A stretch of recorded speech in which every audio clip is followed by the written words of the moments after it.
what we used to call the green sheets with the most up-to-date information. The meeting is now live. Thank you. So welcome everyone. I'm Councillor Lee Hunt, Chair of the Planning Committee.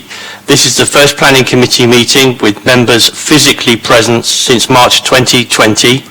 Please be assured that we have put appropriate cleansing and social distancing measures in place to ensure that this meeting is undertaken in a COVID-secure manner.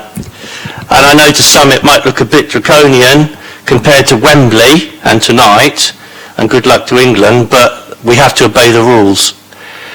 This has included a request for all attendees to have taken a lateral flow test within 48 hours of the meeting, the use of NHS Track and Trace app or attendee log, 2 metres social distancing, the wearing of masks when not seated, a one-way system in the Guildhall and a temperature check on arrival. Limited public seating has been made available. However, this meeting is also being webcast to allow the public to attend remotely if they so wish. Please be advised that the public seating area is not in view of the camera used to webcast this meeting. Can I please ask members to remain seated throughout the duration of the meeting and to wear a face covering unless seated. But if you decide you want to break somewhere along the line, because we need to get through these items today, please let me know.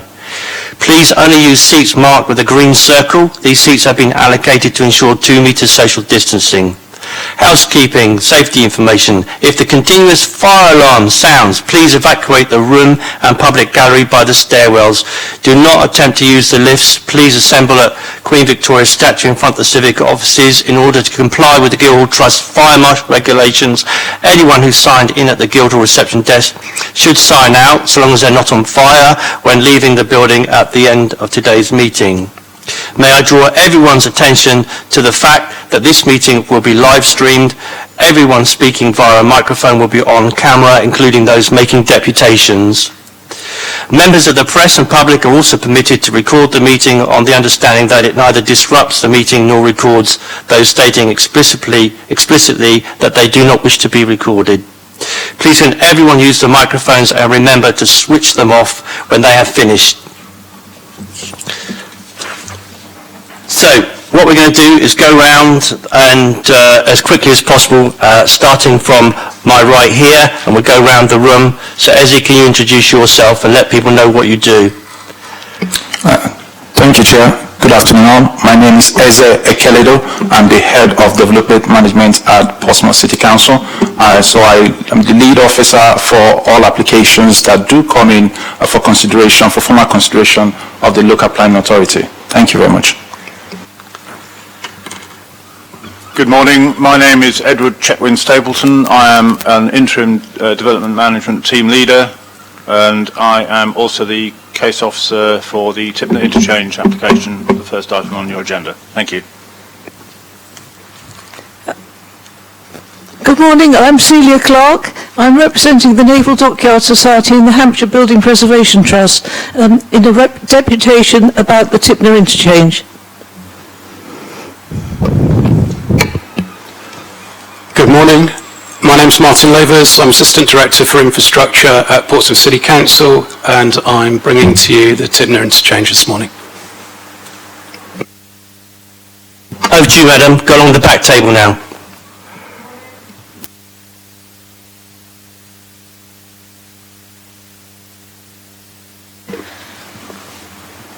Did everybody hear that, Mike? Good morning, my name is Carrie-Anne Wells. I'm the agent for the applicant at 73 Oldfield Road. Thank you. Good morning, my name is Christian Reynolds and I'm the applicant for number 13 and number 15 Shadwell Road. Hi, I'm Councillor Robert New. I represent Copner Ward. And along behind you, Rob, we've got a lady. Who are you, madam?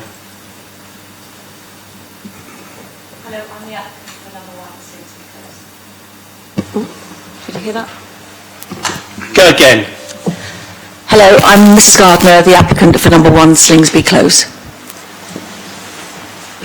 John Smith, Councillor for Eastney and Craneswater. And behind the councillor, sir. Mark Holman, agent for 1 Slingsby Close, here to make a deputation. On the end there, madam.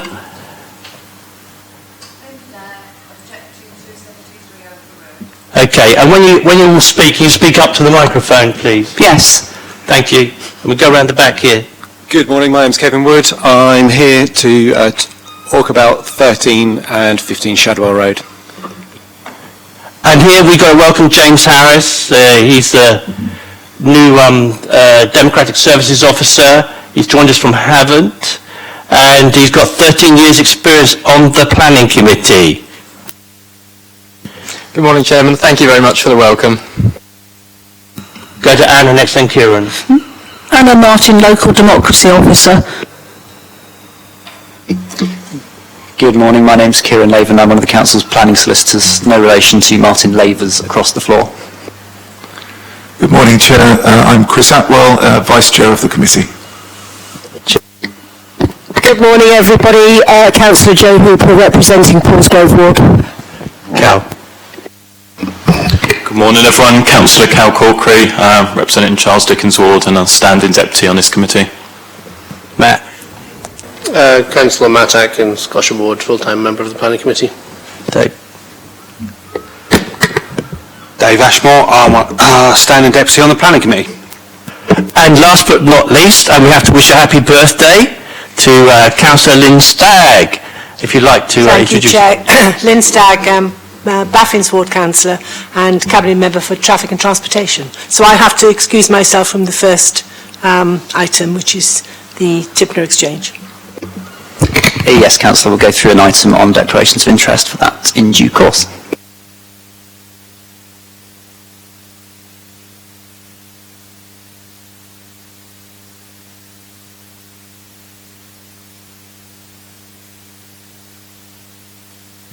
So we've got, we got the minutes from the last time. Have we got any apologies or people who have been substituted, deputised? No apologies, right? Yep, Chair. Councillor Corkery. Thank you, Chair. Councillor Judith Smythe's unable to attend today and I'm representing her in her place. Chair, Councillor Ashmore. I think I'm in a substitute here for Gerald Vernon Jackson. Yep, you are. Thank you. And so, declaration of members' interest, we just heard one. Excuse me, Chair, there's Councillor George Fielding has sent his apologies. Thank you, if we put that in the record. Me? As for members' interest, item 1 for following legal advice, as I'm on the Cabinet as well, I won't be able to stand on that one. Same for me, Chair. Thank you all. Any other declarations of members' interest? Do I have to repeat it, Chair? I beg pardon? Do I have to repeat that I've got... Oh, no, you've done the interest Okay, already thank just you. now. Right, Ezzy, update, sorry, we've got to do the minutes. Has everybody had a chance to read through the minutes? Very good, so those who were present at the last meeting can vote on this. No one else can. I was here, so I proposed the minutes. I've got a seconder for the minutes. Happy to second, Chair. Thank you, Councillor Atwell. So those minutes are approved. Anybody want to talk about them for any reason? Okay then, let's go to the update on previous applications, Ezzy, if there are any. Thank you, Chair. Since the last Planning Committee, we have received a number of decisions from the Planning Inspectorate. We've received 4 appeals that were dismissed and 2 that were allowed, and currently we have 5 planning appeals in progress. The 4 dismissed appeals were 2 were in regards with HMOs, and 1 was with a householder, and another was with a non-householder, basically a change of use from A3 to A3 and A5. The ones that were allowed was for a front extension and for a vehicular access widening. The 5 appeals that are in progress at the moment are 2 householders and a number of non-household applications that were refused. Thank you, Chair. Okay, has anybody got any questions on those updates? Good. So IT want to be in here at about 2 o'clock, so they've requested if we could get out before then, as it were, but if we have to go on, we will have to go on. Right, so let's move then to, and the first thing I'd like to say to you is some councillors aren't here attending, so for the record, aren't attending today because they've given up their slot, as it were. They've written in by email, and those deputations will be read out by officers. But if they'd come, there'd have been less room for members of the public. So that's Daniel Weems, I think, and Councillor Susie Horton. So that, so their deputations will be read out as if they were here. And I'd like to thank them for doing that. So let's move on then to the reports. So we kick off then with number 1, which is the Tipner interchange. Page 3 of your reports. Who's leading on this, Ezzy? Thank you, Chair. This will be led by Edward, who is the case officer, who is here today. Edward. Thank you, Ezzy. Good morning. Can everyone hear me all right? Good. So this is an outline application as set out on the screen in front of you for the construction of a multi-storey transport hub and car park for up to 2,650 cars, up to 35 metres AOD, incorporating a park and ride facility, bicycle hub and parking, taxi rank, car hire and club, scooter and bicycle rental facility,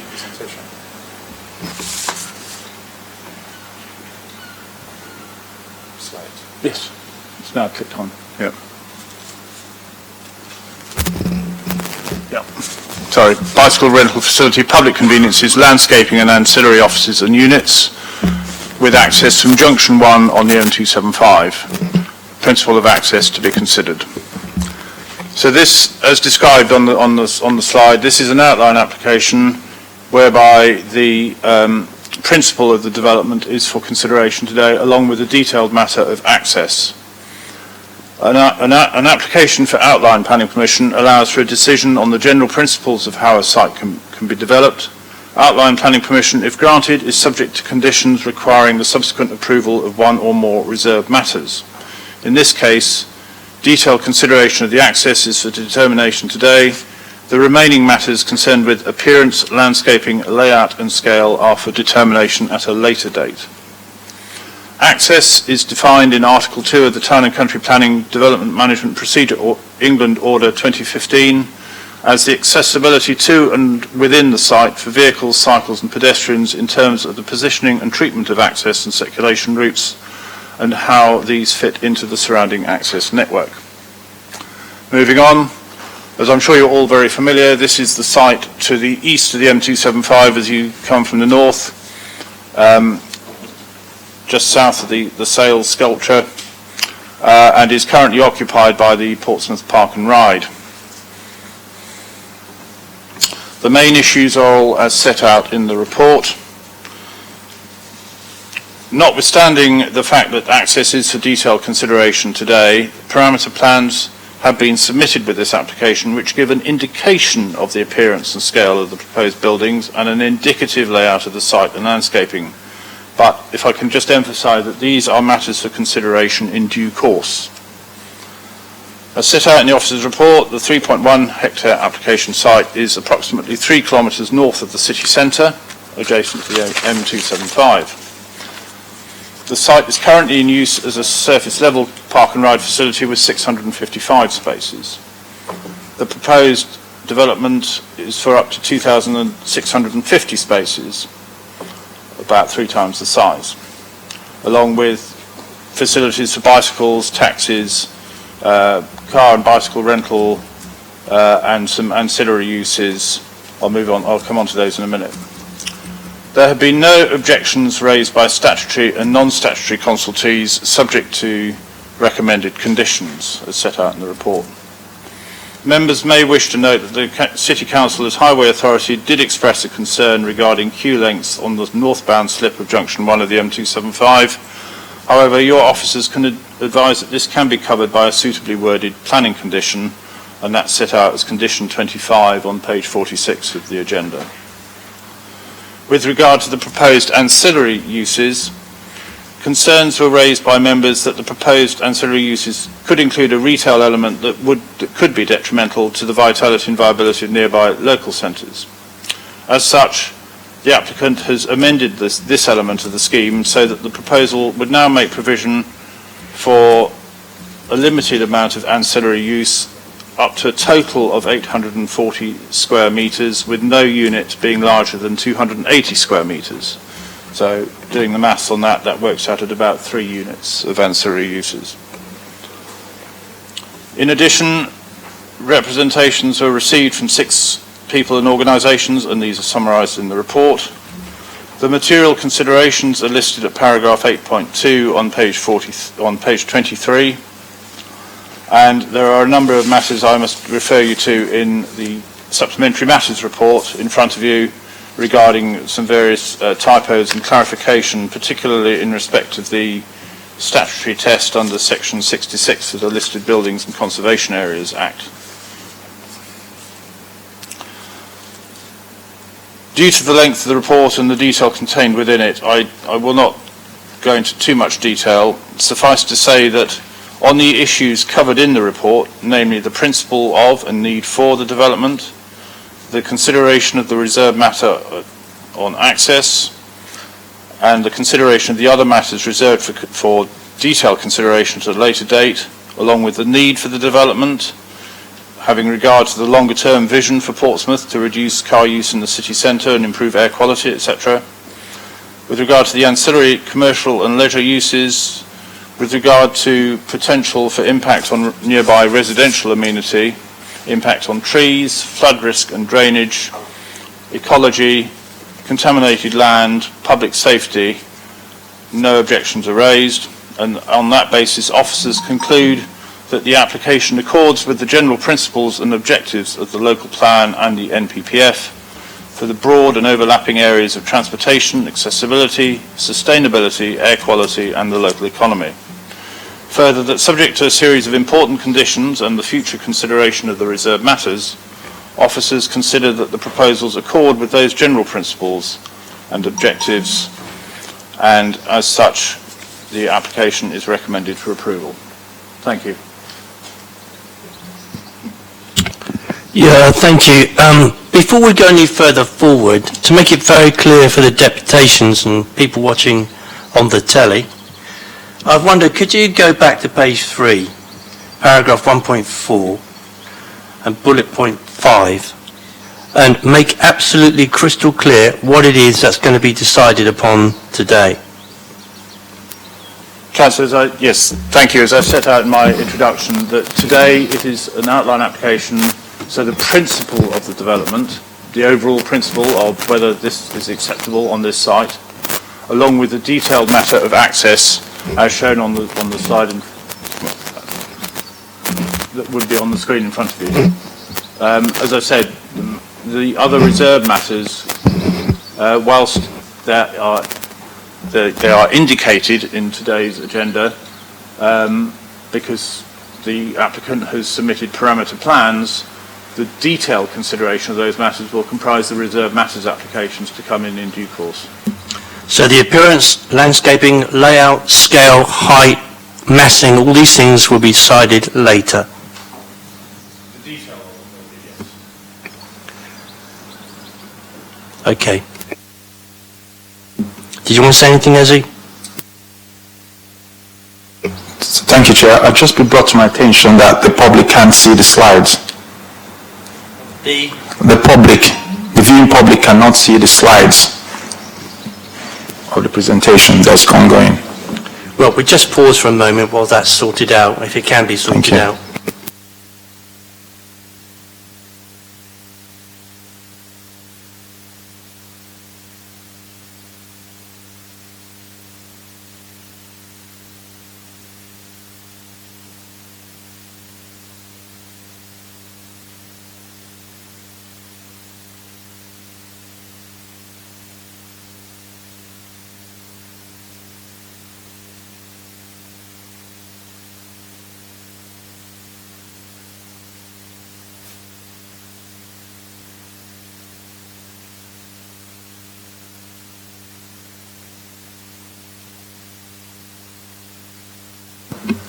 Take it all members can see the relevant information.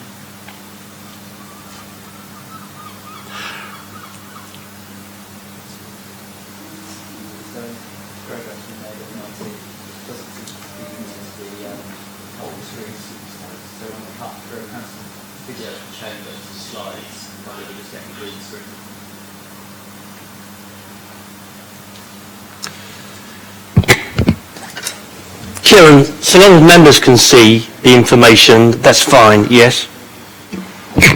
Yes, I mean, we've made provision for the meeting to be as open to the public as the regulations will sensibly allow. The key thing is that the members are able to consider the information before pandemic. Broadcasting the slides and the meeting itself was an added bonus, so I'm not concerned about continuing if the public can't see them, but obviously it rather defeats the point of people tuning in, which is unfortunate. But it's all available online if they looked on the websites and so on like that? If they really want to get interactive, they could go onto the planning application website and find the documents that we're referring to, but with an application like TIPNO, that's probably going to be quite challenging with the number, but certainly for the simpler applications, it's quite feasible. Mr Harris, has it been resolved or not?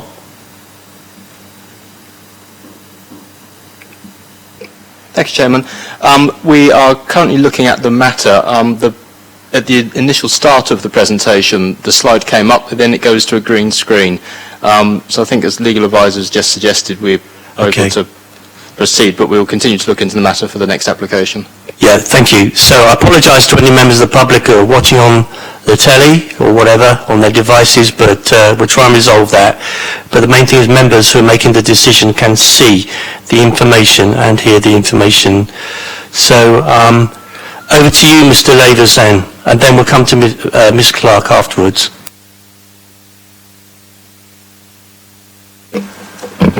Thank you, Mr Chairman.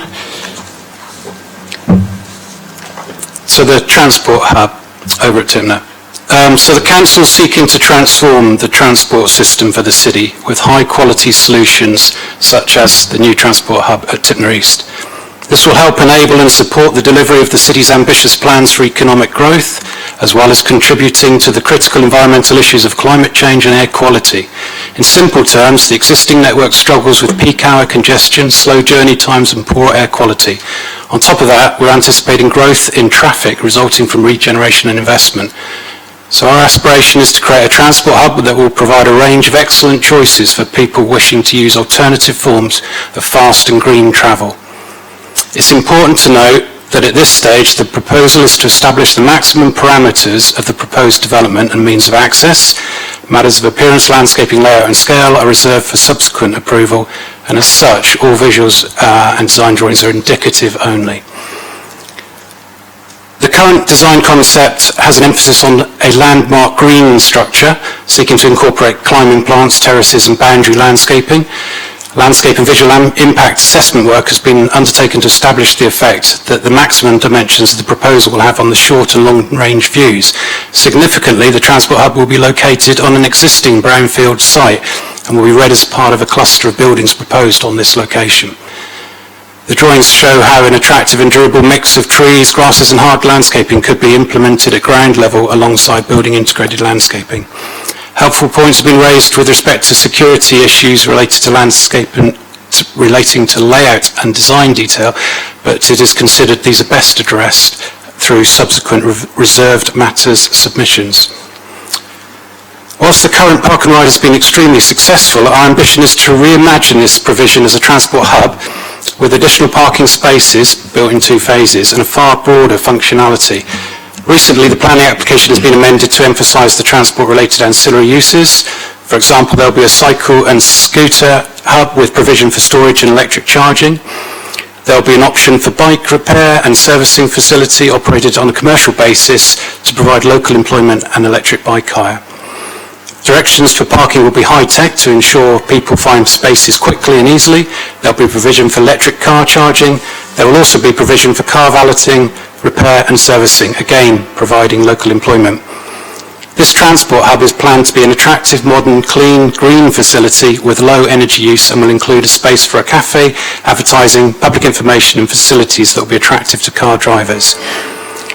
Consultation has been undertaken with Highways England regarding traffic impacts on the motorway, and they raised no objection.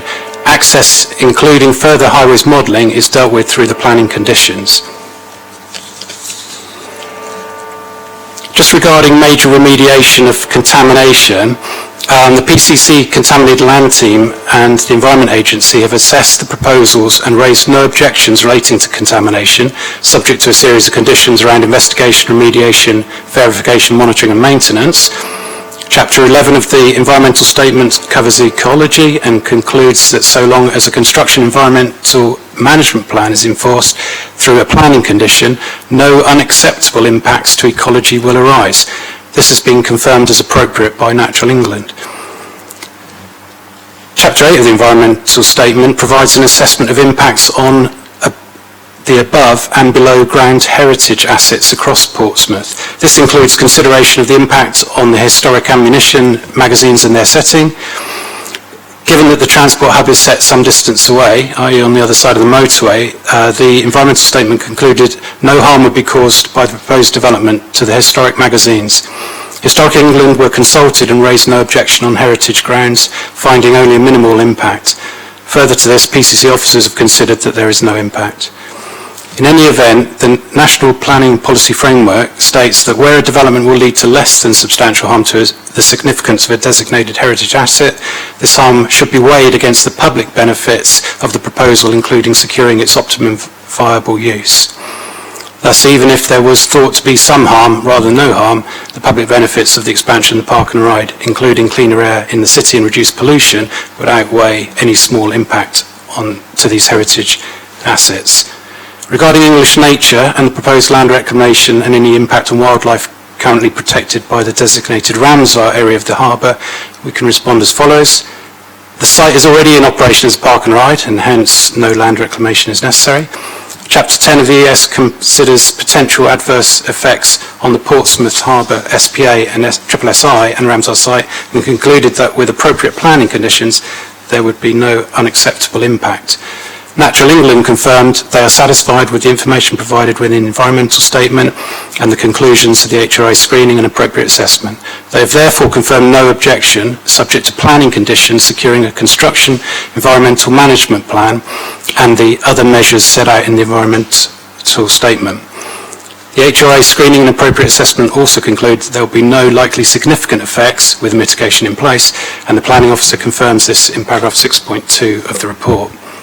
So summing up, outline planning approval for the transport hub represents a significant step forward towards meeting some of the Council's green objectives. The Council has declared a climate emergency and is working to reduce levels of nitrogen dioxide as soon as possible. This includes reducing the number of trips by car, which an expanded park and ride would facilitate. The Council is encouraging modal shift, and this will result in improved journey time, reliability and reduced congestion. The removal of car trips will be replaced by substantially more sustainable bus, cycle and scooter journeys. Further, the Council is looking to improve connectivity to other parts of the city, such as the seafront, the port and other economic nodes. It is also creating opportunities for growth and regeneration through potential release of some of the existing city centre sites, parking sites. The proposed development is in accordance with the Portsmouth Plan and the National Planning Policy Framework, as it would promote sustainable development. It will provide the opportunity to improve air quality in the city, make efficient and sustainable use of the site, and integrate into Tipner East regeneration proposals and the aspirations of Tipner West. The officer recommendation is for approval. No statutory consultees have objected to the proposals, and there are no material considerations considered to override the presumption in favour of the development plan. So for these questions, we request the committee consider our application favourably. Thank you, Mr. Chairman. Thank you, Mr. Davies. Celia Clark. And you've got 6 minutes, Celia. Thank you, Chair. Just to introduce myself, I've just published a book about Portsmouth Harbour, and I will be speaking at the Portsmouth Festival at 12 o'clock on Sunday about it. I'm speaking on behalf of the Naval Dockyard Society and the Hampshire Building Preservation Trust. We believe that the development at Tipner East and West would have a serious impact on the surrounding historic buildings, including the Tipner ammunition magazines and other listed buildings there, the listed drill shed and other Whale Island buildings, Hilsea Lines, St Mary's Church and Porchester Castle. We don't agree that this 9-storey, 3.8-metre high car park jammed up against the motorway would result in no harm to them. A good reason to refuse this application. Has the advice of the county archaeologist been received? Since the detailed appearance of the car park will be decided at a future meeting, our objection is to the car park in principle. The Hampshire Buildings Preservation Trust, the Sustainable Conservation Trust and the Naval Dockyard Society consider that the heritage implications, including potential archaeology and the historic vistas across the harbour, have not yet been considered adequately as material planning considerations. Earlier this year, the City Council appointed a Tipner Heritage Forum, of which the Hampshire Building Preservation Trust and Naval Dockyard Society are members. We stressed the damage this ugly structure will do to the surrounding historic buildings. What's the point of the forum if our advice is going to be ignored? We all know the city needs to build more houses, we need more green space, and we need to develop marine industry for people to work in. But living close to a motorway exposes people to serious pollution, noise and vibration. The City Council plans 2 separate new communities to the east and west of the motorway, very close to the proposed multi-storey car park, with no connection between them except via this new motorway roundabout. People living in Lennox Point, Tipner West, would be cut off from the rest of the city, and people living in Tipner East would not be able to get to the harbour shore except via the car park. Paragraph 616.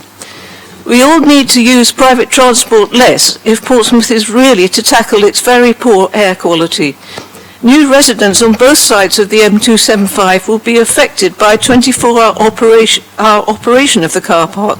I know that WSP, the noise consultants, predict that the park and ride activities will have a significant adverse effect at the new housing development at Tipner East, and that mitigation measures will be necessary.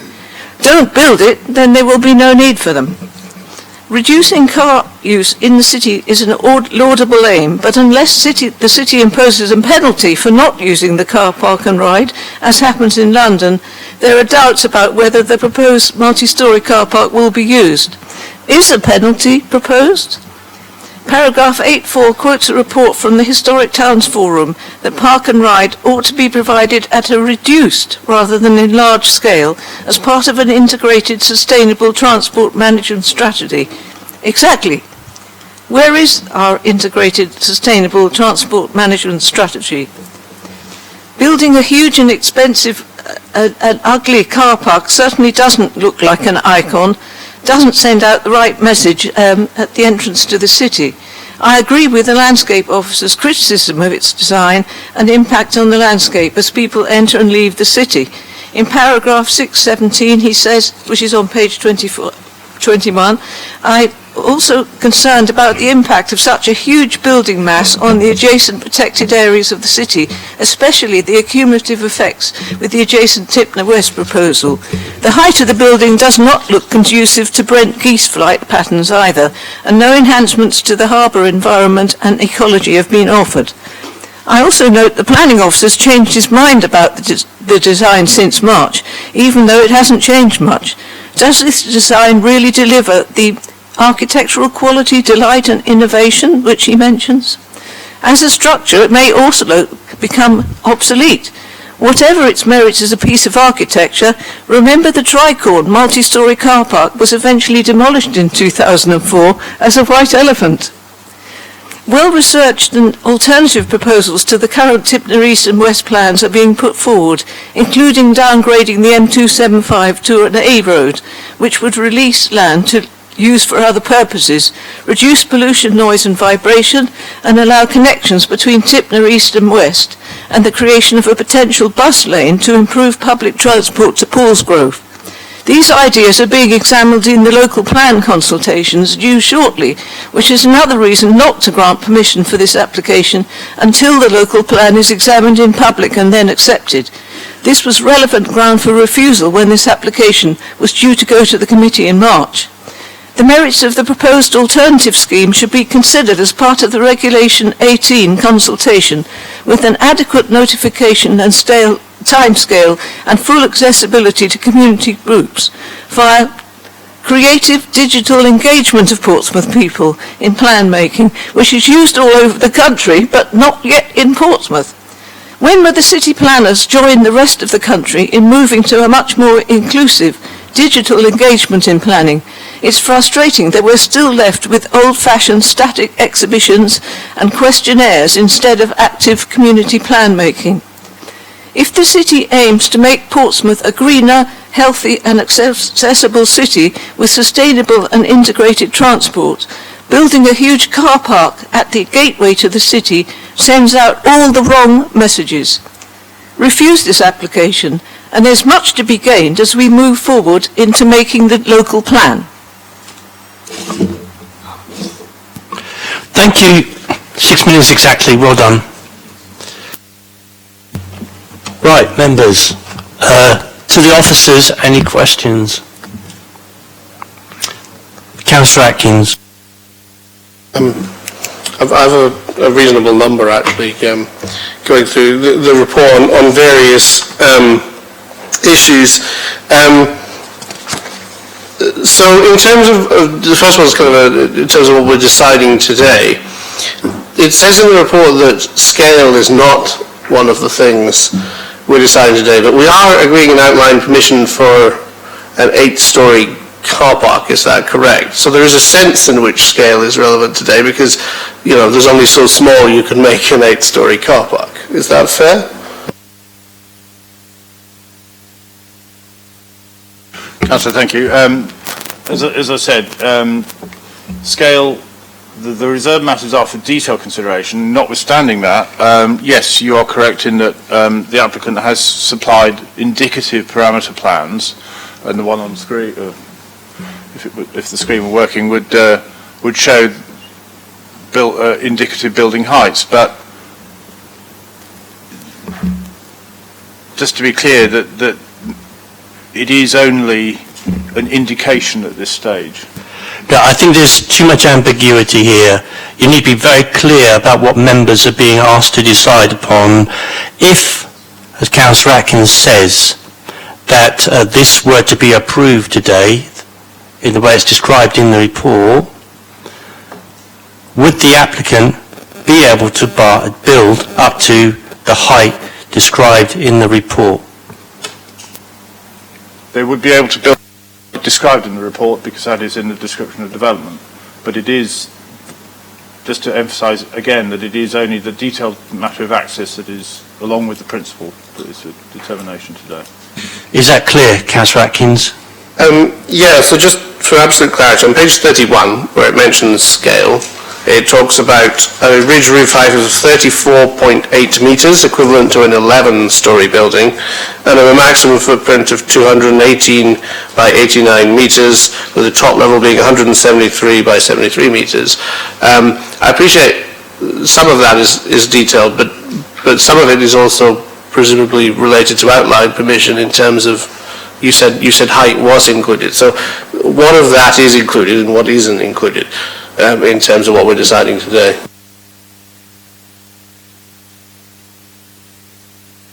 Could you just put your mic on, please? Is that right? Yes. So the application as described is for the construction of a multi-storey transport hub and car park for up to 2,650 cars, up to 35 metres AOD. That is the dimensions I was giving in the report was just purely based on the parameter plans as an indication. Excellent. So we are deciding 2,500 spaces and up to 35 metres. And if we decide that today, we would not be able to go back on having decided an outline that we think that is acceptable.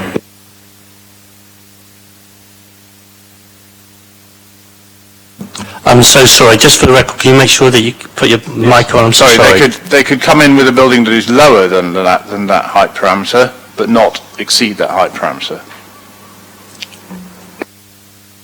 Excellent, thank you very much. Do you mind if I carry on, Chair? I don't want, Please do, yes. If there's someone else with a burning desire on how I can come back later. I think you're on a...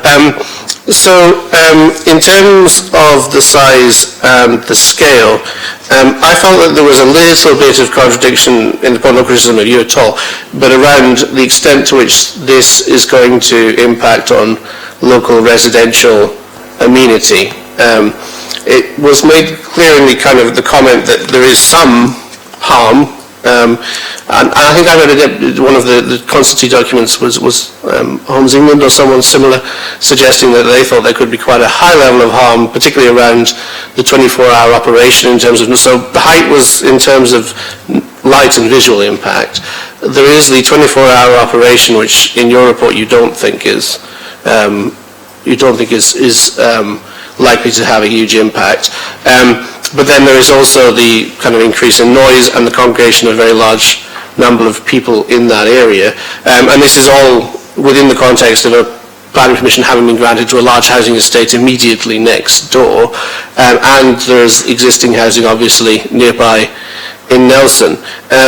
We are to some extent with this saying that if we allow this car park, there will be harm to the residential amenity of those people living in that area.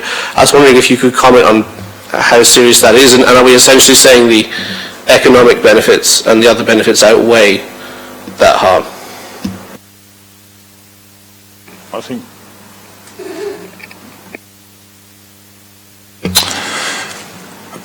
Thank you, Councillor. I think with all applications, there's a consideration that's taken between the public benefits and the public harm. And so somewhere we look at private benefits and others.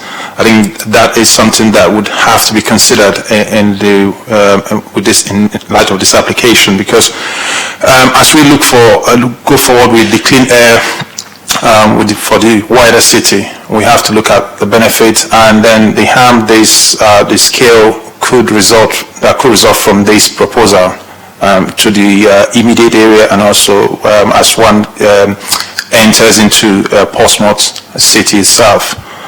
So that would be a consideration for members at that time.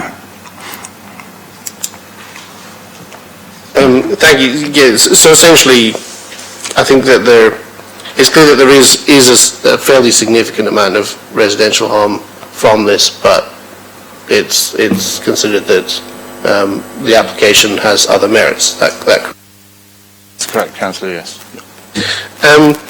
In terms of the comments by the landscaping officer, now I know quite a lot of that relates to the detail of the application, but I mean, I think it's fair to say that the landscaping officer is quite critical in some ways, particularly in aspects of the early design. I was trying to find my way to the correct page, but he does say things to the extent, as was raised in the deputation, that the size of this building, its massing, particularly so close to the M275, this is going to be, to some degree, unavoidably, if we allow it on this scale, a bit of an ugly building, isn't it?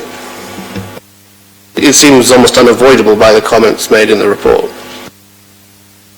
Councillor, if I can just comment on that, the design is obviously very subjective, and again, going back to the earlier point that landscaping, whilst indicated on the parameter plans before you, is for detailed consideration, and the comments you make will be taken into account. But I mean, it says things like, the view coming to the city of this bastion is bleak and uninvited and squashed right up against the motorway.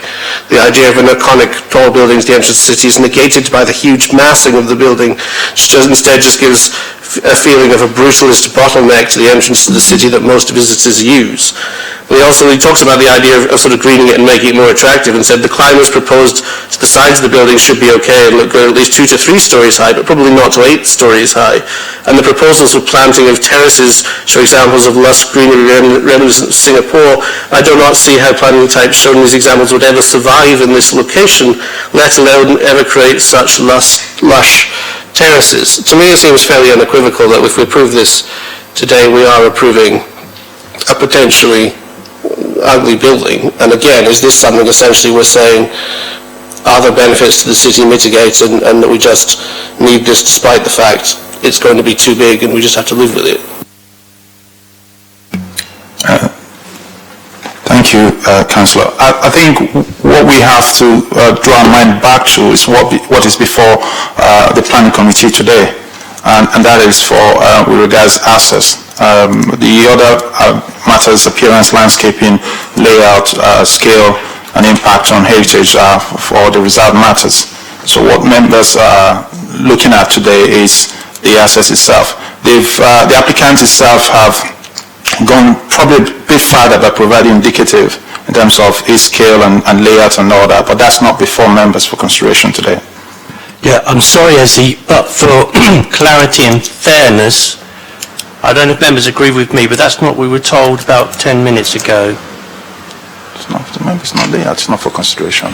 Well, I think that the point I'm making, and I'm kind of making a point and I'm kind of checking that I'm correct on this, but I think the point I'm making is if we approve this car park, we're approving something that holds 2,500 cars, that is 35 metres high, and which our landscape officer says is therefore going to be very large and potentially too ugly and large in that location. And I think that does relate both to, you know, just the, I think we could say that of the outline, or do you think that it's unfair to say that even, to me, even in outline, the landscaping officer is criticising this application as probably not possible to achieve something attractive? And isn't that a fair comment based on, I just want to make sure that we, you know, we don't agree something today that we can't go back on in the future, basically. Because to me it almost suggests the landscaping officer is suggesting he doesn't think there is a design of this size which is acceptable in that location. And that's kind of is something we have to decide today, isn't it? If we think there isn't a design of that size in this location that is suitable, that is part of the decision, because we think in outline it's not acceptable.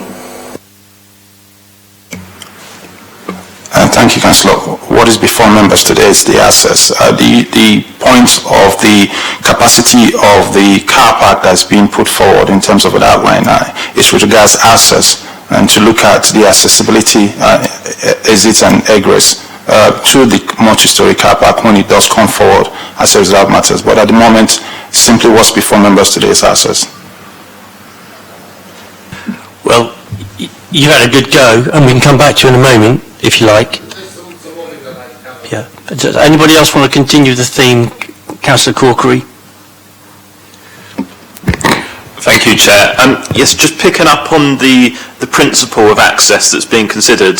The report speaks mostly, if not exclusively, to access by motor vehicle, and I'm just curious about whether other forms of access, for example, by bike or kind of pedestrian access, are relevant and considered, and if so, what information is available about those?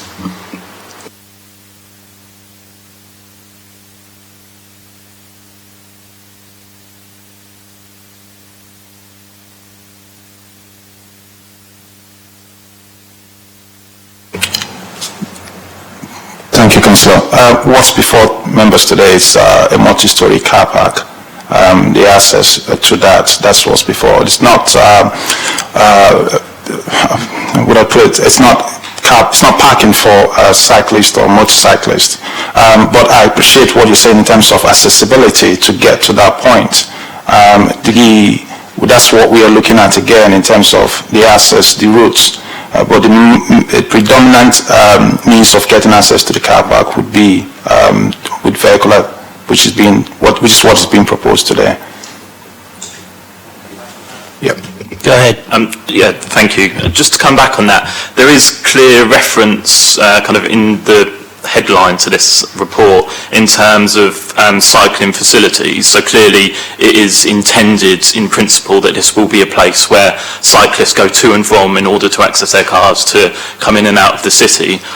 So I guess my question is, are we taking into account the access ability and capacity for cyclists and other forms of active transport for this site in terms of this application provides today? That would be the expectation, yes. Accessibility for all, not just cyclists, because it would naturally would expect people to park their car there or use the bus shuttle into the city, or cycle into the city or surrounding areas, or walk to the surrounding areas. Okay, and just a last follow-up question, if I may, Chair. So in that case, what information do we have about the capacity for an increased use of this site by people using active travel, such as cycling?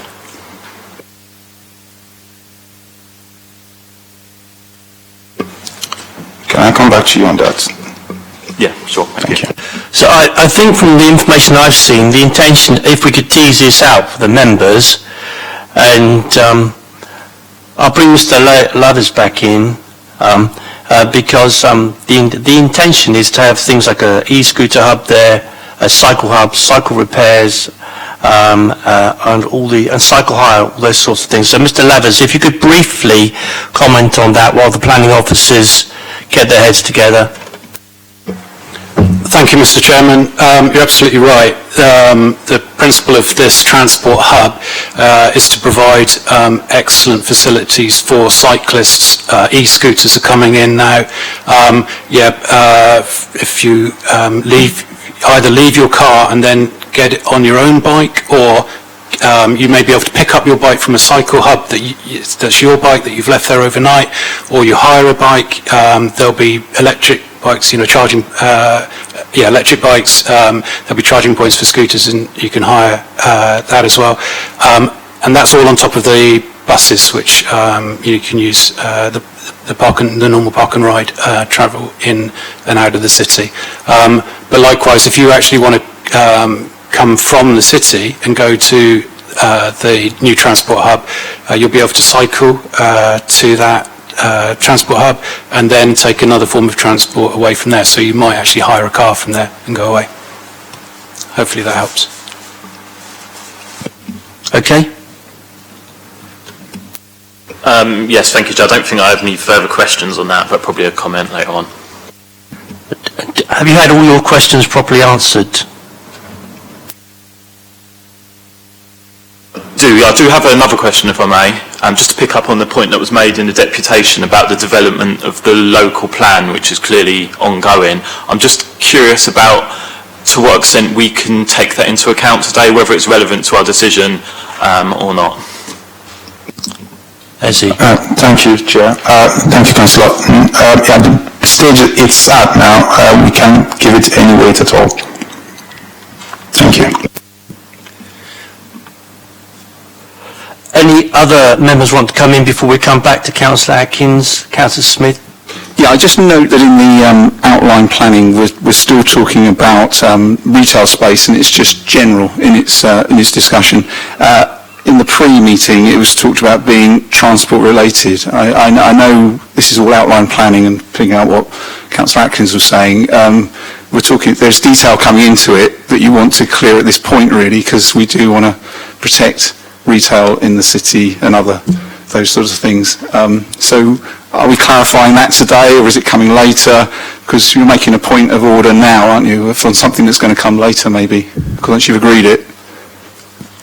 Yeah, you're quite right. This is the reason why I got turned down last time, that out-of-town or edge-of-centre development that you're referring to, and we've been comforted, I suppose, by officers about the sorts of uses that would be put in there. Now, do you want to answer that, Ezzy, to Councillor Smith, or? Councillor, if I may, yes. So it is envisaged that there will be a limited amount of retail space, potentially perhaps a cycle repair shop, that sort of thing. As I said in my introduction, I think each unit will be no bigger than 280 square metres, which is well below the threshold for any mandatory retail impact assessment required in terms of assessing the impact on nearby local retail centres. I hope that clarifies matters for you. Yeah, that's on the record now, so. Yeah, sorry, it was only just follow-up, Chair. It was just it puts further market assessment and analysis of demand. So it just left it very open, that was all. So it was just making that point, really. Okay, Councillor Atkins. Thank you. So we're agreeing today 2,500 spaces. How many of those do you anticipate will actually be used for a park and ride type facility? Is there a breakdown of how you expect the different spaces in this to be used? What has justified the number of 2,500 spaces? Why has it grown to that size from the original plan, which said 900 to 1,800? So why has it grown, and what do we intend to use all these spaces for?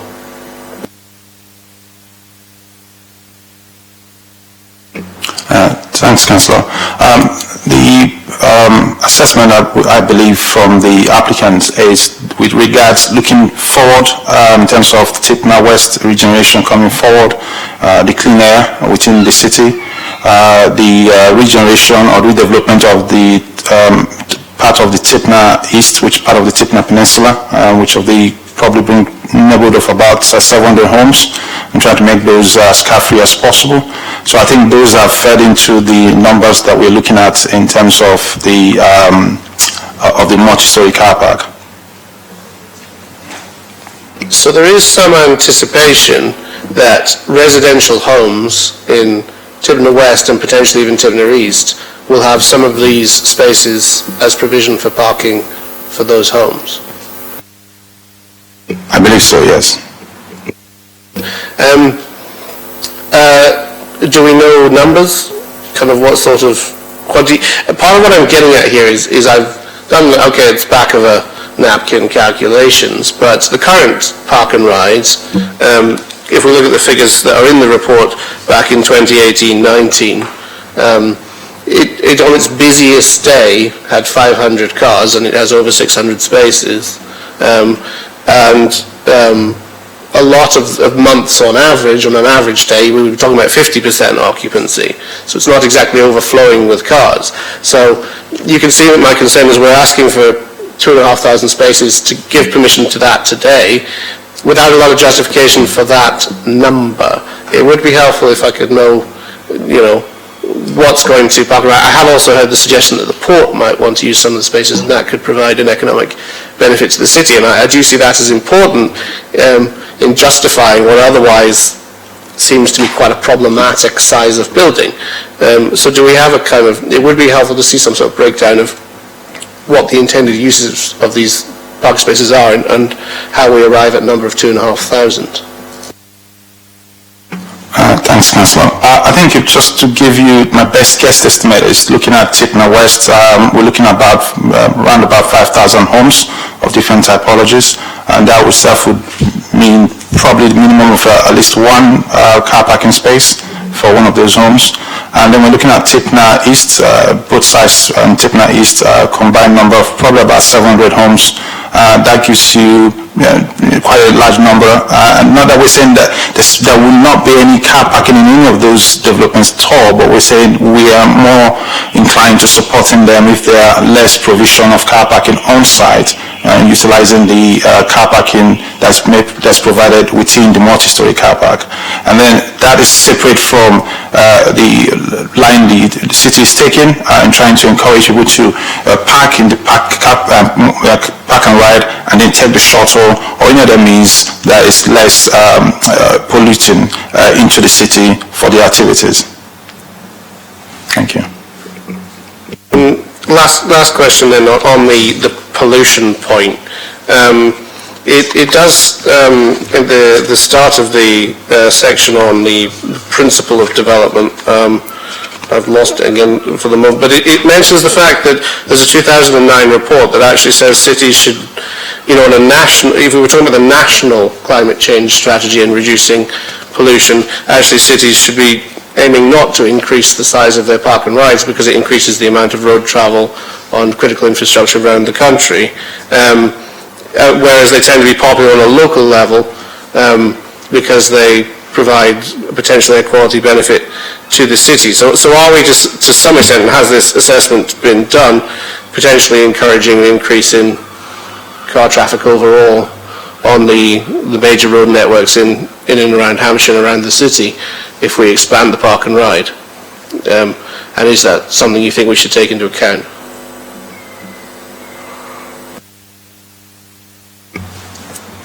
fits all matters to do with sustainable travel. I think it's not one size fits all. I think there's a combination of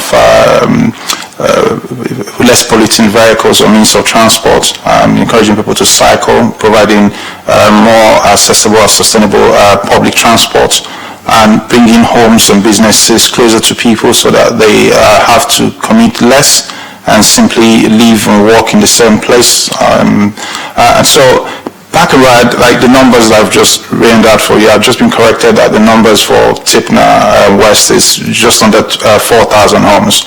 But to add that together with the numbers for the rest of Tipner Peninsula and the nearby homes and businesses that will be coming in, workers for businesses that are within the city and visitors and residents nearby, I think we can say that the Tipner multi-story car park is not being provided as, or the expansion of it's not being seen or provided as a magic bullet. It's seen as one of numerous measures that are being put forward to enhance sustainable transport and also enhance the clean air objective of the City Council. Thank you. Yeah, I have a question then. So, what happens if Tipner West is not built out? Do we have a white elephant on our hands? Do you know? Possibly, one could say that, but one also has to believe that the whole number of homes and businesses that are coming forward within the city means that we would have an increase in visitors to the city itself. And so the Park and Ride, I do not believe would be a white elephant. And again, the number for the Park and Ride, which is just below 3,000 car parking spaces, is quite, if I use the term, quite a little number to the number of spaces that would have been required where the multi-story car park not be within the city. Okay, can I go to the legal secretary now then, Kieran? What are members, if this was put through today, what would the applicant be entitled to do in the future? Well, you're dealing with an outline application that's seeking to set parameters for a development. You're aware of the reserved matters. The only matter you're taking up front today is access. So there's been a lot of debate about what you're looking at. I think you need to focus on the description of the development and the conditions at the back of the report. That's the crux of it from my perspective. There are references to plans, and I would note there are references to indicative plans within the, I think it's condition 3. Condition 3 on the approved plans. What page is that, please, Kieran? Page 39, Jet.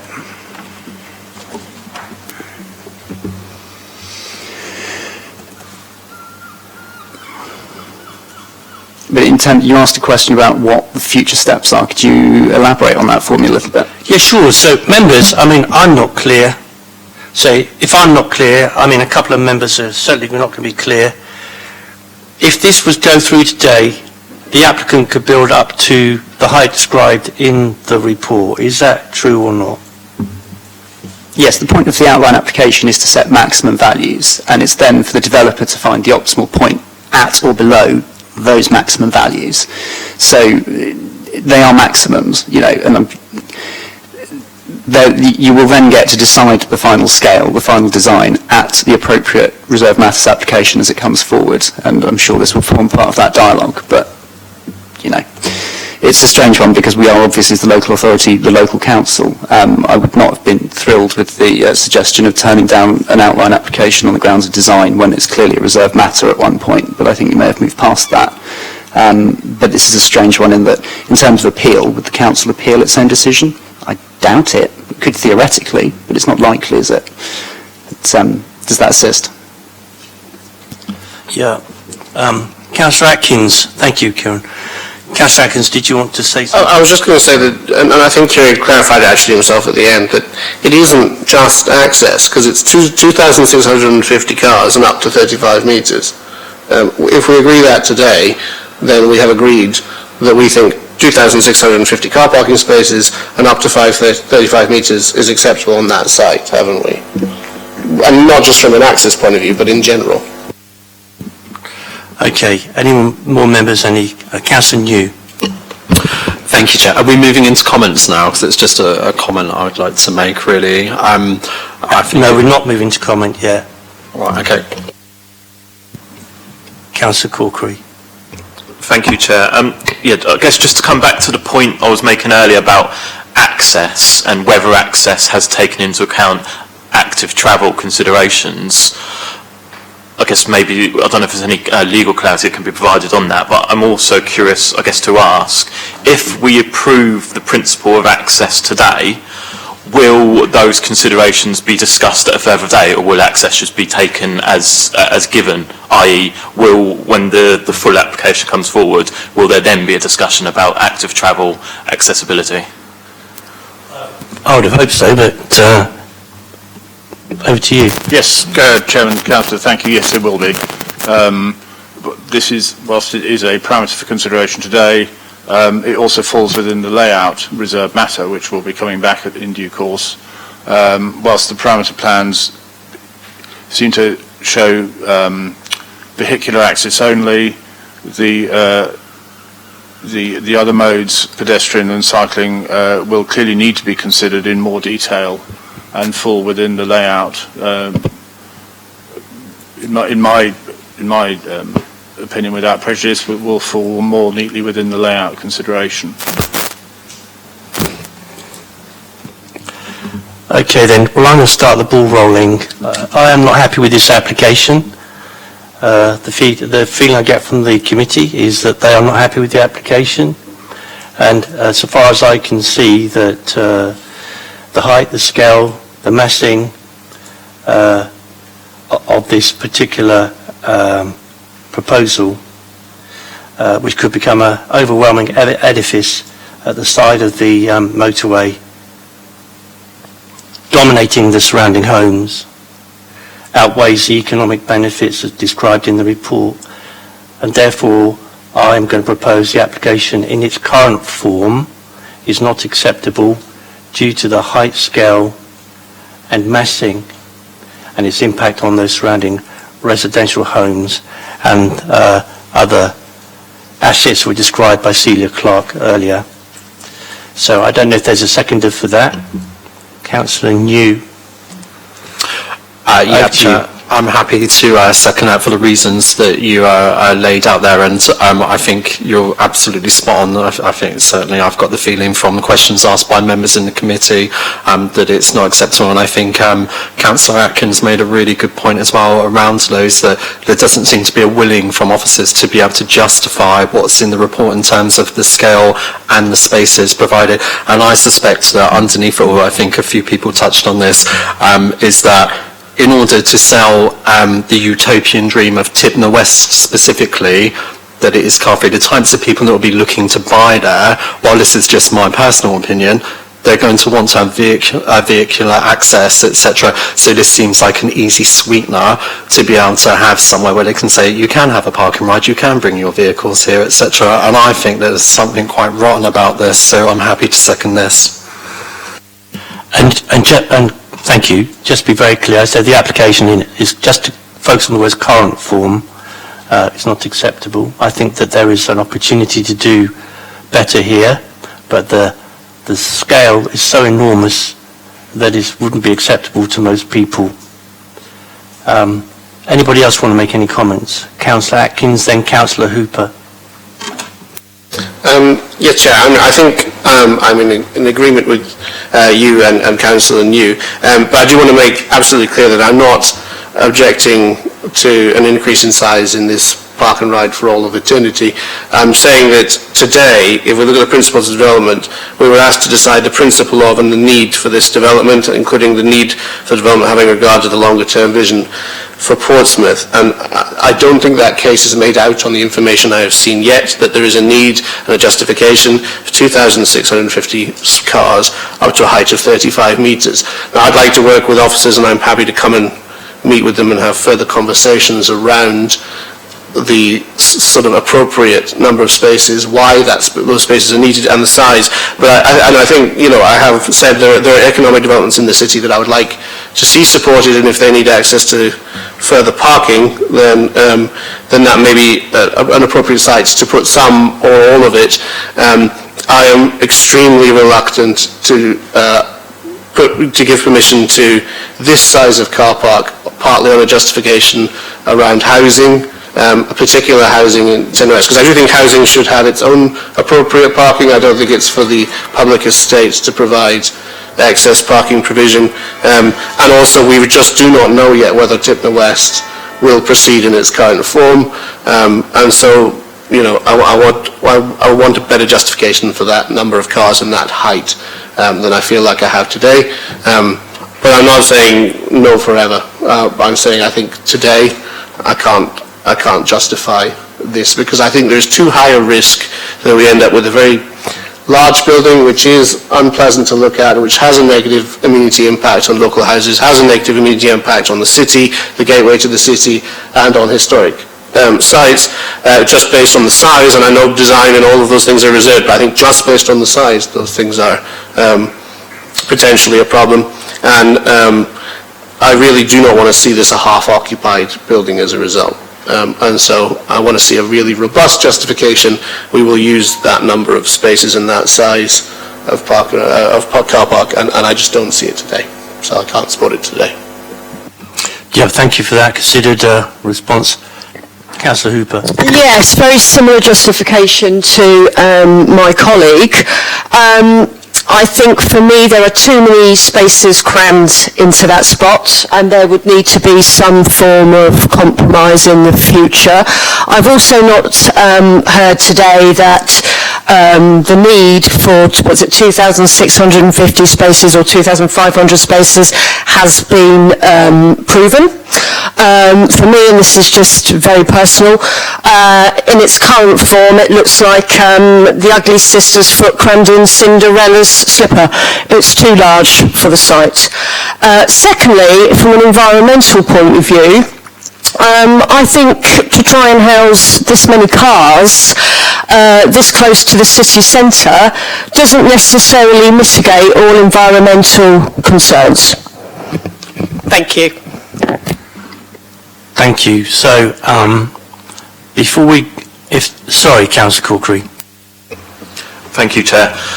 I think, given the answers that have been given today, in terms of the principle of development, I'm convinced that there is a need for a bigger and better park and ride, and actually it's going to be the only thing that's going to help us going forward to tackle the climate crisis and the issues with air quality we've got within the city, is to prevent so many cars coming in and out every day. So I think from that perspective there is a clear need, and actually it's important that that the city takes that forward. I do have concerns, as I've outlined, with regards to the access, which is a principle that's being considered today, and whether that access has only looked at issues of motor vehicle access, and perhaps not looked in so much detail at other forms such as pedestrians and cyclists. However, I take the point, the answers that are provided by officers, that those issues can be looked at further as part of the layout considerations at a later date. So I think, kind of in conclusion, I do support the principle of this development, although I've got concerns about access. I'm hopeful and reassured that they can be taken up at a later date.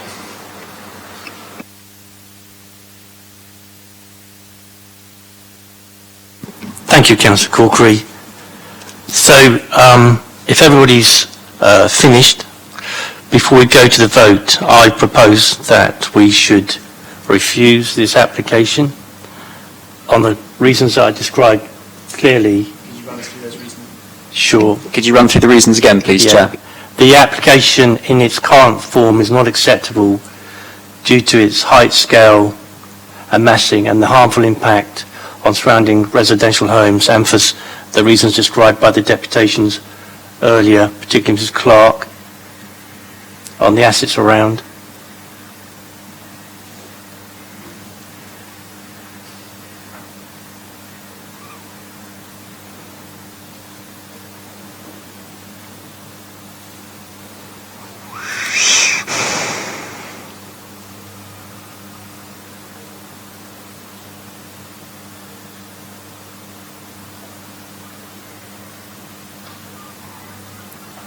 Are we okay with that, gentlemen? Not, I know you won't be okay with that, but, you know, the words and so on, you understand what we're doing right now?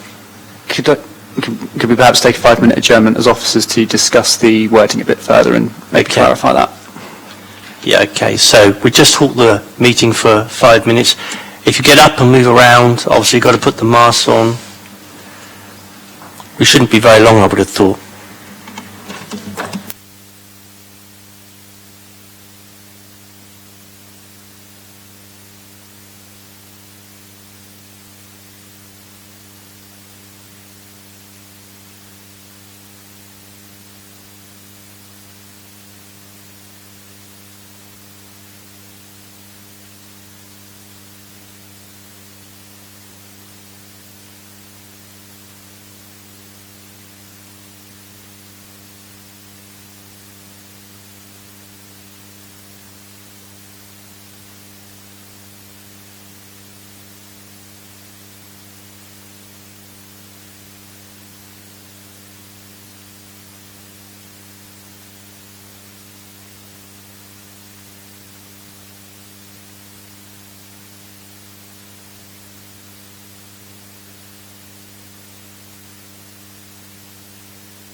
Okay, gentlemen, are we all back together, as it were?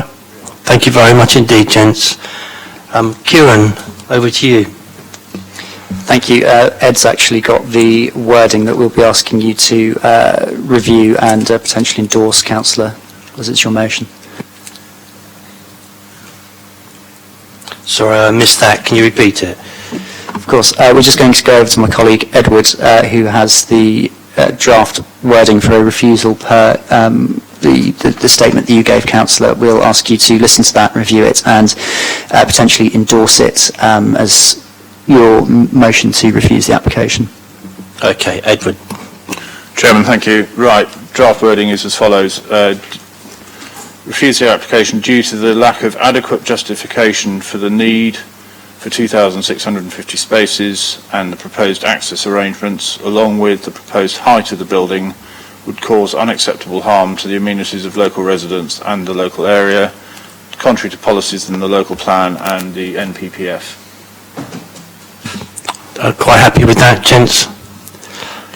Councillor New, members of the committee, you've heard that. Could you just read that one more time? Yeah, sorry, thank you. Certainly, Councillor.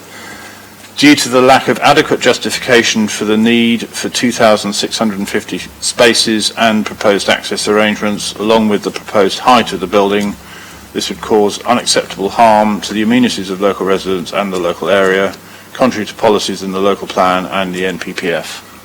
Great. Yeah, thank you. Very happy with it, Chair. Thank you, Kieran. Thank you, Ed. Thank you, Ezzy. So there we are. So we'll now go to the vote. You've heard the reasons for the refusal. So there's no need to ask each member in turn. We'd do it by show of hands. I think we can go back to at least something of the old ways. All those in favour of the refusal, please raise their hand. All those against the refusal? Thank you, Councillor Corkery. So that item is refused. So we move on to the next item.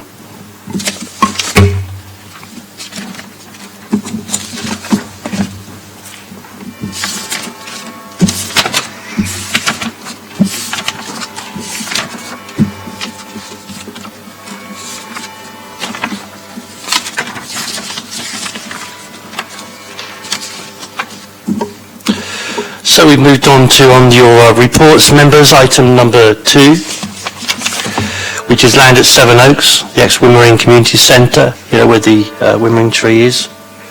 I have no deputations there, but this is a City Council application, so who's introducing it, Ezzy?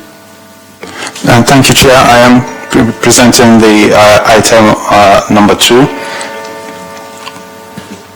Go ahead then. All right. Thank you, Chair.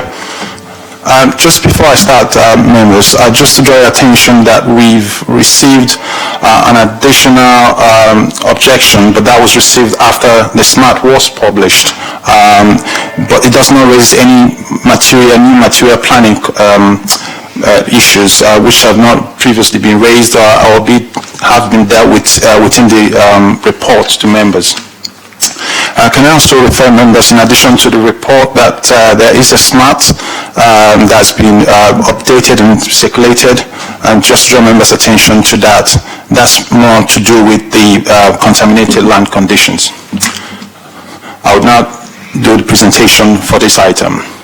The item before members today is with respect to a development land adjacent to Seven Oaks Road in Portsmouth, and that's for a construction of a part single-story, part two-story building to provide special education needs and disability school, reconfiguration of existing car park with vehicle access from Seven Oaks Road and associated boundary treatments. Next slide. The site relates to an area of land located to the east of Seven Oaks Road, to the south of Kelvin Drive. Directly to the east of the site is Queen Alexandra Hospital, and to the south is Queen Alexandra main car park. The existing site is outlined in red on the slide before members today. The site is approximately 0.93 hectares and benefits already from a vehicular and pedestrian access from Seven Oaks Road, as members could see that. Next slide. This is the photographs showing the access that I referred to previously and part of the car parking areas. The large concrete area there is part of the area that had been demolished, that was considered of a building that was on the site previously. One thing that members can also note from that site is the ground levels vary across the site from north to south, with the north boundary of the site being situated along a 3-meter high bank. The main part of the site where the former community center was located is relatively level. However, the levels then slope down approximately 2 meters towards the lower car park. Next slide. Thank you. And before the slide in front of us shows the proposed site layout with the building proposed development and the tennis courts, the sports courts to the east. Access to the site would not be altered. Next slide. Access to the site will not be altered, and the existing car park turning arrangements would largely remain unchanged. However, the car parking area will be extended to create 28 spaces for 2 school minibuses and an additional disabled car parking space. The school will be surrounded by soft and hard landscaped areas with new planting areas, and the parking area will be enclosed with a 2-meter high web mesh fence. Members will note the slide in front of them today shows the proposed north and south and west elevations of the development of the school itself. Next slide. And the next slide shows the north and the east elevations of the school. In front of members today on the slide there shows the proposed floor plans, the ground floor and the first floor plans, and members will note that the spaces, the teaching spaces and office spaces all jut out from a central corridor. And to the rear is the multi-space for use for the school itself. Thank you. Next slide. This slide provides the 3D visuals submitted by the applicant showing the school, if as were approved and built, and how that will look within each setting. Next slide. This slide shows the changing in ground levels which I referred to previously, and shows the school itself will be located on the footprint of the previous community space that was there, that was demolished, which is relatively on a level ground, but does slope as you go towards the south of the site. Next slide. This slide shows the plans aligning the open air space as it is currently on the site at the moment. So what we have is to have a large public open space, green open space to the north of the site, and then you have smaller, almost like a hierarchy of public open spaces within the site. Can I stop the meeting now? I'm sorry. We forgot to invite the members of the committee back. Beg your pardon, everybody. Please come in.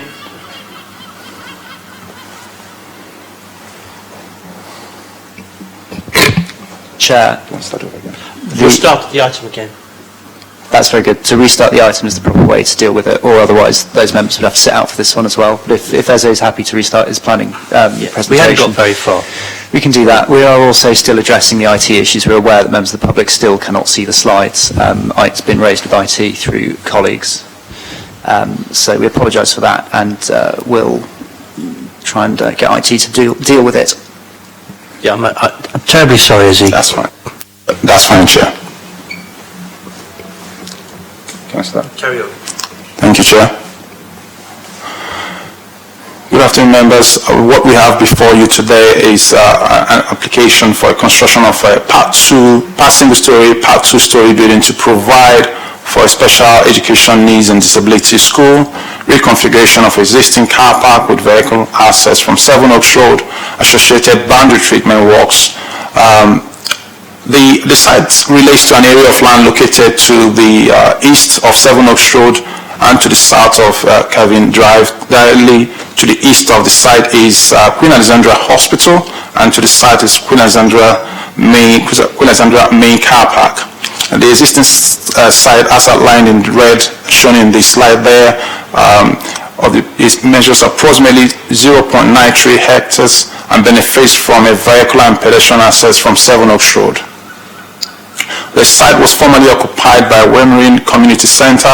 However, this was demolished in 2007, and the site is currently used as a community space, which includes a children's play area, hardcourt play area, skate park, and a car park. Next slide.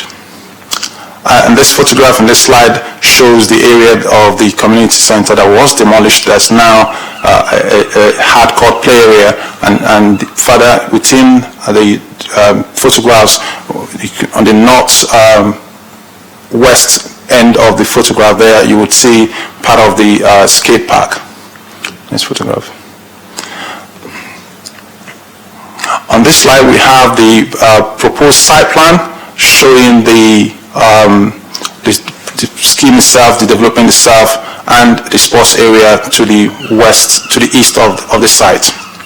The ground levels do vary, I must mention, the ground levels do vary across the site from north to south, with the north boundary of the site being situated along a 3-meter high bank. The main part of the site where the former community center was located is relatively level, however levels then slope down approximately 2 meters towards the lower car park. The site itself is not within any conservation area or heritage assets or scheduled Asian monument nearby, and there's no tree preservation orders within the site. The main development here in question is the school itself, the school building itself, which, like I mentioned previously, is a part 2-story and part single-story building, which is meant to provide a special education needs school under use class F1. And this school is expected to accommodate 66 pupils and 35 full-time members of staff. The pupils will range from key stages 2 to 4 with an age range of 9 to 16 years old, with highly specific special educational needs. And the building itself would be predominantly a 2-story rectangular building with a single-story element to the north with a gross floor area of approximately 2,108 square meters. The internal layout, next slide.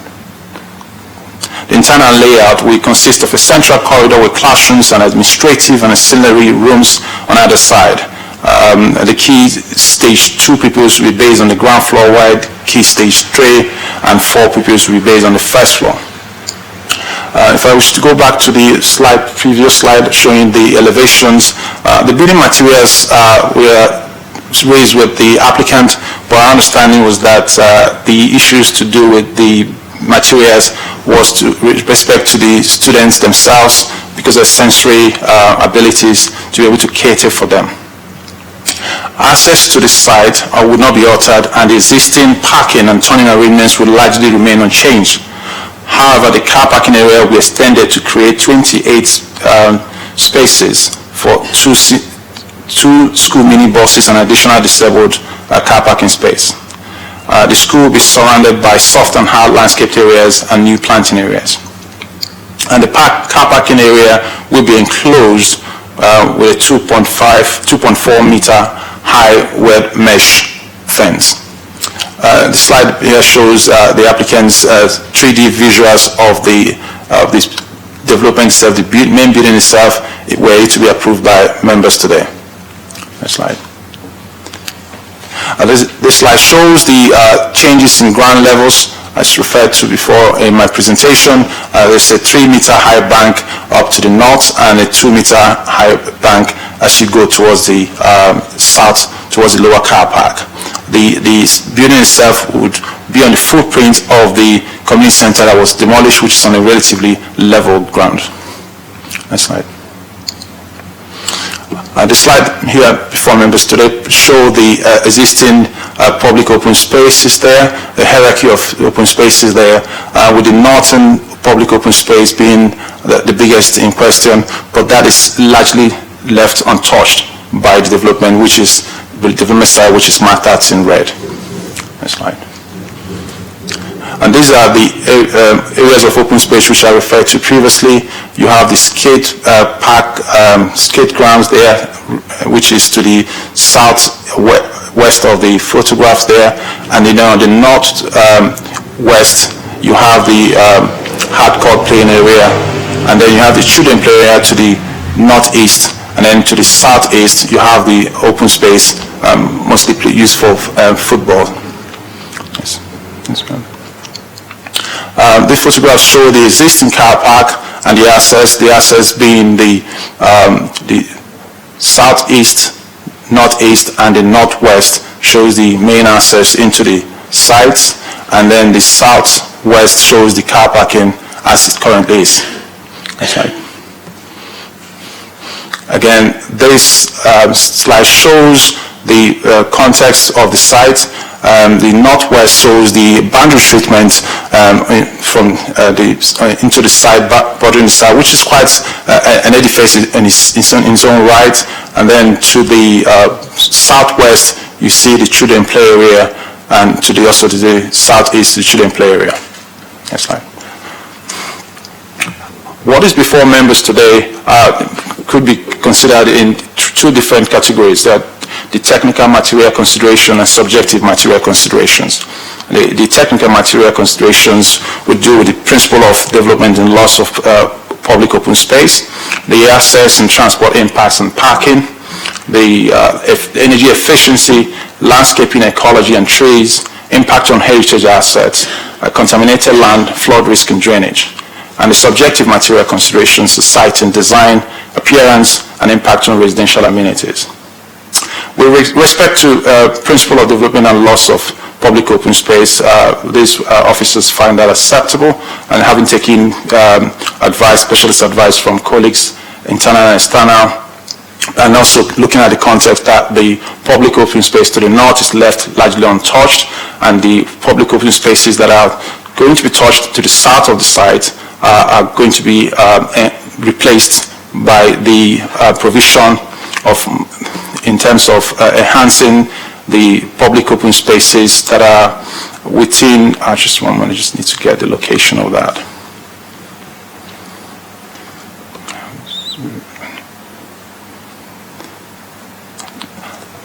Sorry, there'll be reprovision of those spaces by enhancing public open spaces within within a kilometer of the current site.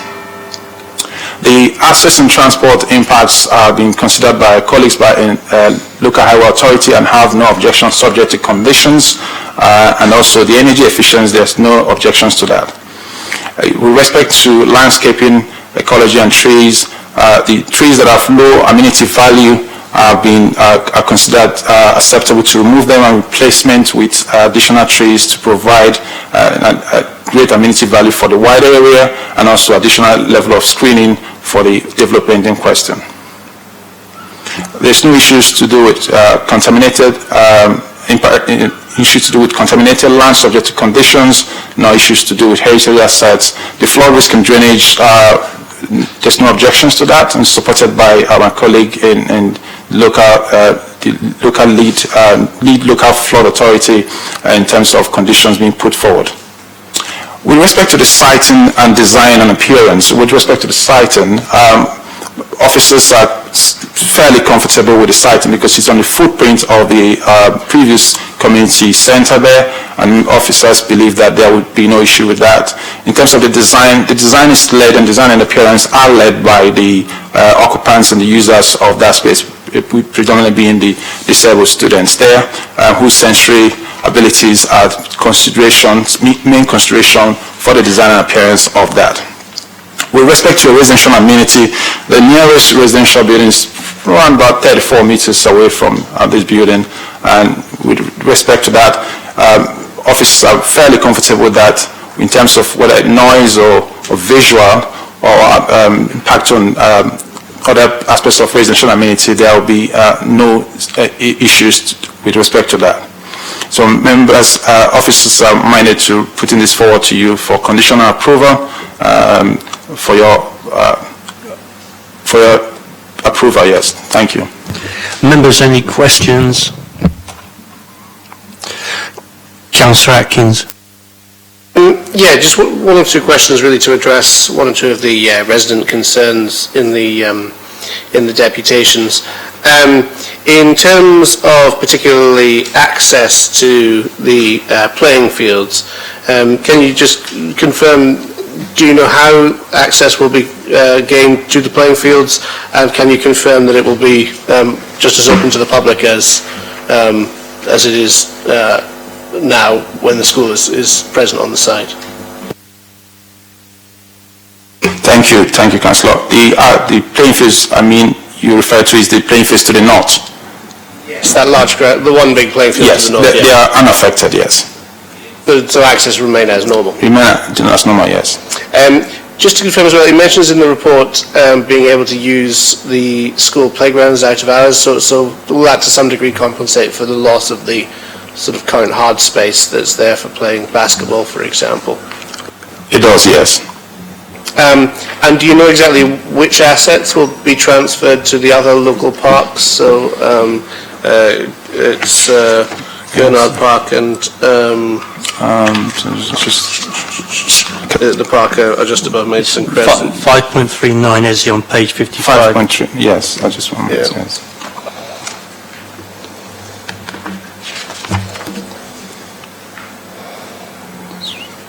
Yes, there will be, to compensate for the loss of the children play area, the play equipment of two nearby parks, the Tunstall Road play area and Gurnard Road will be improved.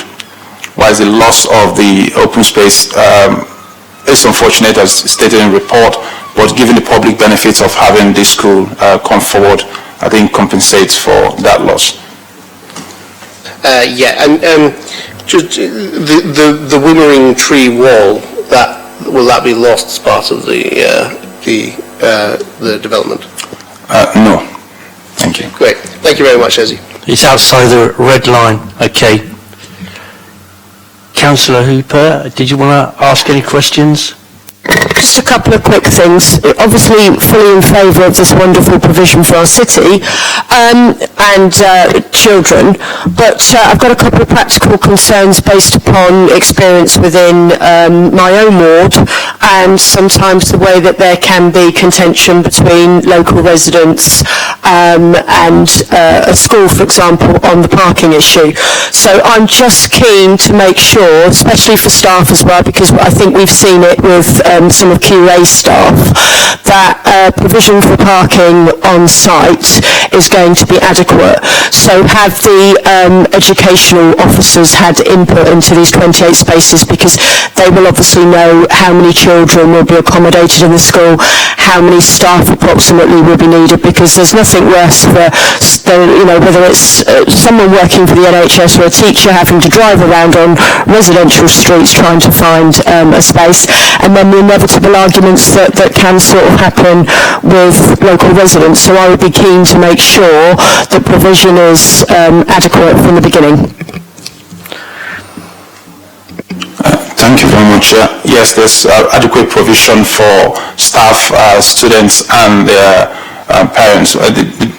The travel plan does indicate that there will be a combination of mini buses bringing the students to school, and again, staggered approach to starts and for the school times for the different students.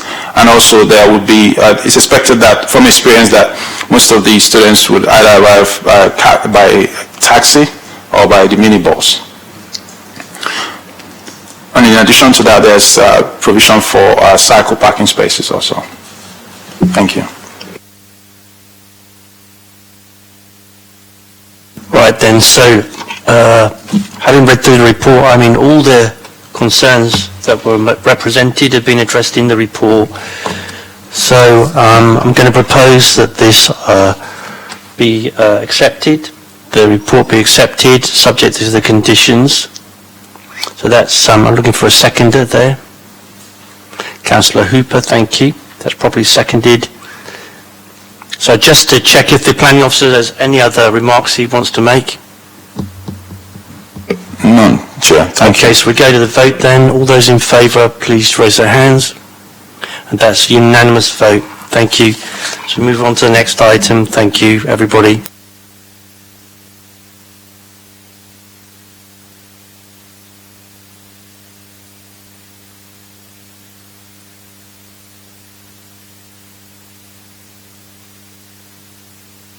We go on to item number 3, which is 1 Slingsby Close. Who's doing this one, gents? I am, Councillor. Can I just have 30 seconds to... Yeah, go ahead, Ed. Thank you.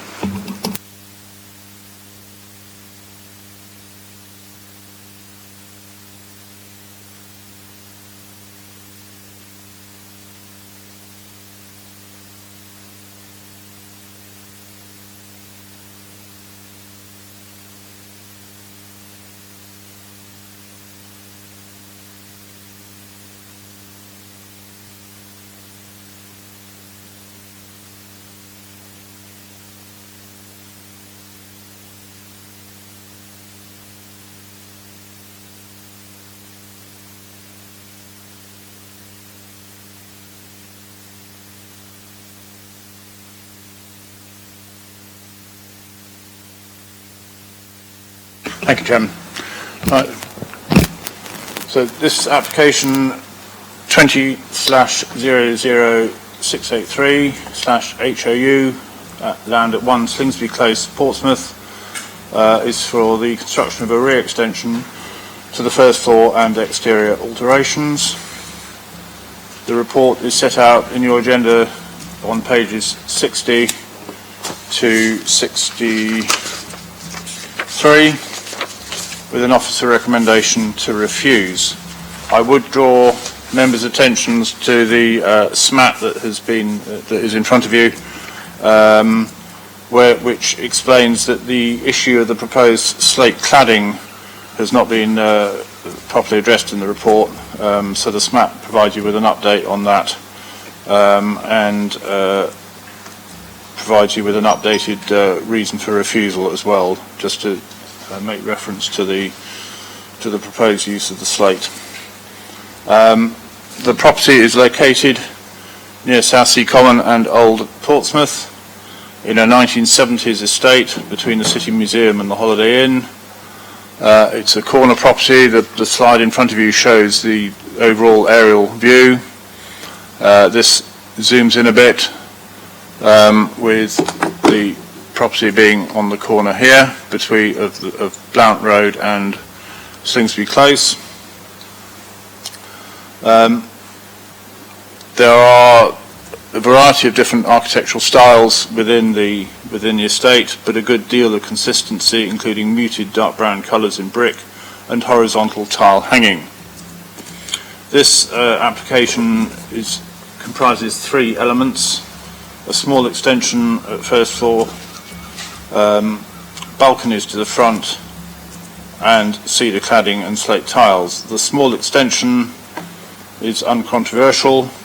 The balconies to the front are in the public realm anyway, with no loss of privacy or light. However, the issue, and hence the recommendation for refusal, is the use of the cedar cladding and the slate tiles, which are considered to be out of character with the area, and as shown on this photograph in front of you, especially noticeable on a fairly prominent corner. As I said, the application site with the front balcony, going forward, is not noticeable, nor is the extension. But here, the west elevation, you see the horizontal tile hanging mirrored in the neighbouring properties.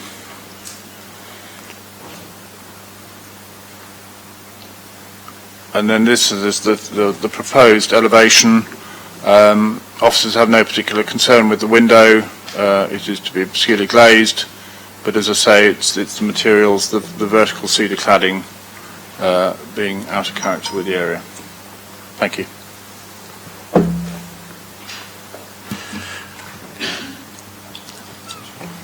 Members, any questions? I suppose I've got one. If I could ask the officers, I mean,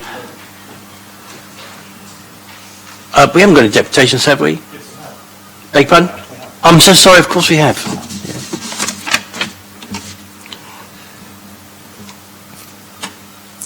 So I've got here the deputations. I've got Caroline Hurst in support, and then I've got the applicant's agent. Who would like to go first?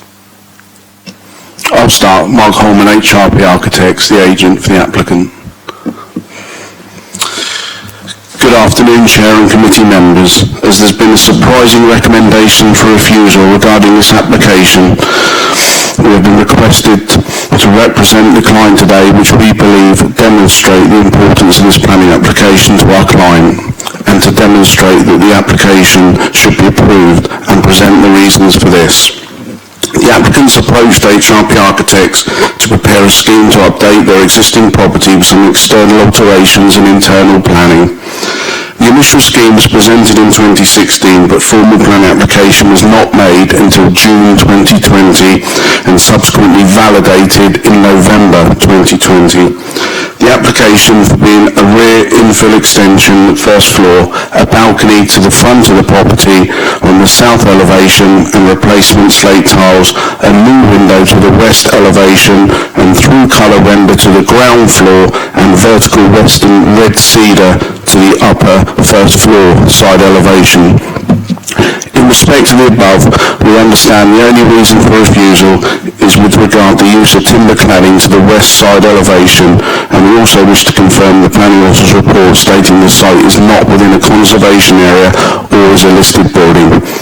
The planning department therefore has stated a concern with regard to the use of vertical wooden cladding to the west elevation, replacing the tired tile hanging as with the front elevation.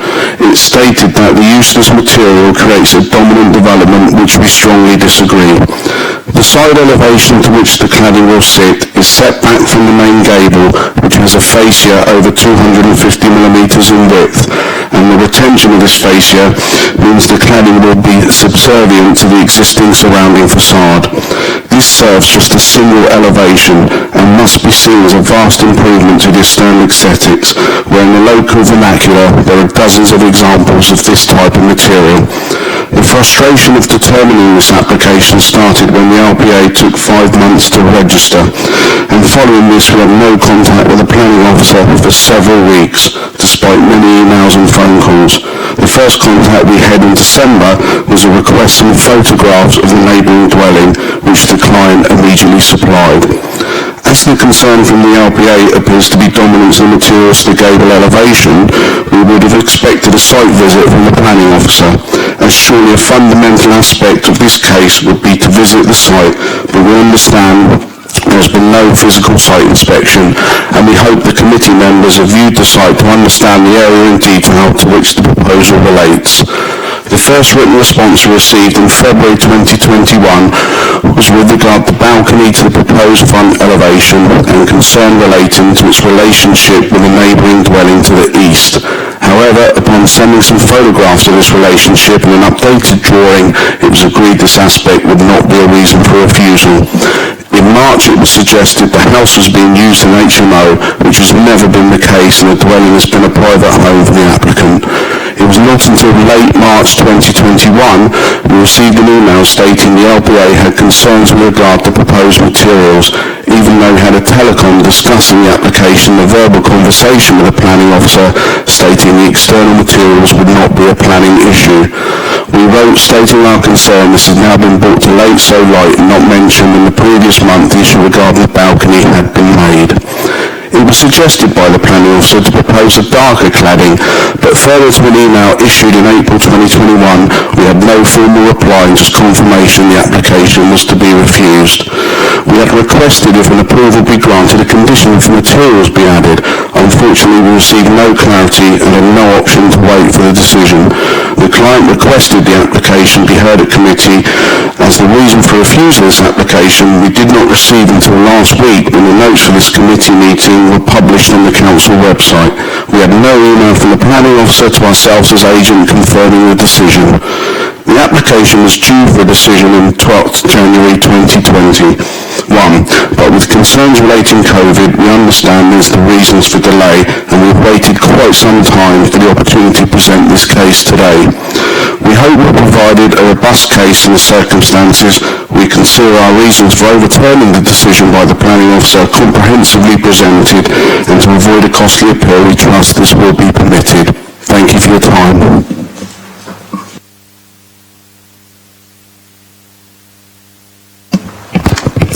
Good afternoon, committee. I just felt I wanted to let you know that we have tried tirelessly to get planning to work and help with us on this application. It's been quite exhausting. They have in no way been helpful, and in fact to the contrary. It's been a year-long battle of them not communicating or giving us any clear indication as to what they would agree on, despite presenting several options.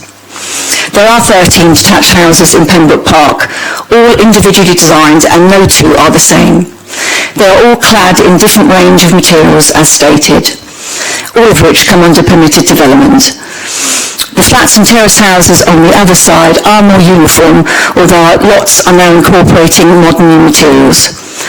Having owned the property since 2014, there appears to be quite a culture of bullying by some local residents regarding planning applications. I have personally witnessed this. Pembroke Park is not a conservation area or a site of outstanding natural beauty or affects a listed building. I really thought Southsea prides itself on its architectural diversity. You only have to look at the building being built next to Portsmouth Grammar School, which is radically different to anything in the locality and clad in the most unusual materials. Our home is of an unusual shape and design, albeit extremely dated. We feel we have taken great care and consideration trying to sort out the materials, which we feel will bring a welcome upgrade to the surrounding area. I do hope you consider these comments when making your decision. Thank you. So I'm sorry you've had a delay, and thank you also for waiting patiently today. Members, any questions? Councillor Atkins. Well, I mean, I think we need to put to officers some of the matters raised in those deputations. I mean, have the applicants received responses and advice about what kind of cladding would be considered suitable on this building before this, and when were they notified of the reason for rejection? Because this seems to me to be a particularly strange application to need to get to planning committee. Just before you'll note that Council Wood referred it here.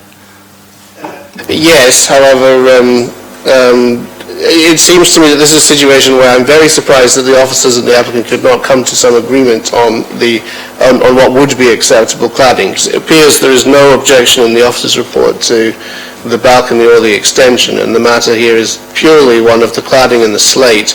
So at what point were the applicants told that that was unacceptable and going to be a reason for rejection, and why were there not discussions around alternative materials, and why, for example, are we not simply looking at a condition to say, you know, permission subject to the agreement with the officers over materials for the cladding? Go ahead, Ezzy. Thank you, Chair. Thank you, Councillor. I believe this was one of our applications that we had sourced, but that said, my understanding from talking with the case officer and his manager is that there's been correspondence with the applicant's agent, and also I believe there's been further discussions with the applicant. I myself did suggest to the applicant that looking at the extent of cladding that's been proposed, and one was to also look at the horizontal emphasis of what is there and what is predominantly cladding within that close, which is clear, tie-hung, and it's on the horizontal, and whereas you're having a vertical, which is timber, which most timbers are nicely polished and shaven and are smooth in texture. And I did suggest that might want to mimic what is there, still have your timber, but mimic the material that's predominantly in place, so that it is not incongruous with what is predominantly within the area. that option was not taken up. So officers had no other option but to recommend this for a refusal.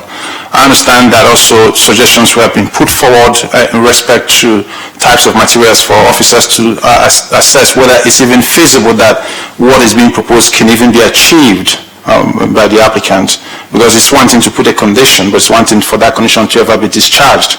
And so that's a problem. And if that condition cannot be discharged, then there's no point putting the condition, then the other resultant outcome will be a refusal. So I believe the officers under me have been quite proactive, a bit delayed in terms of the nitrates and the pandemic. But that said, I still believe that in this respect, this could easily have been resolved looking at the materials that are predominant within the area. And this is a prominent building within that close itself. Thank you. Councillor Atkins. I don't know if it's appropriate, Chair, and you can obviously decide. I'm curious to know whether or not the applicant is at all interested in us postponing this to try and agree cladding with the officers, or whether or not they want a determination today. Well, it might well be that they get what they want. Yeah, no, I was simply wondering if you'd be willing to ask the applicant if they were interested in I think we just go through the process. If so you want to just determine the application today? Yes, Okay. Thanks, yes. Chair. Councillor Hooper. Sorry, can I ask, so with this cedar cladding, you're concerned about the texture? I'm not concerned just about the texture. I'm concerned about the materials compatibility with the materials that are predominant within the area. Usually when one puts in a proposal for a scheme, the rule of thumb is to say to be as similar or to be matching with what is existing onto the immediate area, to the host building itself. What we have here is we have a development, a facade that is prominent within the street scene, and what is also obvious is that you have within the other buildings different typologies, different designs, but that what you can see from the presentation Edward had put forward was tie-hung horizontal emphasis with the type of design that you have there, and that means that it's not in your face. It's how would I call it? It's sympathetic to its context. That's not what we would get with a vertical timber cladding. So you're talking about something appearing quite discreet here. Sorry, the irony hasn't been lost on me, because obviously earlier on we were talking about building a car park that looks the way it does with 2,650 spaces, and I consider this to be pernickety and obstructive. And also I'm just reading here on this cedar cladding. Perfect for external cladding. Its stability and durability benefits are remarkable. It's naturally insulating, low maintenance, insect resistant, with a 50-year guarantee, non-toxic and recyclable. So I don't see, you're talking about the fact that it doesn't marry well with other buildings in the area, but if you understand the history of Portsmouth, especially after the Second World War when we were heavily bombed... Turn it into a question, that's all you have to do. Yeah, okay, well I am. So, yeah, I mean, obviously I suppose I am giving an opinion, really, on the red cedar, and wood is a remarkable material, so I do not see why there actually is a problem here and why you're saying no to these people. We'll come to comments very soon. Councillor Atkins. Yeah, no, I mean, I've got a very similar feeling to Councillor Hooper, and I do want to turn it into a question.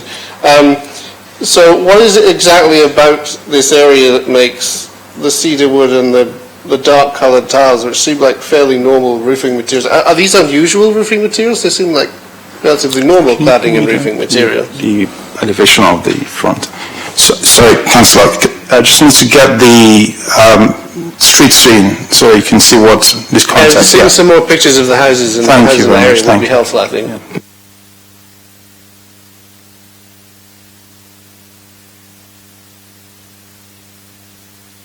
Very much. So if one is to look at this from the street scene here, what you see a number of these properties themselves, and they have clay tie-hung on a horizontal emphasis here. And clay itself is quite renewable, it's quite sustainable, it's actually quite long-lasting than timber itself. So what you then have is, as you look at this, it's a whole part of the design, to marry, to show compatibility, to show harmony with the form of the building itself. And what you then have here is a proposal to use timber cladding not even on a horizontal emphasis, but on a vertical emphasis.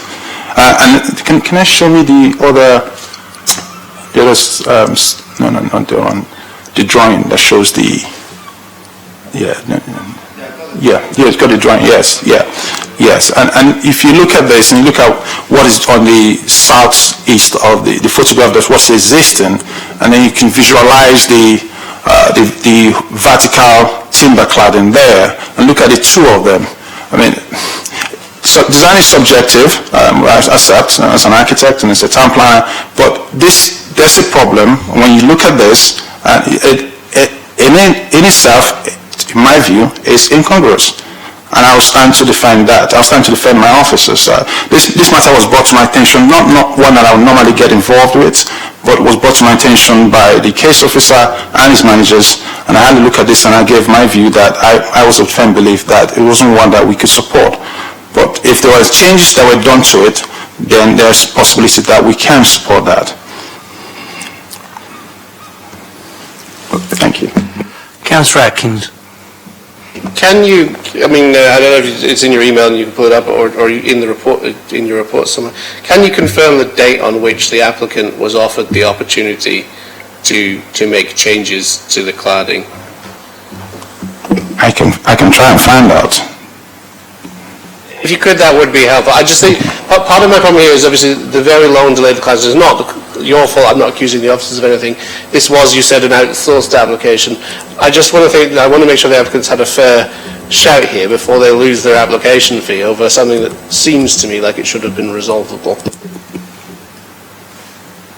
I mean, is that something you can answer reasonably quickly, Ezzy? I need to find out from the officers. Or is this something that can be resolved subsequent to the meeting?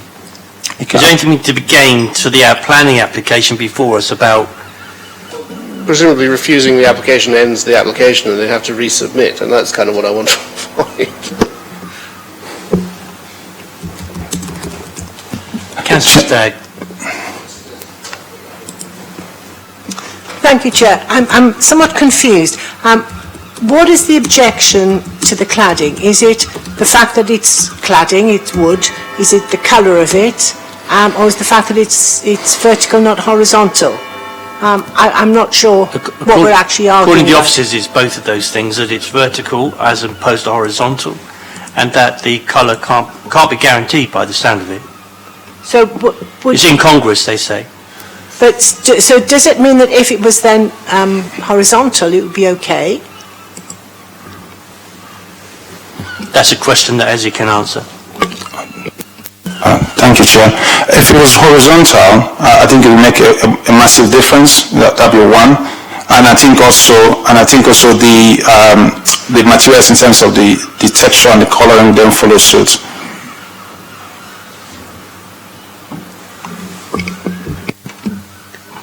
Councillor Smith.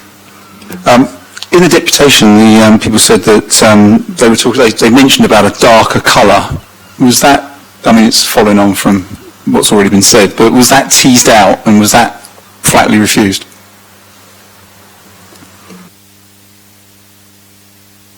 I believe what I'm being advised was that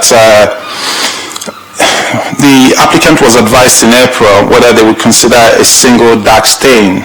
And the architect replied they were looking at the multicolored panels there, horizontal, vertical panels. And I think that was again where there was a bit of a conflict or impasse between officers and the applicant.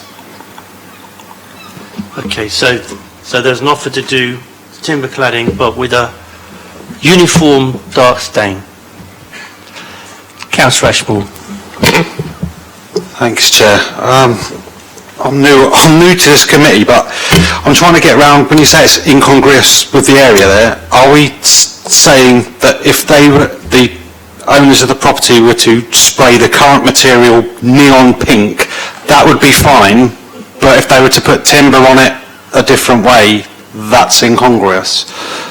Is it just the material rather than the actual colouring of it that makes it incongruous?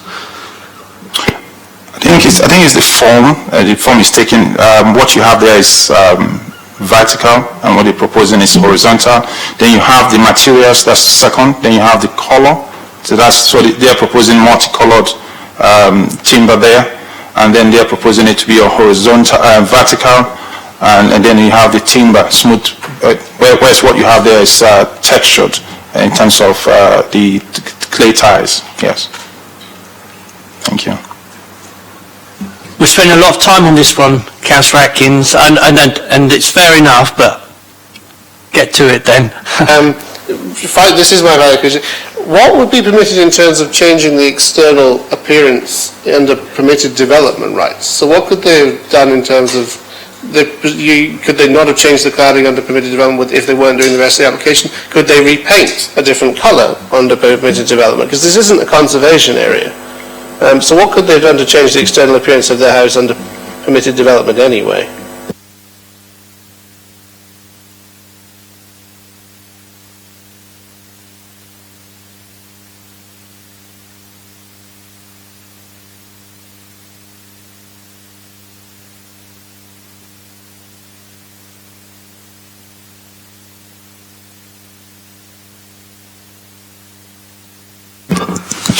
Just give me a minute, please.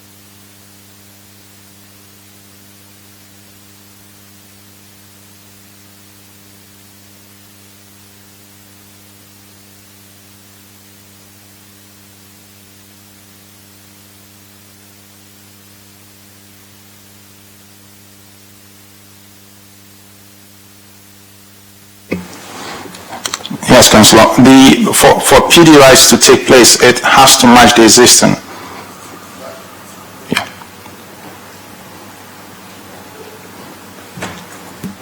Okay, we're all done? Having heard that from Eze, I might be able to assist a bit more. I think if Eze is confirming that it doesn't have a permitted development right, it's termed development under section 55 subsection 2 of the Town and Country Planning Act, because the argument that the planning making, as I see it, is that the materials would materially affect the external appearance of the building, and the requirement is that to come under the threshold for development and thus avoid a planning application would be that they do not materially affect the external appearance of the building, or if they do, it's in that threshold of the language that's used in permitted development is that the cladding would be of similar material, similar appearance to the existing building. And the argument goes from planning, these are not similar materials to the existing building, and it does materially affect the appearance of the external parts of the building.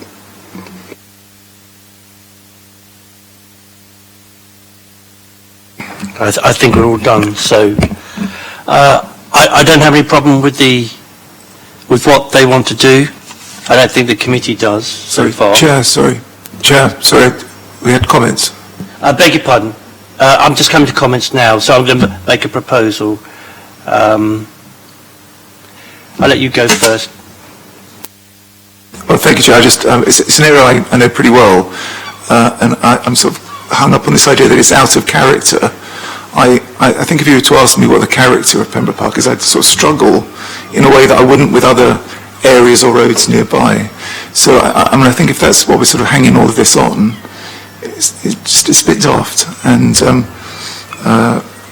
look, I think I think we're reading the room, aren't we? Okay, well, that's very helpful, thank you. So, most grateful to the officers for wanting to protect our city and the street scene. It's very important we have them to do that. But in this case, I think having regard to the use of vertical timber cladding here, the committee considers that the proposal would not represent an unduly dominant development and would not be incongruous to the existing dwelling and surrounding dwellings and would not be harmful to its appearance within the street scene.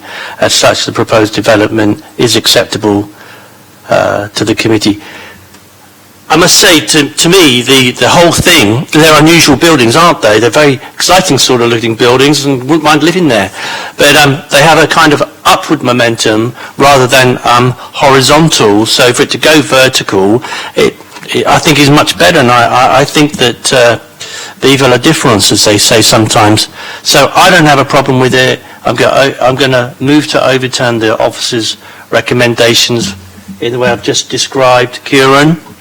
It's just a reversal of the recommendation, seconded by Councillor New. So we move to the vote. Did the officers want to say anything else to this? I'm most grateful for your time today. Okay, so we move to the vote. Those all those. No, Councillor, sorry, where you've you I haven't. don't see any need for conditions.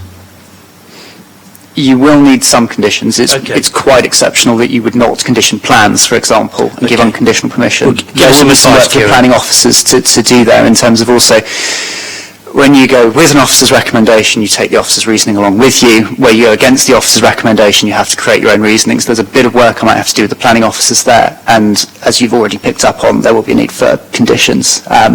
So can I go over to Ed? What sort of conditions would there need to be? The colour or... Because if they want, they clearly, I don't think the committee is even wanting to do one uniform colour. I mean, the applicant wants to do the different brushstrokes, as it were, in the cladding, I think. Quite. I'd go over to the planning officers and see what they would aim to deal Well, members, will you indulge us and let them get on with their work, and we'll come back to it very soon after.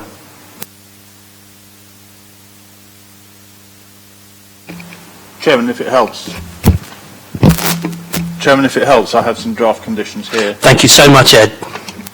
So, in the event of a consent, 3 conditions recommended. 1, the normal one, development hereby permitted shall be begun with before the expiration of 3 years from the date of this consent, to comply with Section 91 of the Town and Country Planning Act.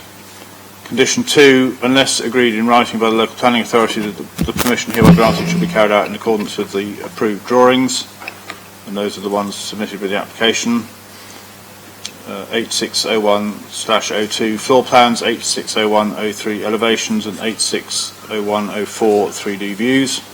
And then the third condition is, notwithstanding the submitted details, no development works affecting the external appearance of the building shall commence until a detailed schedule of materials and finishes, including samples as requested, to be used for all external surfaces of the development hereby permitted, has been submitted to and approved in writing by the local planning authority. Okay, I think that's in hand already. Thank you all very much indeed for your help. As members, with those 3 conditions, can we vote on the matter, please? All those in favour of granting permission today, please show. Okay, so that's unanimous. So you've got your planning permission. Thank you very much for coming today. I'm sorry for the wait. To be clear, I didn't vote in favour. Beg your pardon. An abstention or... Abstain, yeah. Abstain. Thank you so much.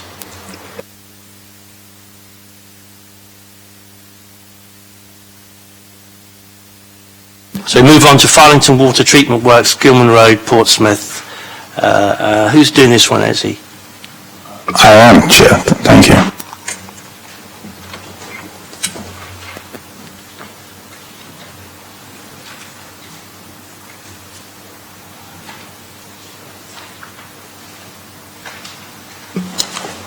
Thank you, Chair.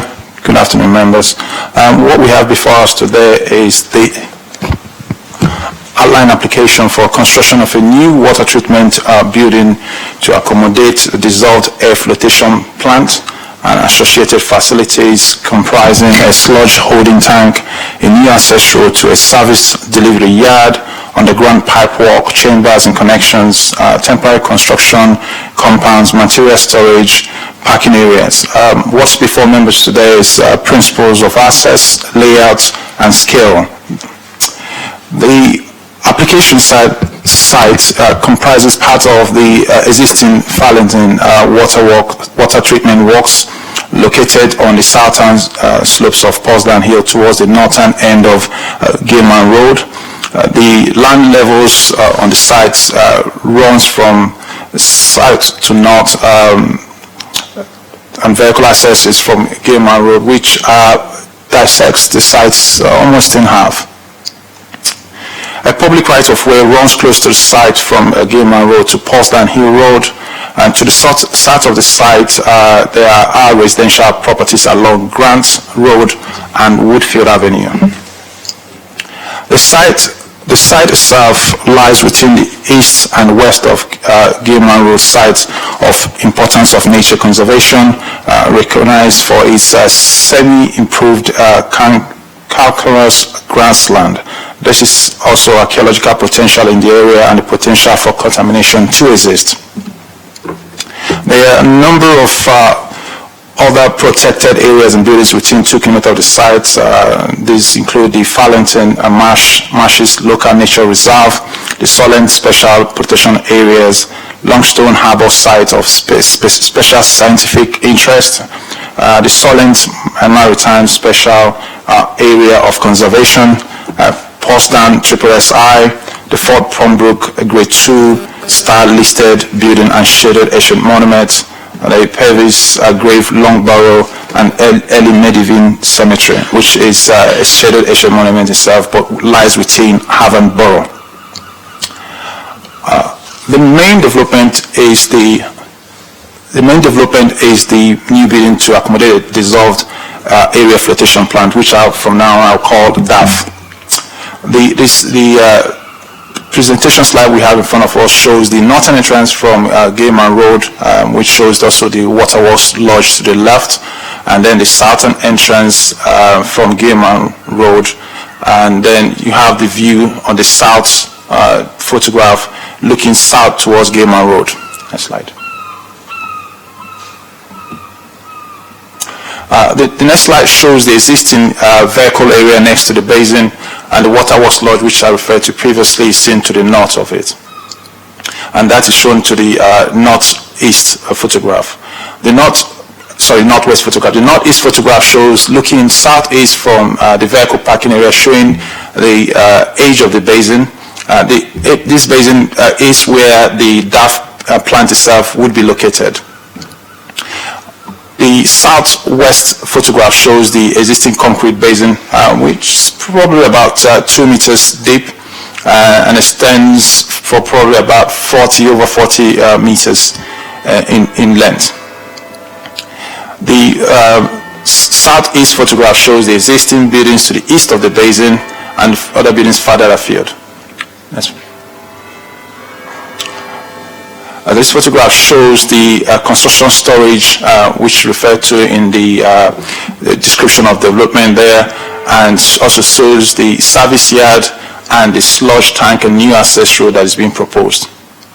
The new DAF building can be seen sited within the existing basin. Then the construction compound and construction parking from the southern entrance from Gilman Road into the site can also be seen there. Next slide. The next slide shows the outline of the DAF building itself as situated within the existing concrete basin.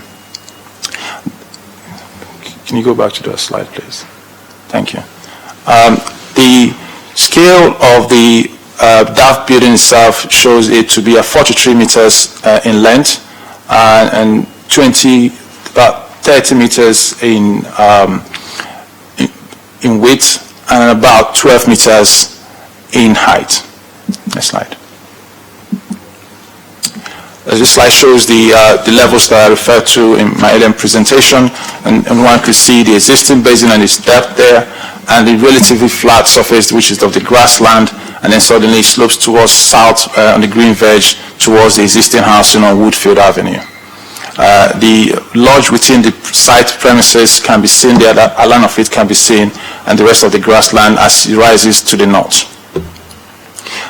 The lower cross-section shows the DAF building institute as proposed within the existing basin, and shows the scale that it would not be, exceed in height to the lodge building within the site.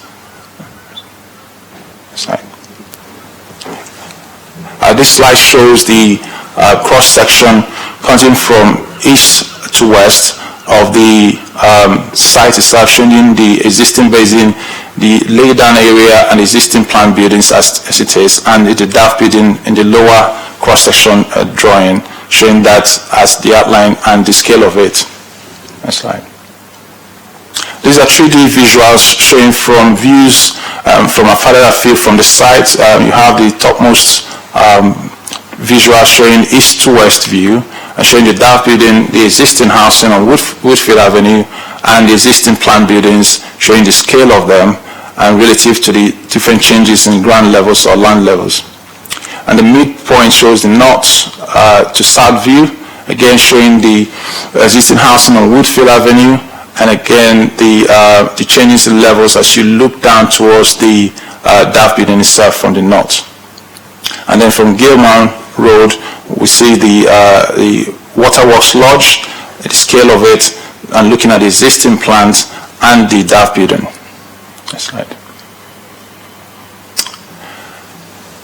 This shows in context showing the landscape markup, the belt of trees to the north, the proposed DAF building, the plant buildings or the sludge plant storage, and also shows the indicative view from the south on Woodfield Avenue looking up towards the DAF building. And then indicative materials, the brickwork and the mounted cladding that is being proposed. Next slide.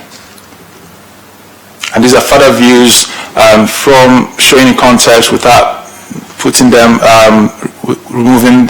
incorporating the existing landscape as it is at the moment, showing the DAF building in yellow, and again from the Fort Pembroke, which is a studied national monument, showing the DAF building in yellow again. One could notice the belt of trees when you're looking at from the Fort Brook SAM that screens most of the DAF building that's been proposed. Thank you. This is a college strategy that's been put forward by the applicant, which our specialist colleagues at county colleges have more or less signed off on.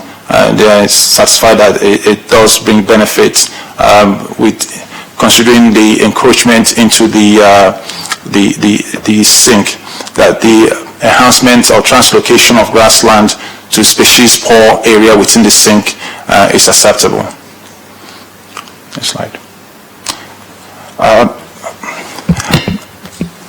The main development as put forward by the applicants is the DAF plant itself, which will be constructed on an existing concrete basin and would have a footprint of approximately 1290 square meters. The building will measure, like I said, 43 meters in length, 30 meters in width, and 12 meters in height, with a low-angled pitch roof, which would be at 7.5 meters to the eaves. There will be a lower section on the southern side, which will have an eaves of a height of approximately 2 meters. Again, with the previous matters that I presented, the matters of technical material considerations and subjective material considerations here. The one being the principle of development, which is found to be acceptable, and then the access and the highway impacts, which the LHA, the local highway authority, has no objection, subject to conditions. The siting and layout and the scale are acceptable because the proposal is to put the DAF building within the existing concrete basin, and then with regards to impact on amenity, the nearest property is around about 50 meters from the DAF building, and we think that separation distance does mitigate against any residential, any impact on residential amenity of nearby of residents that 50 meters on Woodfield Avenue. Thank you, Chair. Thank you. So we got a deputation from Mr. Irvine on behalf of Portsmouth Water. Thank you. Over to you, sir. If you keep the mic fairly close to your mouth, is that okay. right? Thank you, Chair. Is that okay? Thank you, that's great. Excellent. As design lead for the Havant Thicket Reservoir project, I'd like to thank you for this opportunity to further highlight the significant need for and the benefits of the Havant Thicket Reservoir and Farlington Water Treatment Works, of which this DAF plant is a key part. Bob Taylor, Portsmouth Water's CEO, would like to send his apologies for not being able to attend today. Portsmouth Water is required to undertake works at their Farlington Water Treatment Works site to improve the efficient treatment of water supplies and support the operation of the proposed Havant Thicket Reservoir, which will be located to the east within Havant and East Hampshire. The reservoir, which has recently been granted planning permission, is needed to help address a forecast deficit in water resources in the Hampshire area. Havant Thicket Reservoir is an environmentally led scheme, which will reduce abstraction and safeguard two of Hampshire's internationally protected chalk streams, the Test and Itchen. It will supply Portsmouth Water customers and enable 21 megalitre a day transfer to southern water from other sources. The reservoir will allow us to store an excess of sustainable water from Bedhampton Springs during the winter, which would normally flow out to the sea. Water will gravitate from the reservoir down a new pipeline to Bedhampton Pumping Station, where it will then be transferred to Portsmouth Water's Water Treatment Works at Farlington for treatment prior to distribution across Portsmouth Water's supply network. This process will result in a substantial reduction in nitrates entering Langston Harbour, which has been supported by the Langston Harbour Board and Natural England. The reservoir plans also include new green leisure and education hub for the wider community with a visitor centre, wetland and 5-kilometre network of paths for walkers, cyclists and horse riders. The development will create local job opportunities, apprenticeships, volunteering and education initiatives.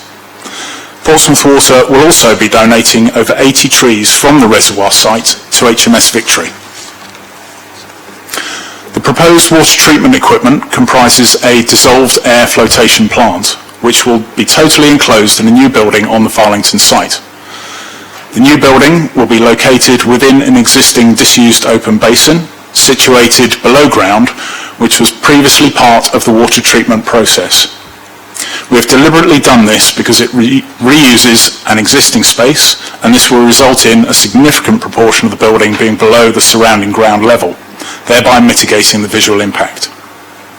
Making use of a previously developed area of the site is a good example of using brownfield land for development and minimising impacts on the environment, and in particular the adjacent protected grassland. The height of the building is governed by the required water tank levels to achieve a gravity flow into the existing treatment process. Sufficient headroom is also needed for an internal crane that provides a safe lifting facility for all required maintenance and plant replacement. The building has been set back into the landscape as far as possible. It will have a stepped roof line and muted colours to help integrate into the surrounding landscape and existing group of buildings. Screen planting will further reduce the visual impact of the building. Farlington Water Treatment Works supplies drinking water only, and the new treatment building will not be treating sewage or industrial wastewater. The drinking water treatment and filtering processes to be undertaken will produce sludge, which will be stored in a fully enclosed tank. The sludge will not have an odour and will be inert. The results of the assessment show that proposals are not likely to cause significant impacts. Construction and operational traffic will not use the surrounding residential streets, and impacts will be negligible on the local road network. The development will achieve a minimum of 10% net gain in calcareous grassland. The water industry, including Portsmouth Water, is the first industrial sector in the UK and one of the first major sectors in the world to commit to net zero carbon emissions by 2030. This development will achieve BREEAM Excellent Standard and will look to identify further ways to reduce emissions during the detailed design and construction.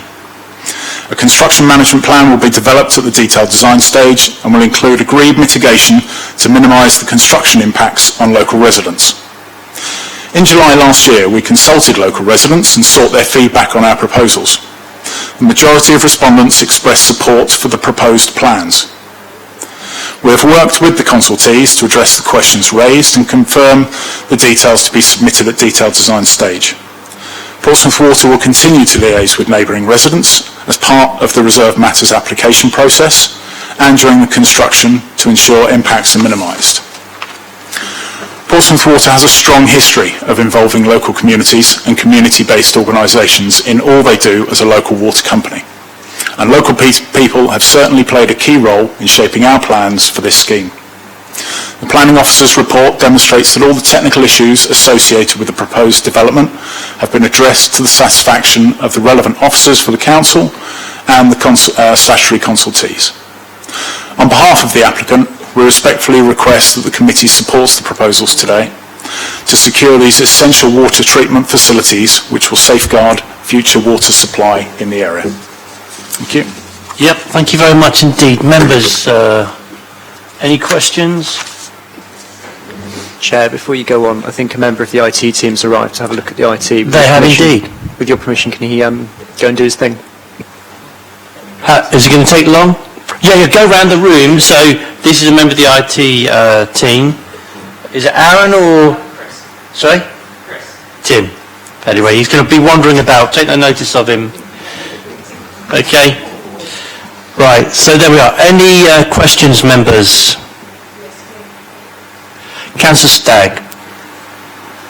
Thank you. I can't find any objections to this. Am I right in thinking that's... There was one on, they wrote in, didn't they? Was there? Yeah, just one. I don't know if that provoked it to come here. Because I was wondering why it had come to planning committee as a result. Okay, thank you. Ezzy, could you just clarify that point, please? Yes, Chair. I just want to look through the report and just confirm back to you just a moment. Thank you. It's on page 69. That's the only representation. There was just one objection, Chair. So I suppose, well, it's a very important matter, of course. It's glad to see it here, but I suppose the question from Councillor Stagg is, did it need to be here? Yes, Councillor, I did. And on what grounds? Is it the size of it, or the size? It's just such a large-scale application. Yeah, It has an impact on a lot of policies, not least the improvement in the nitrate situ, which was described earlier. So, there's no questions, comments. I suppose I'll move the officer's report with the conditions. Members, are you happy with that? Can we all please show that we're in agreement? That's approved then. Thank you very much. Members, it's coming up now for, I think, about 1:30. Am I right? So we dealt with some very important stuff this morning, but there's some more important stuff to come later. We need to get through it. Do we want to break now for, say, 20 minutes? 20 minutes or so? Is that all right? And then come back, say, at... I've lost my phone now. Come back just after 2 o'clock. Is that all right? Okay, thanks ever so much. Beg pardon? Really? Yeah, you're right. Come back just about 1:30. Okay. Okay, thank you all very much.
Okay then, members, so thanks again for your time today. We're moving on to item number 5, which is 13 Shadwell Road. Ezzy? Thank you, Chairman. Good afternoon. Welcome to part 2. Right. Application 20/00485 FUL at 13 Shadwell Road, Portsmouth. Change of use from 3 self-contained flats to 1 dwelling house to be used for purposes falling within Class C4, house in multiple occupation, or Class C3 dwelling house. That's an amended description. Sorry, can we just hold up? I noticed Councillor Atkins' computer is still there. Oh, but he isn't. But he isn't. Could somebody look in the corridor and just shout at him or something? Sorry, thanks, Ed. I think he's just gone for a convenience break, Chair. I'm just stepped out a minute ago.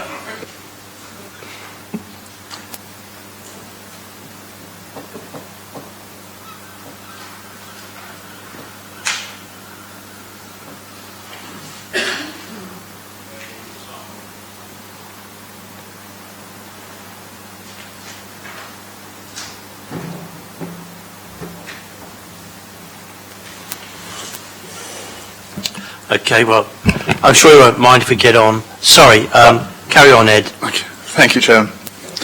So, as shown on this slide, this application relates to a 2-storey property located on the southern side of Shadwell Road. The property has been subdivided into 3 self-contained flats, 2 studio flats at ground floor and a 1-bedroom flat at first floor level. Planning permission is being sought to change the use from 3 self-contained flats to 1 dwelling house with purposes falling either within Use Class C3 or Use Class C4. And as you can see there, the red line and the aerial photograph with existing floor plans as the inset plan. For some reason it's not showing properly on the screen, is it? Sorry, and this next slide shows the existing floor plans. Beg your pardon, getting used to the system here. However, the building is currently vacant.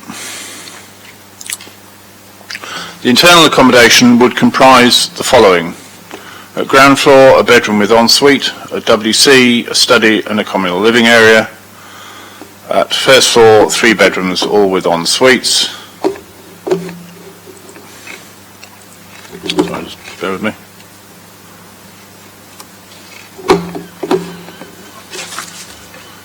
Notes are running out.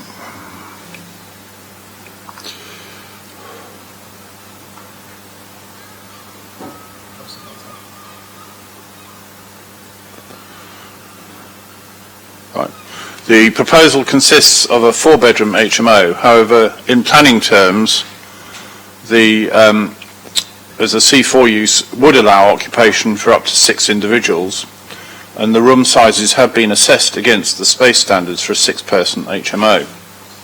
The communal living areas exceed the communal space requirements for a 4-person HMO and meet requirements Can I just ease up there, sorry. We tried to wait a little bit, Councillor Atkins, I hope you don't mind, but I suspect they're going to either want to restart this or... So can we restart it, please, fellas? I apologise. Right. It's only a minute or so. Sorry.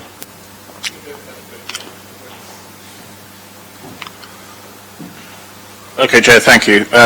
So 13 Shadwell Road. Application relates to a 2-storey property located on the southern side of Shadwell Road. It is currently been subdivided into 3 self-contained flats, 2 studio flats at ground floor and a 1-bedroom flat at the first floor level. Planning permission is being sought for the change of use from 3 self-contained flats to 1 dwelling house with purposes falling either within Use Class C3 or Use Class C4.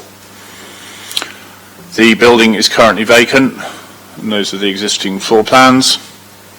The internal accommodation is to comprise at ground floor a bedroom with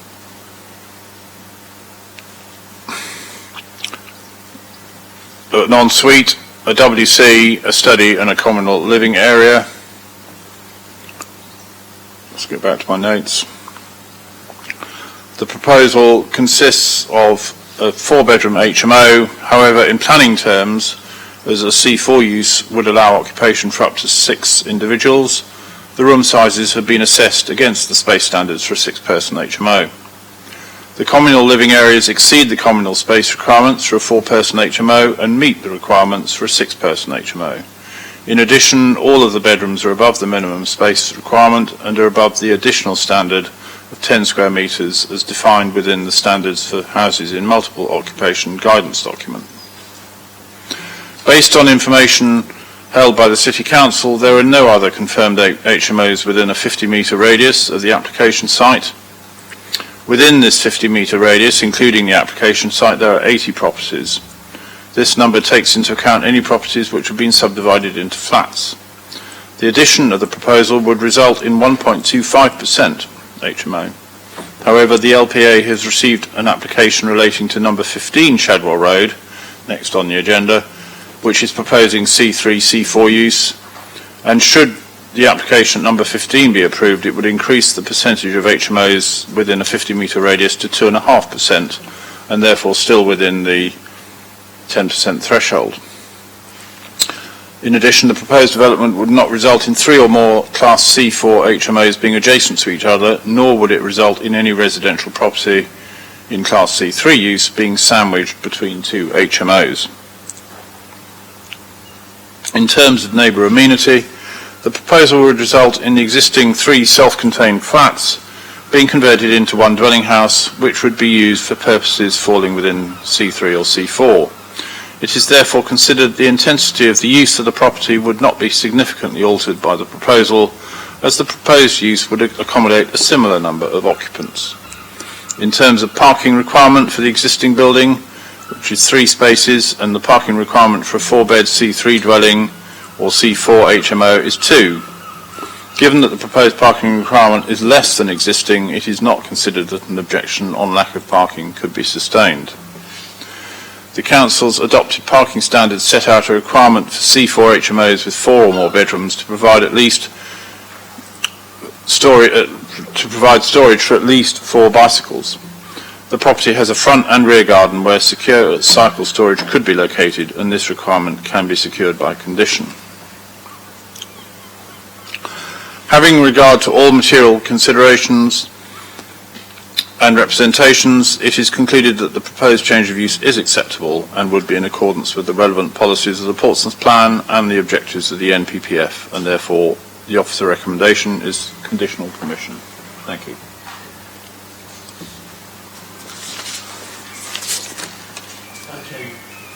Okay, members, so we got a deputation from Mr. Kevin Wood, who's objecting, and the applicant. So we'll and we'll also be reading out a deputation from Councillor Weems. Who's going to do that, gents?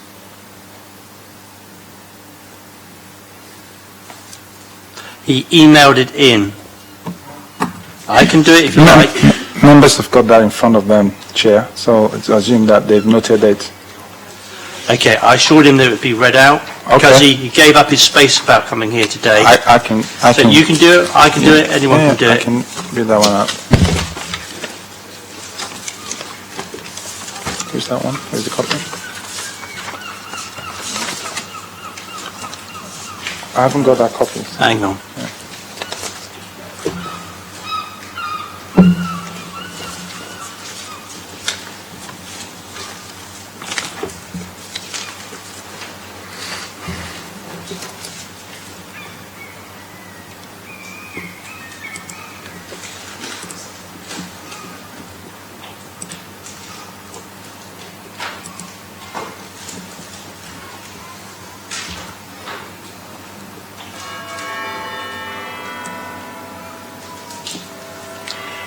Is there any reason why member of the committee shouldn't read it out? I mean, it's on my phone. I did send it to the office several times. Yeah, I think I saw you circulate it yesterday by email, Councillor. I don't have a problem with you reading out the deputation on behalf of a member that, because of COVID-related reasons, isn't able to be in the chamber today. I think that's perfectly acceptable, yeah. Okay, that's great. So, The applicant, is he here? Yes, sir. Mr. Reynolds, do you want to go ahead? Thank you. Good afternoon, Chair, Councillors and Planners. Prior to purchasing the property, it was arranged as 3 flats in disrepair and being rented to as many as 6 occupiers. It was evident that drug use and antisocial behaviour was an ongoing issue and the previous landlord was not managing the property responsibly and with any consideration to local residents. We want to be able to house the same amount of people in the property but offer generous space, ensuite bedrooms and attract professional working people. This property complies with the policy put in place in recent years and is well under the 10% threshold, as you've heard. Bedrooms far exceed room size policy, all being over 10 square metres, providing a comfortable space for tenants. It is clear there is significant demand for this type of accommodation, as demonstrated by the speed at which rooms are rented to tenants. The property has been recommended for approval by the Planning Department and meets all the criteria to be granted an HMO licence. As this committee will be aware, there have been several applications presented to you in recent times which have had refusal decisions overturned on appeal and costs awarded. This is a route we would follow if unsuccessful today. Thank you. Much obliged to you, sir. Do we have Mr. Kevin Wood here? Sir, if you'd like to start. Sure. Chairman and members of the committee, as a resident of Shadwell Road, I wish to reinforce my objection to the HMO of 13 Shadwell Road, and also in turn to support the valid objections from my neighbours. Hopefully choosing to attend today conveys that we're not just an angry bunch of keyboard warriors. It's true the housing needs in the city are stretched, but introducing transient residents into what are effectively rooms for rent is no way comparable to the benefit to the city and the community of reintroducing a good-sized family home, all without breaking new ground. In reading the committee report, my point around sandwiching number 15, Shadwell, was somewhat dismantled in a technical response regarding property classification. Number 17 Shadwell Road is an assisted living home. On paper, it sounds different and insignificant. However, the reality of this is multiple residents and 24-hour live-in rotated care staff. The density of people, use of services versus available space is already very high. The report notes the property has a somewhat disobedient history in terms of planning. I urge the Planning Committee to address the issue around unapproved building works which have commenced here. There are a number of them across different applications. 3 out of 11 local current HMO applications are currently operating under the mantle that it's easier to ask forgiveness than permission and are developing the properties regardless. I kindly request the committee to reject this application.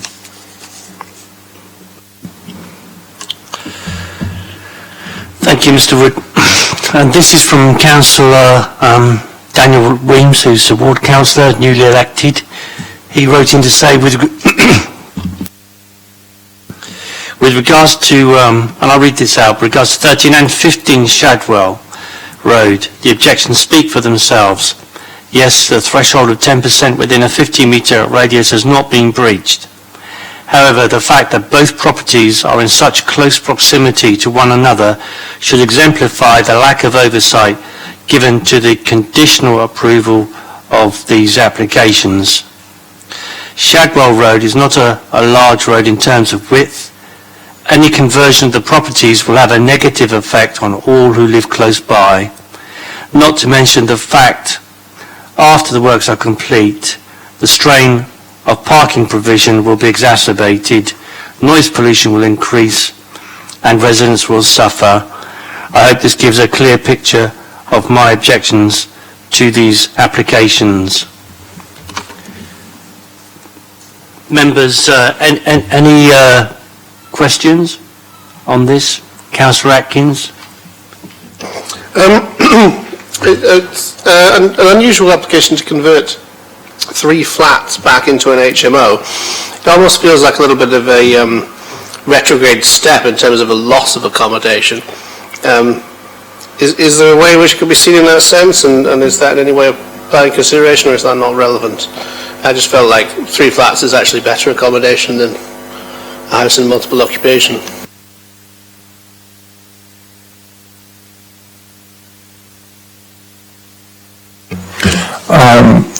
Thank you, Councillor. I think we probably have to look at it in terms of need.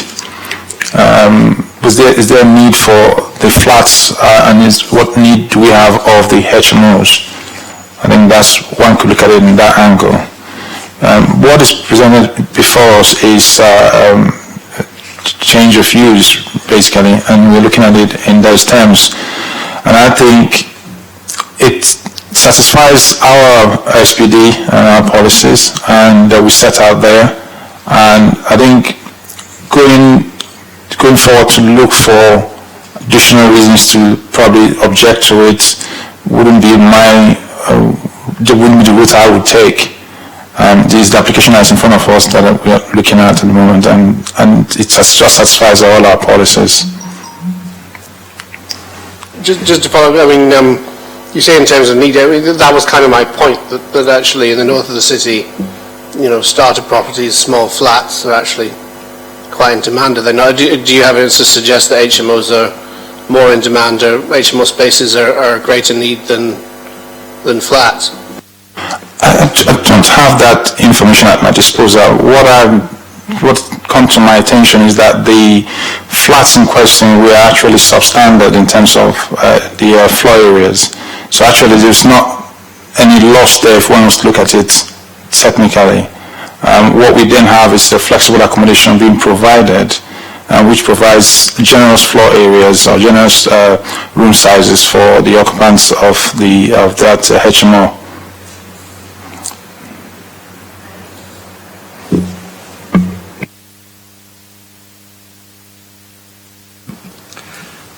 Councillor Atkins, followed by Councillor Corkery. My other question was around the point some of the deputies make about the fact that number 17 is a sort of supported living accommodation, and it's not an HMO. I tend to have sympathy with the idea that they have a similar effect, and if you were the property sandwiched in between, you would feel like they have a similar effect. Can we apply our policy in an analogous way, or do we have to stick strictly to it that it's only a prohibition on sandwiching by two HMOs? Because I do think the effect on amenity is going to be quite similar, having an HMO on either side to having an HMO on one side and a supported living accommodation on the other. Thanks, Chair. I think we have to, what our SPD has done is kind of amplify our policies and say what we be looking at and how we assess this. And I think supported living and the HMOs are different, uses here. And to lump them all together here, I think an inspector would take a dim view of us as a local planning authority. But members can make their own decision with regards how they want this to fall.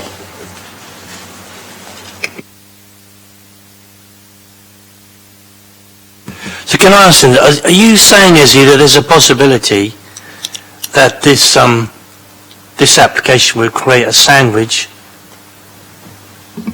arising out of what Councillor Atkins asked you? I think when we look at our SPD, I think that we have to draw guidance from that document which we have produced to amplify our policies and how we would assess HMOs. And in it we talk about HMOs specifically. We do not go into these types of accommodation which Councillor Atkins has referred to. So I think we have to be very careful as to, we set the rules and then basically not follow our own rules. Did you want to tease that out any more, Councillor Atkins? Perhaps with the legal secretary?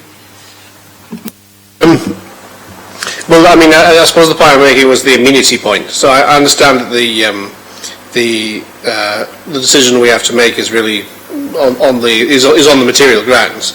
The report, I thought it was interesting, made reference to the importance of the amenity impact on local residents. And I was just saying that I felt that the amenity impact of sandwiching between an HMO and and a supported living accommodation was similar, though actually it's the sandwich property is actually number 15, isn't it, which is the one that's the next application, and we'd end up with a row of 3, so we'd end up with 13 HMO, 15 HMO, 17 supported limited accommodation. And I suppose I was asked the question around whether or not we could take the view that the reason behind the policy is to protect the residential amenity, not having sandwiches, not having 3 in a row, and the amenity effect here is similar. Can we apply that kind of reasoning around amenity, or do you think that's unreasonable?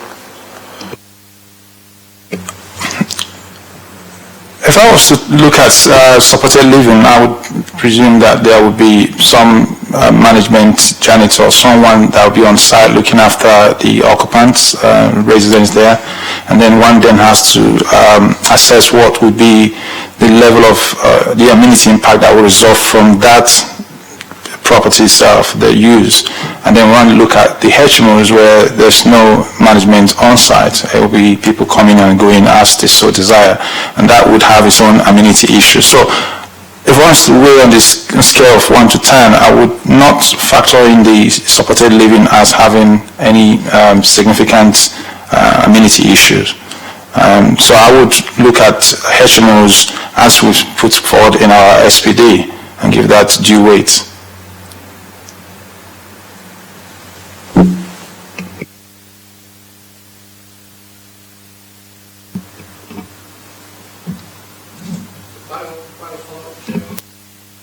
Go ahead. The immediate impact of an HMO is in an increase in coming and going, potential increase in rubbish. Parking is a somewhat separate issue, but related to amenity and possibly noise. And it does say in the report that HMOs tend to generate about 10% of complaints, whereas your average property only generates sort of 1% of complaints around it. So they do generate more complaints, they do generate more difficulty. So we could talk about the amenity of the HMOs directly just on their own, and is that what you're saying we should do? What I'm suggesting is that a supported living accommodation likely generates more coming and going, more traffic, potentially generates more parking impact, potentially generates more rubbish and waste. So doesn't it generate all the same amenity impacts the HMO generates? I'm going with the general belief of what supported living is, so I don't know the intricate details of the supported living at 17 Chadwell Road. But I would say that when one compares both, it's unlikely to find that the amenity issues that will arise from HMO is the same as supported living. That's my own professional opinion. So what's the use class of supported living then? What is the use class? Is it just a C4 dwelling? Is it C4? C3B. Sorry. C3B. I meant C3. C3D, so it's a dwelling. B, yeah.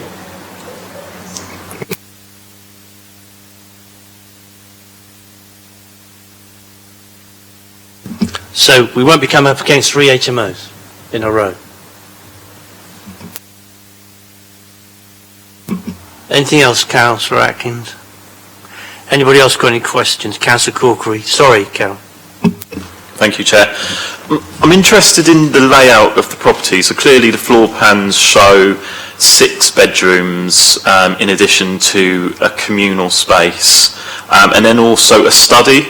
So the study is something that I'd like to ask a question about. Clearly that could be of positive benefit to residents, particularly with more and more people working from home or working flexibly, if there is a workspace available within that property. However, I guess the cynic in me wonders how far down the line does that study turn into another bedroom. So my question, I guess, is what are the planning implications of that? Is there any benefit to the developer of just applying for the planning permission as it is at this stage, rather than applying for a kind of 7 beds HMO, which would cover that study being used as a bedroom?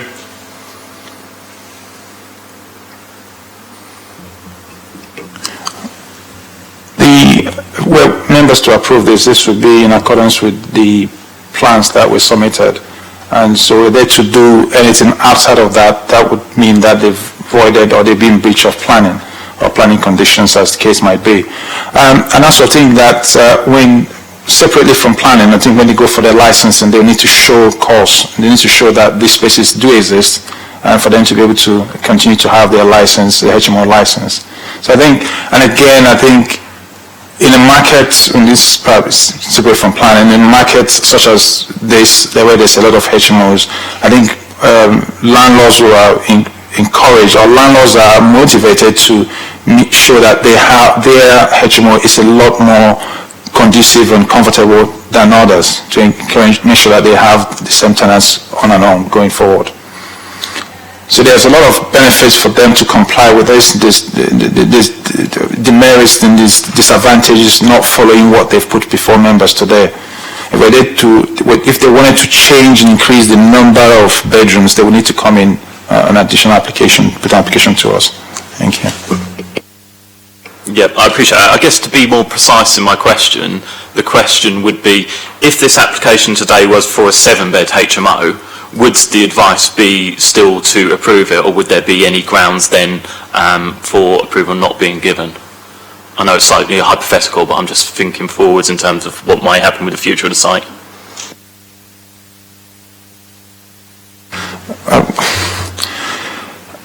As when the application does present itself, we would have to consider the merits of that application at the moment. We can't, in planning, we can't go and start thinking what might be happening in the future or not. That's not the way we work. We work what's in front of us.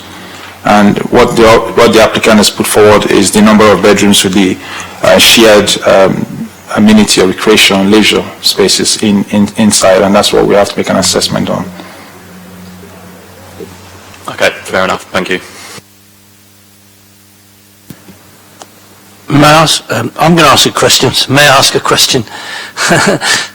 When did 17 Shadwell get its C3B use? And where is that recorded? Sorry, sir, I need to find out. Just a minute. Yeah, thank you.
Thank you, Chair. There is no planning history for number 17 Chadwell.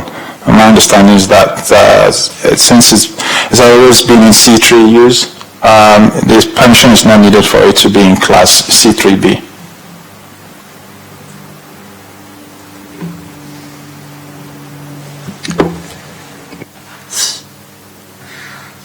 So I think, do we know the actual status of 17 Shadwell? Has there been an investigation?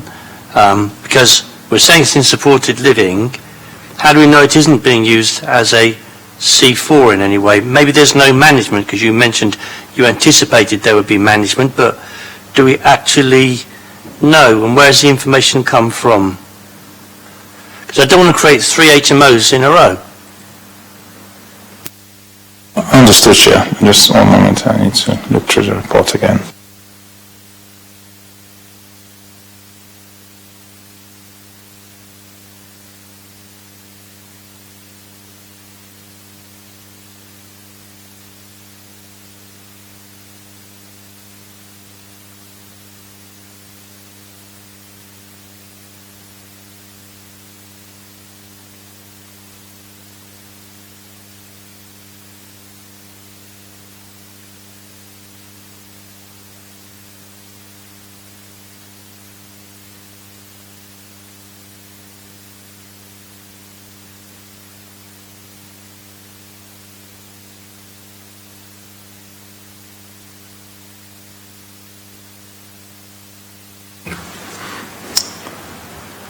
I don't believe there's any investigation has been undertaken, Chair.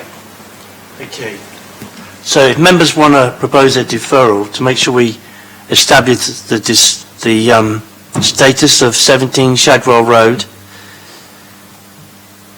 is that what, I mean, I don't know the status. I don't know if it really is a C3B, a C3 or a C4, and I don't want to leave here and something happen today which would breach our planning. Sorry, Chair, if I may add, my understanding is the supported living is managed by Clarion Housing. So I believe some of the information there might be confidential. Yeah, but I mean, we can establish whether it's how they're managing it, whether people go in or whether these people are just there as a CFO. Because I I don't know. Yeah. I want to know, so I'm sure if we defer it, and I make an apology for deferring it, but I want to know the status of 17 Shadwell Road. Okay, Chair. Anybody else got a different view to that? Councillor Ashmore. Just a clarification, Chair. If you defer this one, would you be deferring the next item as well? Inevitably.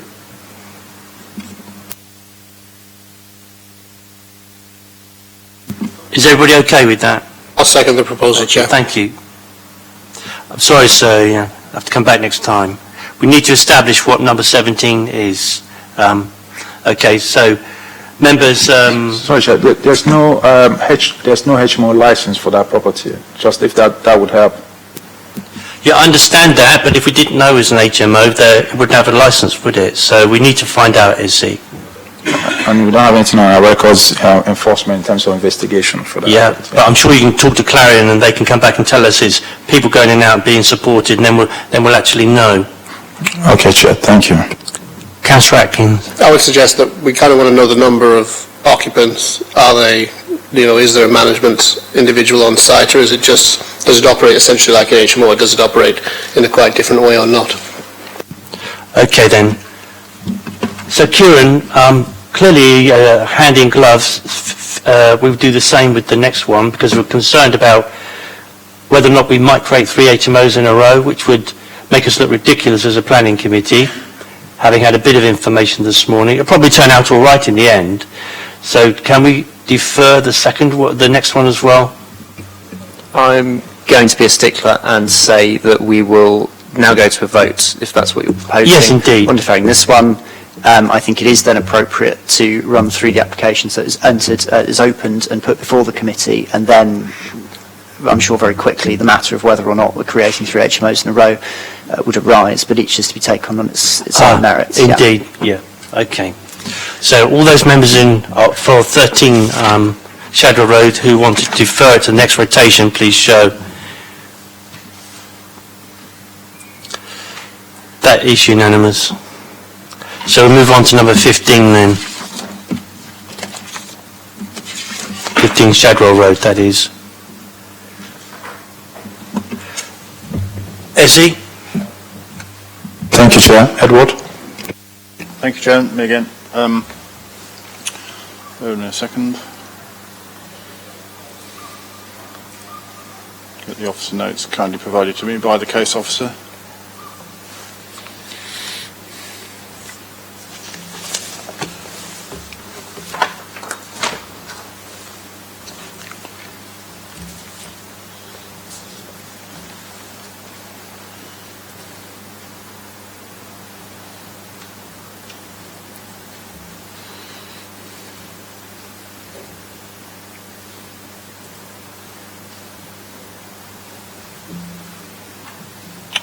Okay, so this application is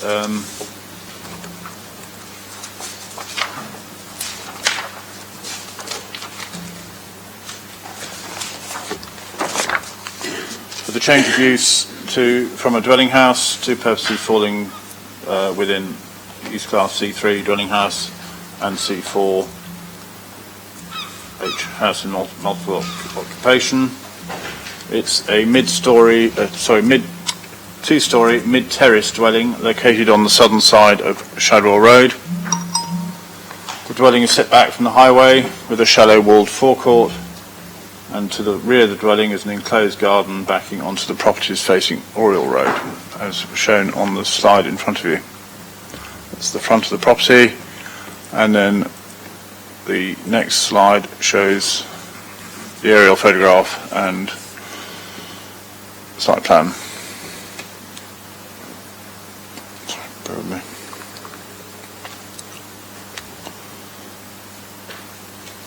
So the proposal is to change the use from a 3-bed dwelling house to a 4-bed HMO, but it meets the room standards for a 6-person HMO. The 4th bedroom will be created on the ground floor. So that slide shows the existing floor plans on the left and the proposed floor plans on the right. The internal layout would change the location of the kitchen, but the bathrooms remain as existing. All 4 bedrooms would exceed 10 square metres. Bin storage remains at the front, cycle storage to be provided to the rear for 4 cycles and secured by condition. Results in a half a car parking space shortfall, but that is not considered to be a reason for refusal. The yellow triangle, which you can see just to the northwest of the red circle, shows an existing HMO at 34 Shadwell Road. At present, there's only one HMO in the search area. It represents 1.35% of the properties in that area being in HMO use. If number 15 is permitted, that would take it up to 2.7%, and if number 13 was also permitted, that would increase it to 4.05%, all within the 10% threshold. And then back to the arguments we've just been hearing, Councillor, no sandwiching of a Class C3 property or terracing of 3 HMOs would occur. Numbers 11 and 17 Shadwell Road are considered to be in Class C3 use. Thank you. Thank you. Mr. Wood, and I've got Mr. Reynolds again. We'll take the applicant first this time, okay, as we did last time. Mr. Reynolds. Thank you, Chair.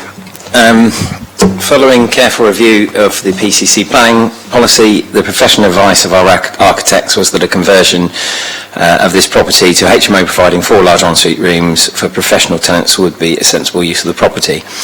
Portsmouth has a housing shortage and many young professionals cannot afford to rent a house or flat, and unfortunately often find the only properties available to them are very substandard and poorly managed. The property complies with all the policy put in place in recent years and is well under the 10% threshold. Bedrooms far exceed room size policy, all being over 10 square metres, providing comfortable space for tenants. I'd like to add that my understanding was that these applications should be considered in their own right. So I understand the concerns around creating 3 HMOs in a row. But the application for 13 is completely standalone, and this is completely standalone. So in turn, I'm a bit confused as to why they were, why number 13 was deferred. Again, as the committee is aware, there have been several applications presented to you in recent times which have had refusal, decisions overturned on appeal and costs awarded. So this is a route that we would have to follow if unsuccessful today. Thank you. Thank you, sir. Mr. Wood. Chairman and members of the committee, as a resident of Shadwell Road and near neighbour, I wish to reinforce my objection to the HMO of 15 Shadwell Road. If passed, the property will have a large impact on issues arising in the community. Regardless of the classification of the care home at number 17 Shadwell Road, this would create a dense run of 3 commercial properties in a row that puts pressure on the area above that of a standard family home. Traffic, parking, refuse, and perhaps most importantly, social issues created by the tenants that the residents and the community of Shadwell are simply left to deal with. I urge the committee to reject this development of homes for professional people, as they seem to be cunningly marketed, in favour of retaining a true family home that exists now within the Portsmouth housing stock.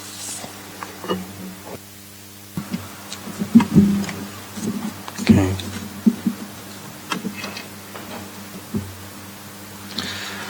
So I'll just repeat what Councillor Williams sent in. He said, regards to 13 and 15 Shadwell, the objections speak for themselves. Yes, the threshold of 10% within a 50-metre radius has not been breached. However, the fact that both properties are in such close proximity to one another should exemplify the lack of oversight given to the conditional approval of these applications. Shadwell is not a large road in terms of width. Any conversion of the properties will have a negative effect on all who live close by, not to mention the fact after the works are complete, the strain of parking provision will be exacerbated, noise pollution will increase and residents will suffer. I hope this gives a clear picture of my objections to these applications. Any members got any questions? Councillor Corkery.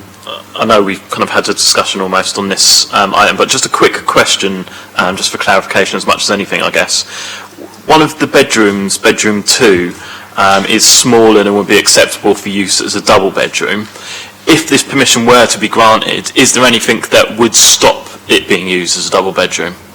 Say, for example, the other rooms were single occupancy, could this one be used in accordance with planning as a double, even though it's not big enough?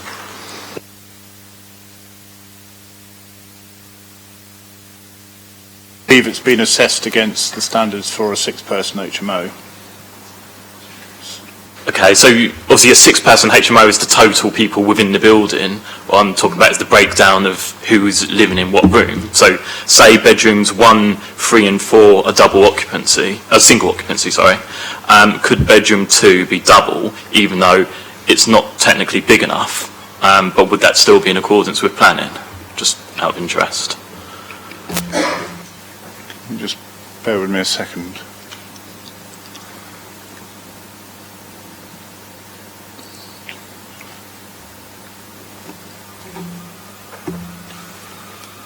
Can I just get back to you on that one? Thank you. Any other questions? Councillor Atkins. If we're going to ask questions about substance, I'll very quickly ask this one. The number 13 obviously has a requirement for a 34 metre squared combined living area. When they're split out in half in the number 15 application for the dining room, living area and the kitchen, it says that the requirement is only for 25 metres squared, 25.6. Is that correct? It seems rather strange that the size requirement is much larger if you have the combined room than if you have the two separately.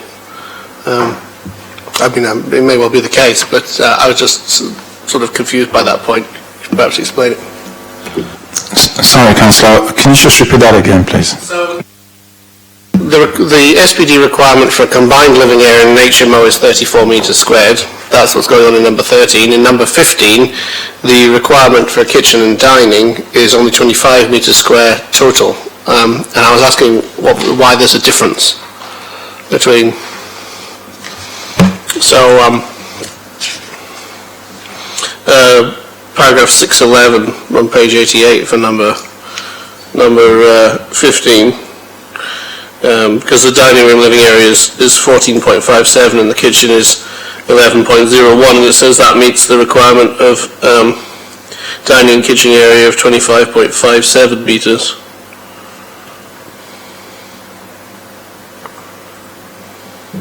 So the individual room layout requirement when they're separate rooms is smaller, it's 10 metres smaller than when it's a combined living space. Is that correct?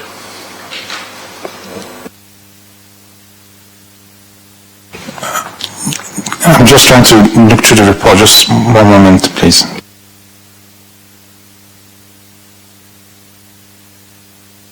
So I think what we're asking is the community space, the communal space that's being provided. We've had a lot of HMOs turned down because the communal space was not good enough, and in some cases the kitchen area was not included in that, and the inspectors turned them down because there were things jutting out and they couldn't possibly be included as as part of the communal space.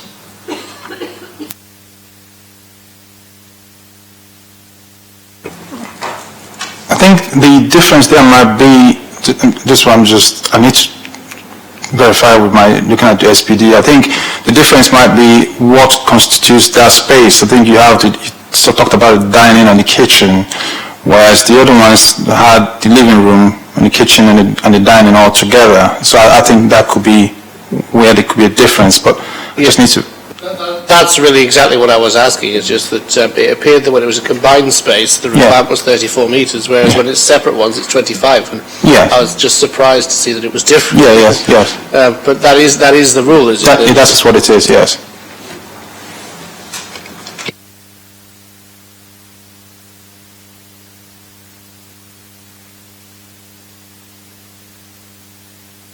Chair, if I may go back to Councillor Corcoran's previous question, the limit is for 6 occupants. Any more than that would be in breach of planning permission. That'd become a sui generis application, wouldn't it? Yes. Can we have a look then at the kitchen area on this application? Yes, Chair, we can.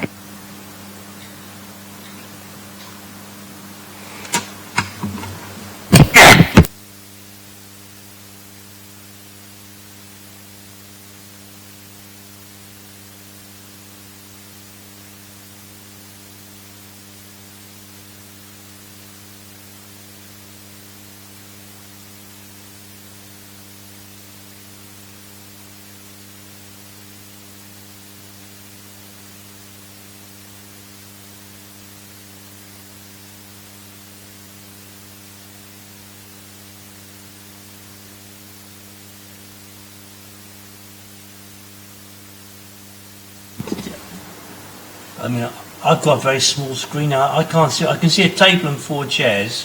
The table and 4 chairs is the desk, and then you have the... Can you put your mic on? Sorry. Sorry, Chair. The 4 tables, 4 chairs around a round table is the dining area, and the 2 settees, I believe, is the living area, and then you have the kitchen towards the front, about midway point of the property. So they're not combined then? They're not. So how can that be considered as communal space then together? The communal space, I believe, is the dining area and the living area there. The kitchen is separate. The kitchen is separate and is separated from the living area by shower unit and a WC. But the dining room and living room area are only 14.57 metres squared. And if that's communal space, that's not big enough, is it?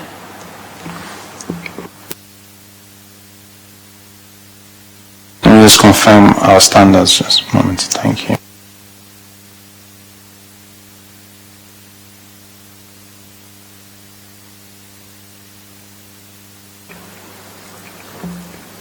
Chair, if I can just come in on that point. As said at the bottom of page 88, under paragraph 611, which sets out the floor areas, it says for an HMO accommodating between 6 to 10 people, the proposed combined floor area of the dining and area and kitchen is 25.57 square metres, which exceeds the minimum requirement of 22.5 square metres.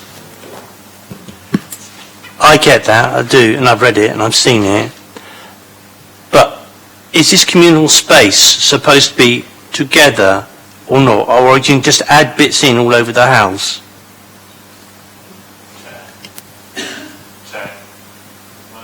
Come in quickly. Just by all means. I think it might be helpful. I don't know if we can get it up on the screen, but the HMO standards document, page 4, sets out quite clearly in a number of tables the answers to the questions that you're asking. I don't know if it's possible to look at that or not. Sure. Am I asking a sensible question? Yeah, I think, I think the wording isn't necessarily, because you're right, they're talking about combined space, but it's not combined space. They're two separate spaces. That's and, right. Yeah, in the HMO standards, it's got specified sizes, requirements. Because for we've those had this spaces. argument before in the committee, and the planning inspectors have backed us up when we've said no.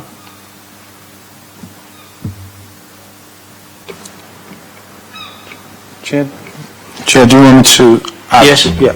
I think one other point just to highlight is the floor areas for the respective bedrooms, where inspectors have sided with us again.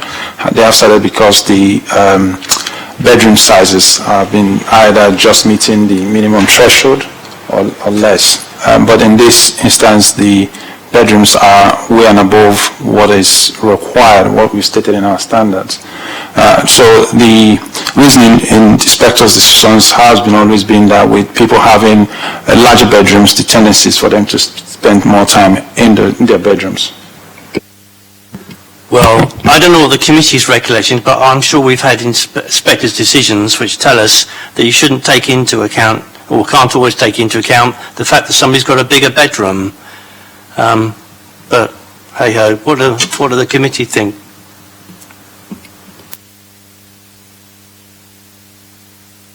I mean, so far as I can see, the combined living room area with the dining room is 14.757, which is under the minimum standards. Seems to be open and shut case. Chair, just if helpful, again, the HMO standards, it does distinguish between combined spaces and separate spaces. Where the rooms are at least 10 metres squared, which they are in this case, it talks about the separate sizes for kitchen and dining. The separate size for the kitchen space should be 11 square metres and the separate space for the dining should be 14 square metres on my reading of this table, which obviously would meet what is being proposed, as I understand it. Okay. Any other advice you'd like to give? No, just stand by what I said previously, Chair. Thank you. There we are, members. Any comments? Well, I propose that since we deferred the previous application, we should defer this application. I think that's right, because we can't be absolutely confident of the percentage of HMOs in that area as well. So I agree. I'll second it. All those in agreement? That's unanimous.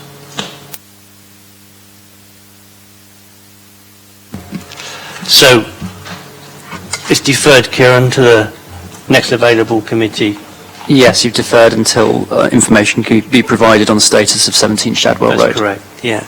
So move on then to 73 Oldfield Road. Thank you, Chair. Thank you, gents. And I have to make a declaration that I know Linda Dare from years and years and years back. We'd never been out together. And she used to work in the shop next door to my place, but it's about 20 odd years ago. And I was delighted to see her today. But, you know, I have an open mind, etc., etc. Is that okay? So you're declaring a personal but not prejudicial interest? That's correct, thank you.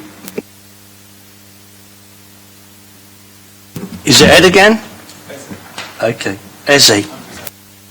Presenting, Chair. Thank you.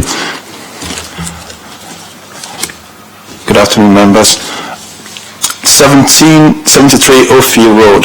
Just before I start off, I just wondered if members have in front of them comments from Brenda Foster from 75A Oldfield Road and Peter Murrow, 77 Oldfield Road. They were handed out earlier, yes, so everybody should have those. I've read them through. All right. Thank you, Chair. The last item on the agenda today is 73 Oldfield Road. It's a change of use from dwelling house class C3 to purposes falling within class C4 houses of multiple occupation or C3 dwelling house. The slide that we have in front of us shows the front elevation of 73 Ophir Road. Members would note the setback around about 3 to 4 meters in the front, which is hard treated, hard landscaped, could potentially be used for either cycle parking or keep bringing out the bins at bin collection days. The application site is a 2-story mid-terrace house located south of Ophir Road. To the frontage, like I mentioned, is a small forecourt, and this is bound by a low-level brick wall. The dwelling itself, as can be seen, is constructed of a brick wall with a bay window at ground and first floors in a light color render with UPVC fenestrations. The surrounding area is characterized by residential dwellings of similar design and appearances. There are some rare decorative features along Ophir Road. However, there is a sense of uniformity on this road. The slide we have in front of us shows Ophir Road, the location plan and the area view. Next slide. The main development is seeking permission for flexible use of the property for purposes falling within C3 and C4 uses. The property in question, within a 50-mile radius, there's no other HMO that's there. There are 65 properties within the 50-meter radius of the application site, and no property has been identified as a HMO. And this is going with the best available data that the local planning authority has. Objections have been received from number 80 and 82 as time the report was published. We subsequently received further, which I've brought to the attention of members, which members have acknowledged having had sight of. And these objections primarily have to be rest on the unlawful HMOs, but officers have conducted a history search, a council tax records check, and these properties do not appear to be in use as HMOs. The proposed floor plan shows 2 bedrooms, including a suite and 1 number WC, and a shared kitchen and lounge at ground floor. Next slide. The next slide shows 2 bedrooms and suite at first floor level, and 2 number bedrooms, including suites at second floor level.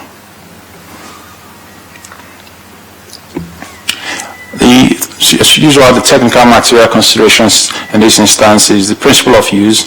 This is found to be acceptable as the HMO is the only one within the 50-mile radius, and in that sense it's 1.5% of 10% that is the maximum threshold. The assets and highway impacts have been assessed by colleagues in the local highway authority and have no objections subject to conditions. The standard of living accommodations, all bedrooms within this site over 10 square meters and all have their own toilets and shower units. In terms of nitrates, National England has confirmed that it has no objection to the proposal subject to conditions. And in terms of waste, as stated previously, there is a provision out in front where waste bins could be brought out on waste collection days. In terms of residential amenity, we think that the proposal would not have any adverse impact on residential amenity, it being the only HMO within a 50 meters radius. Thank you, Chair. Members, any questions? Sorry, done the deputation. Any questions, members? Okay, can we put this, Councillor New? Thank you, Chair. Could the officers confirm if this is actually a retrospective application? and that the actual work that's detailed in the application has actually already been carried out.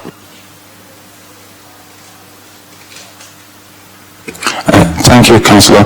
My understanding, looking at the photographs that the officer took, shows that the works were ongoing, that they had not been completed, so it's not in use. Thank you.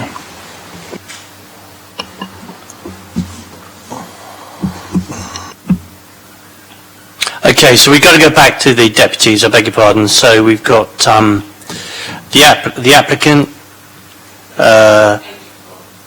Mrs. Vanderberg, thank you, followed by Linda Dare, who's objecting. Madam, over to you. Sorry? Karen Wells, okay. Carry on. Okay, so good afternoon, everyone. I'm the agent acting on behalf of Mr. Vanderberg, the agent, who can't be here today.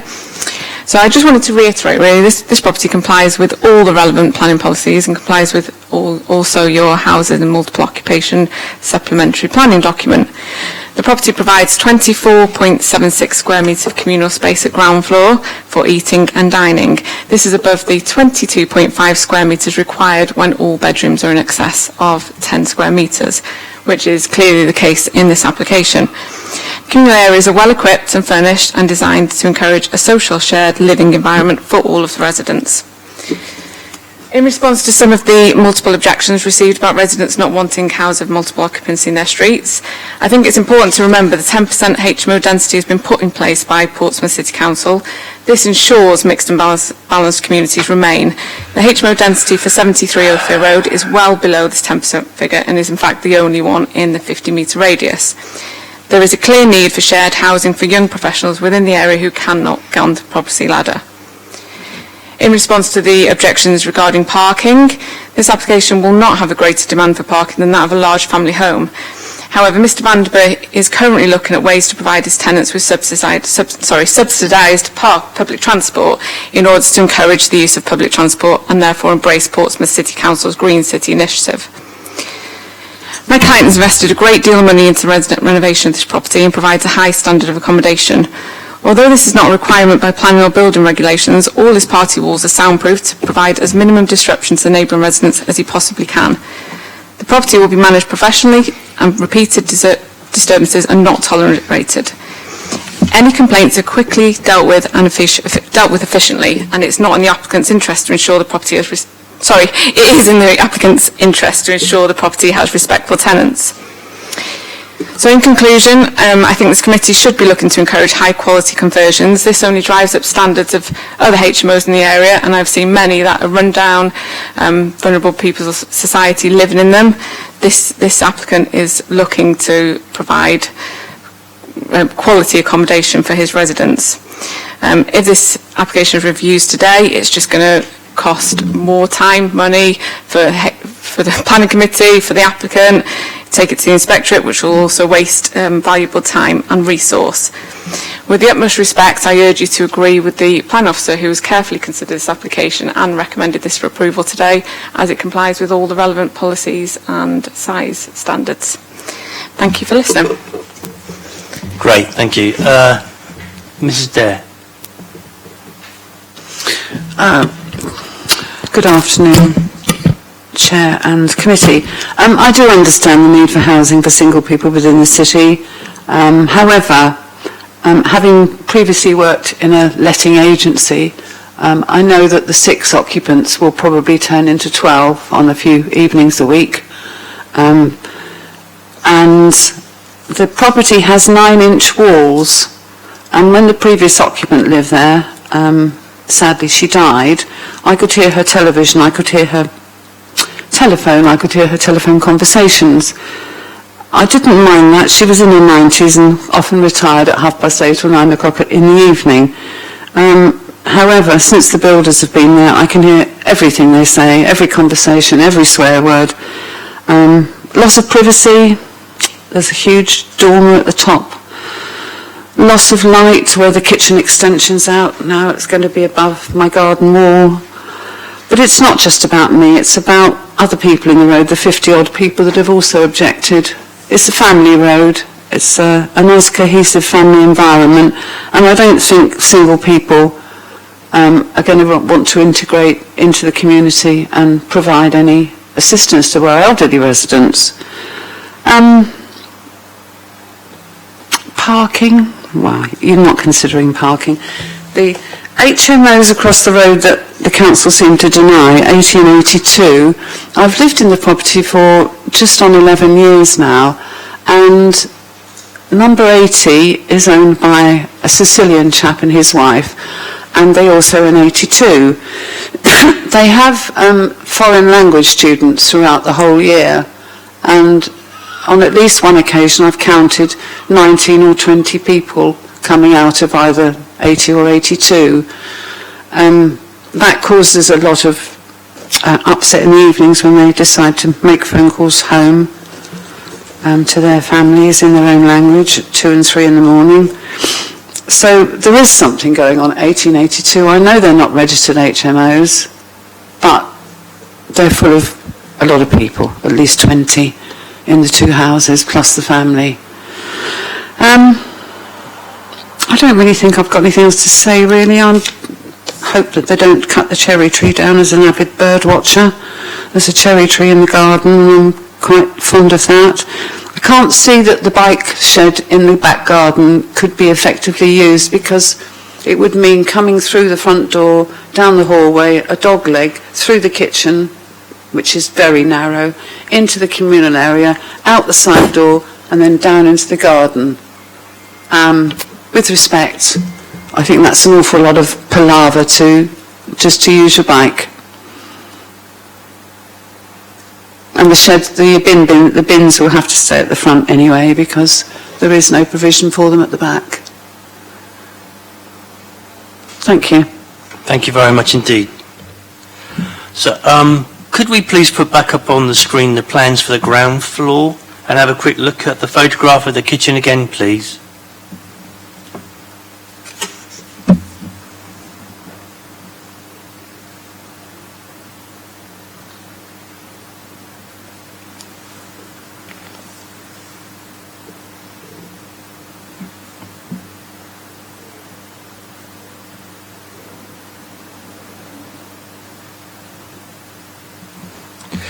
So they come out of the kitchen and go into a communal area, is that correct, dining room? That's correct, Chair. Okay.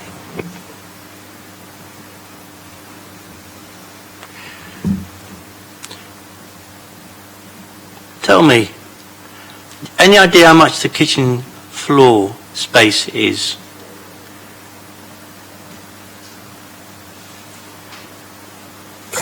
So let me just defer back to the report. Let me see if it's there. Thank you. Well, I suppose a better question is, really and truly, can the units and the cooking facilities and so on, can they really be included in the communal area?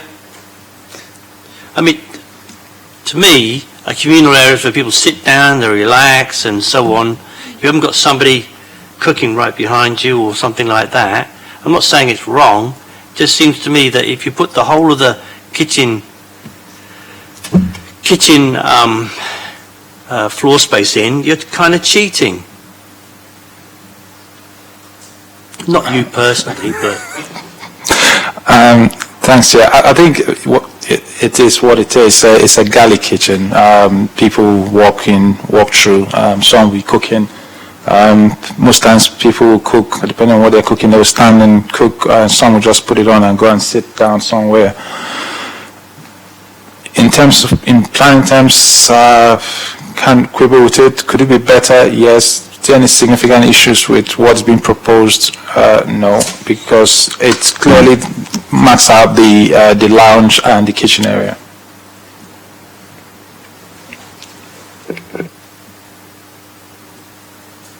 Okay. What is the floor space of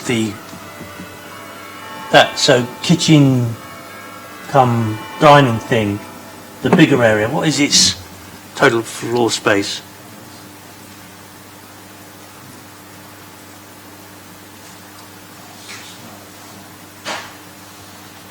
So tiny. Let me just look at the body of the report, Chair. Just one moment.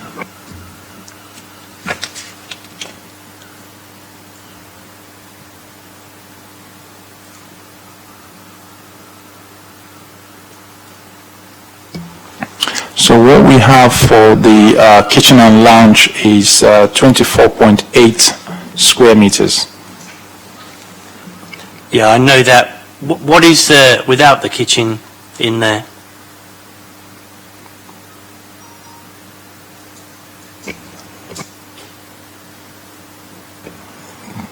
It's going to be below, what, 22.5 meters squared? Shall I zoom into that to have a look at the number that's been made there.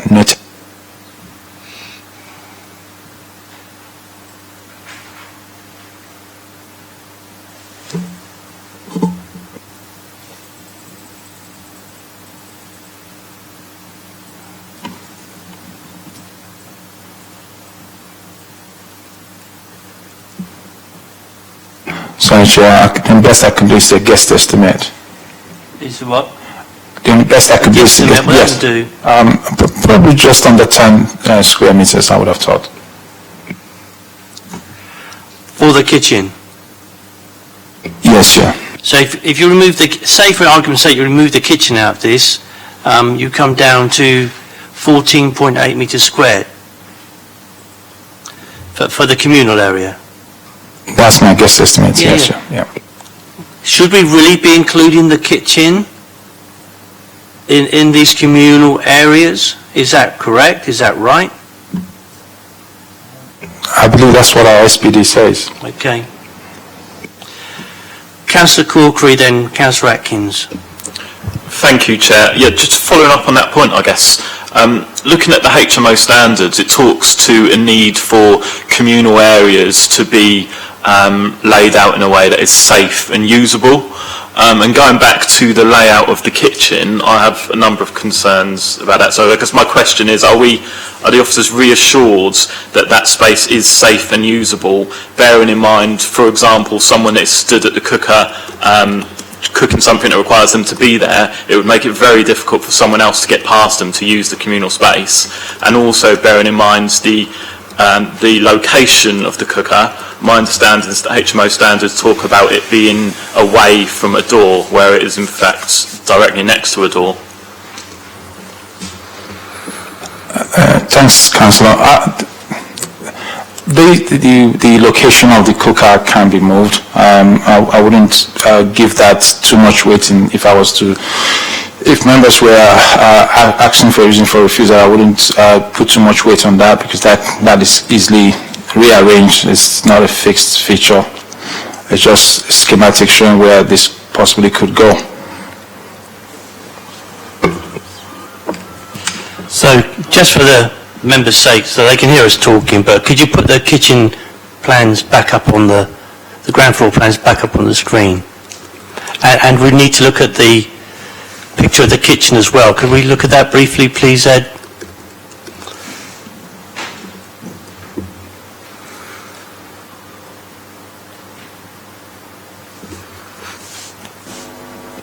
Is that not pre-conversion? Just shouldn't there be a communal space on the end of that kitchen now?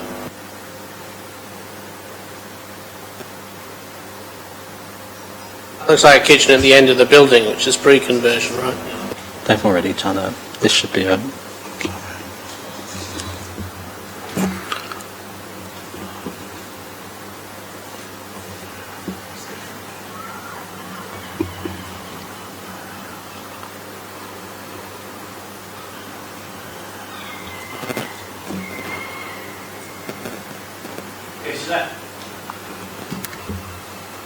So the door at the end, the light door, that goes into the communal space?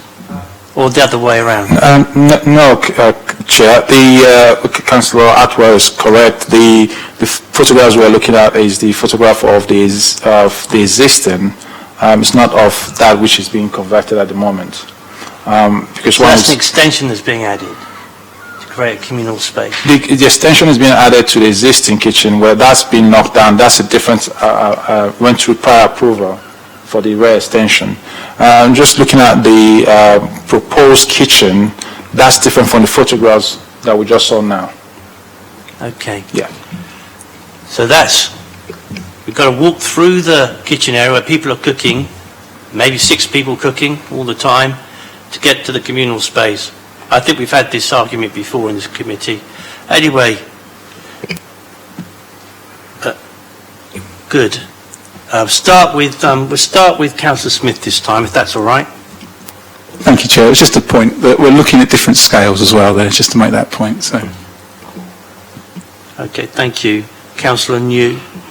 Thank you, Chair. Earlier on when I raised the question about whether this actually is a retrospective application, I believe it is. I think they've already started the development work, and so perhaps you can advise us on this, because I know that in the past, Chair, when we've both sat on committee together, we've taken a bit of a dim view where people have actually started the development without permission. I think it sets a bad precedent if that's the case. And I've just done a brief search, because I know that this issue has been raised in the community recently. There are photos dated the 19th of April showing large amounts of building materials outside the property. Something's not adding up here, but what is the legal position of people actually starting developments without the actual permission, which I believe has possibly taken place here? I mean, it just doesn't sit well with me if that is the case. Chair? I beg your pardon. Go ahead. Thank you, Chair. Thanks, Councillor. With all matters, people can commence work and submit an application or have an application depending and commence work. Which regards retrospective for us is when either the use or the scheme has been completed and they send in an application that is retrospective. They're applying after the fact they finished the work which planning permission is required. But the work can still be ongoing, which in this case that's our understanding, and we would not call it retrospective.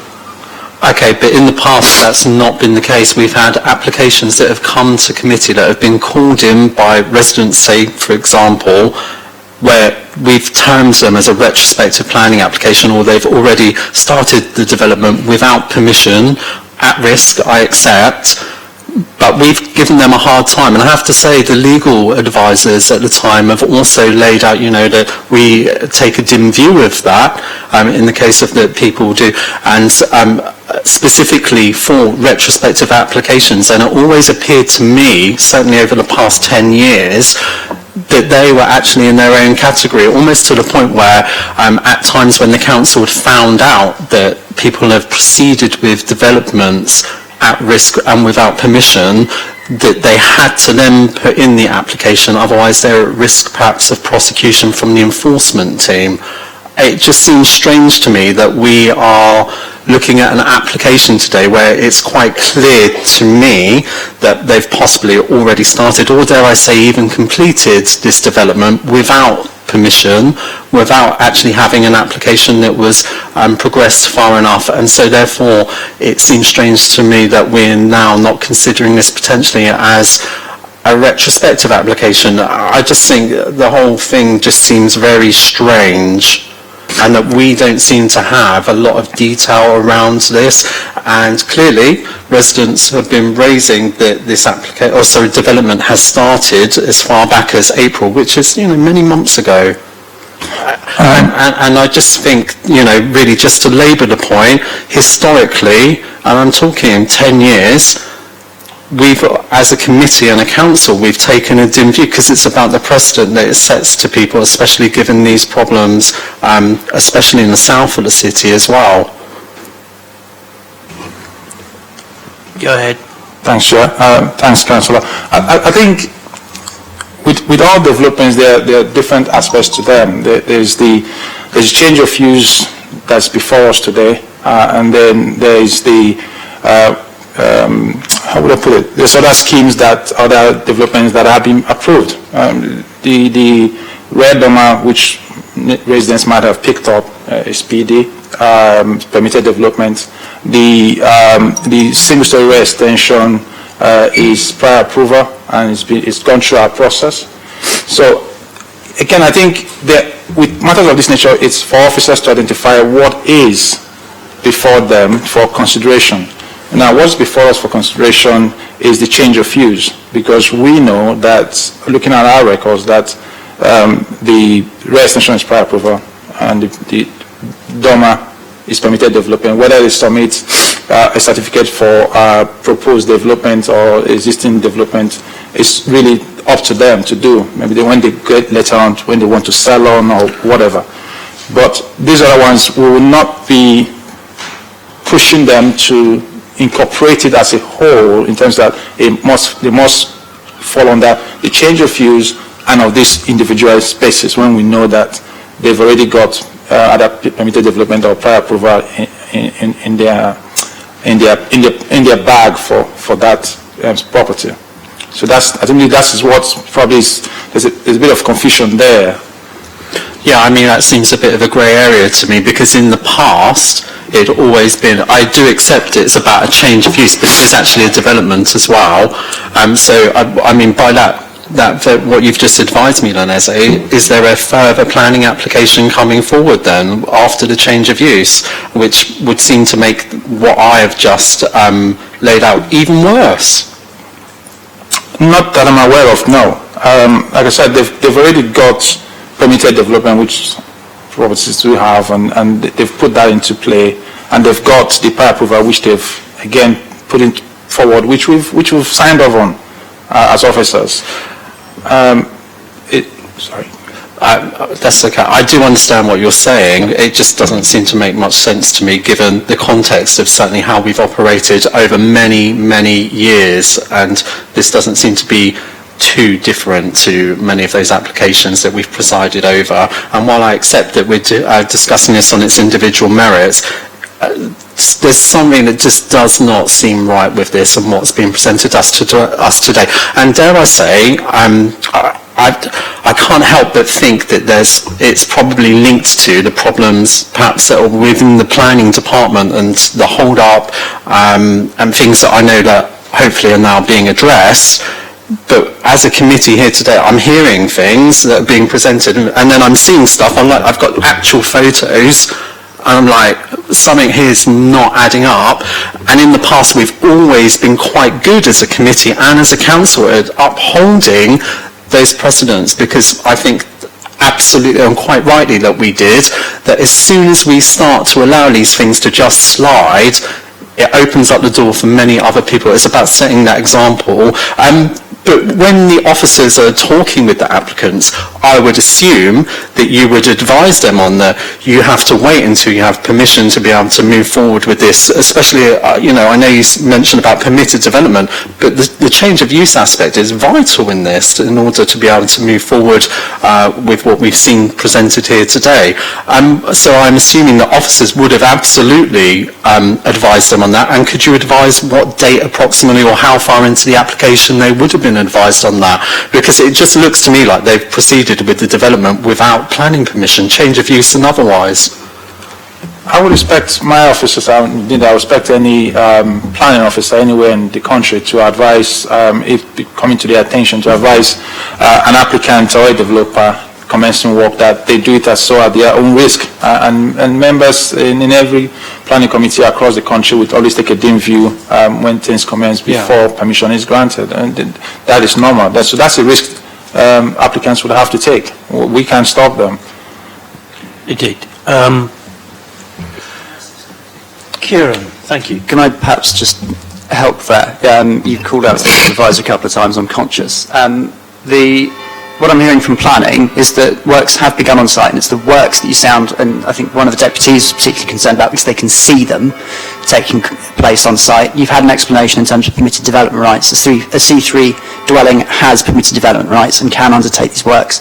I note from the planning history that there is a certificate of lawfulness in relation to the extension. So in that respect, you can't really just point to the fact of works on site as instituting a change of use. What's more likely to be decisive is the first making the accommodation available for the first time for occupation as a house of multiple occupation, it would appear from the report before you that that stage has not yet been reached, and therefore this is not retrospective.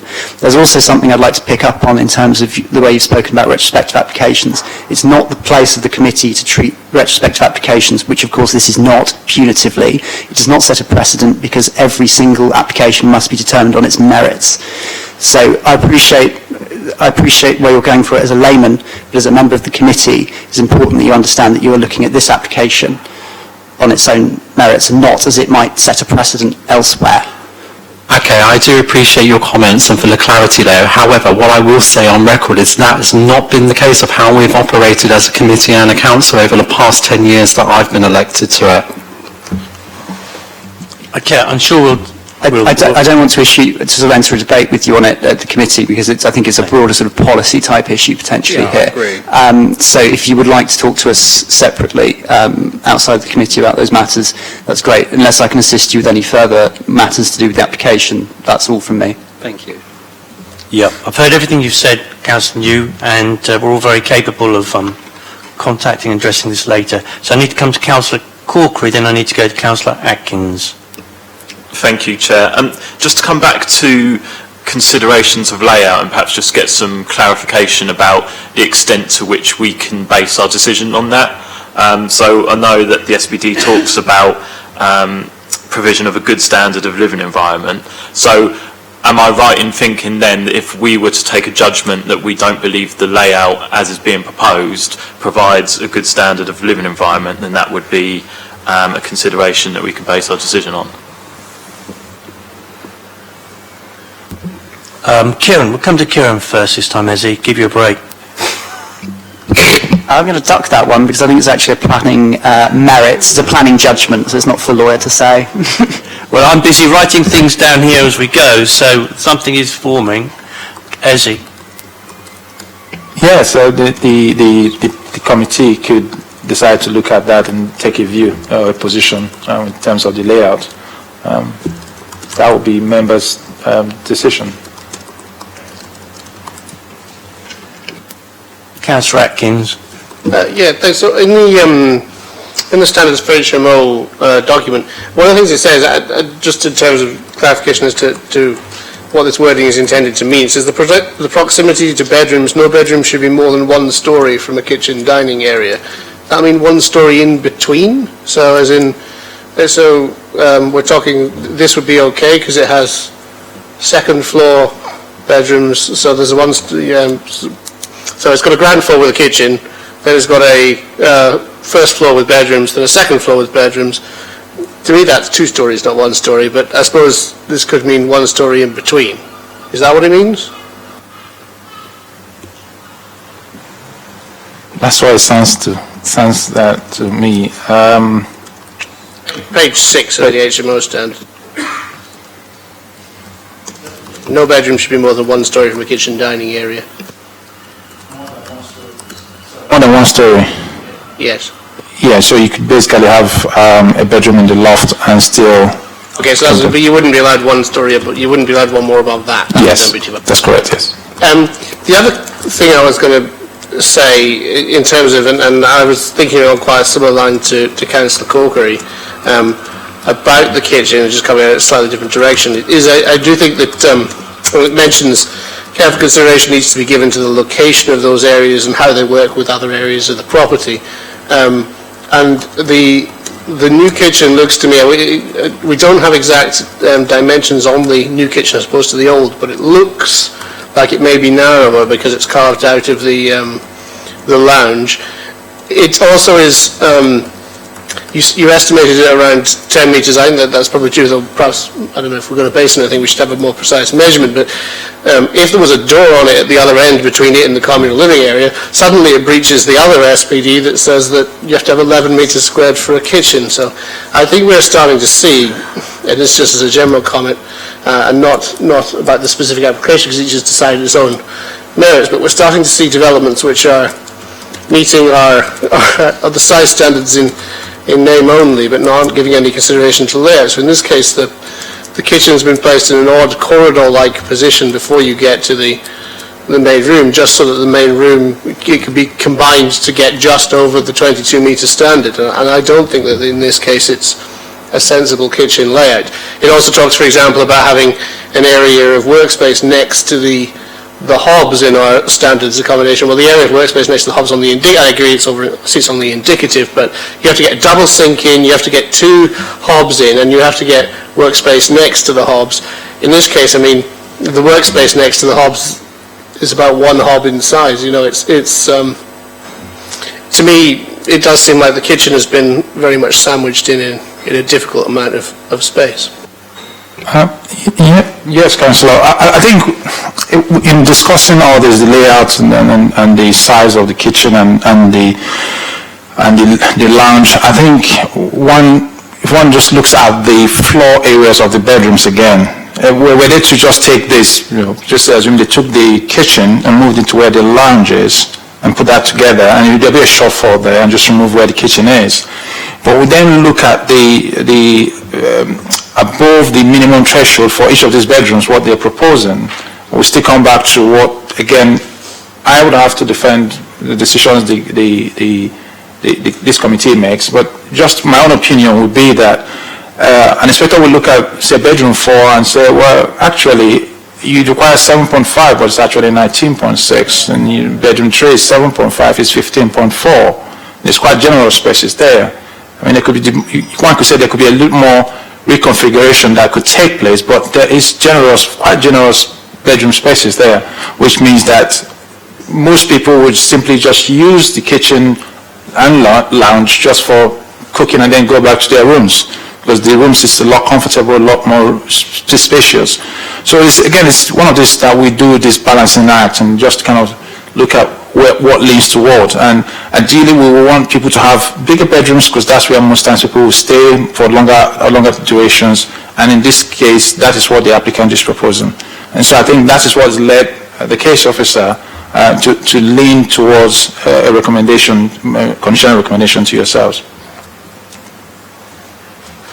Well, Councillor Corkery's been writing something down, so anything else? Right. Councillor, anybody else got anything else to say? Councillor, go ahead, Councillor Corkery.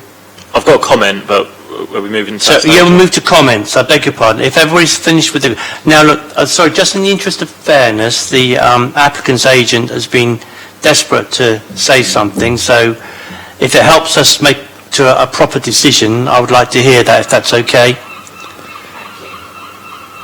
I just wanted to touch on a couple of, you said about the works. I just wanted to clarify where the works are and where we don't. We're more interested in the kitchen, dine, and so on. I don't want to. I don't want to have a debate between 2 deputies, if that's all right. Thank you. With regards to the kitchen layout, then that's not set in stone. The applicant hasn't decided on. That's the housing licensing consideration.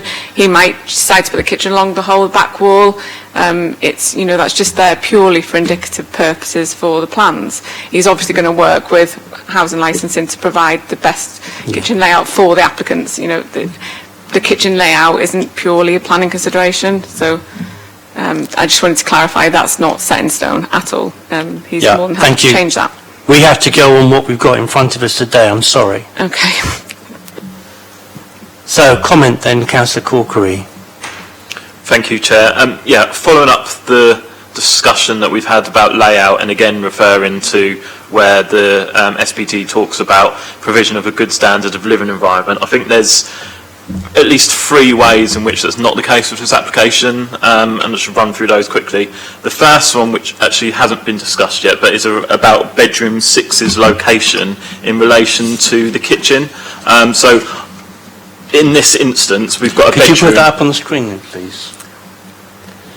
So as proposed, we've got a bedroom with a new wall, which it's unclear how well insulated that will be, but possibly not very well insulated at all. Directly the other side of that wall from the bedroom is the cooking and the sink space. Now I've actually lived in a HMO with a very similar setup, and that was my bedroom.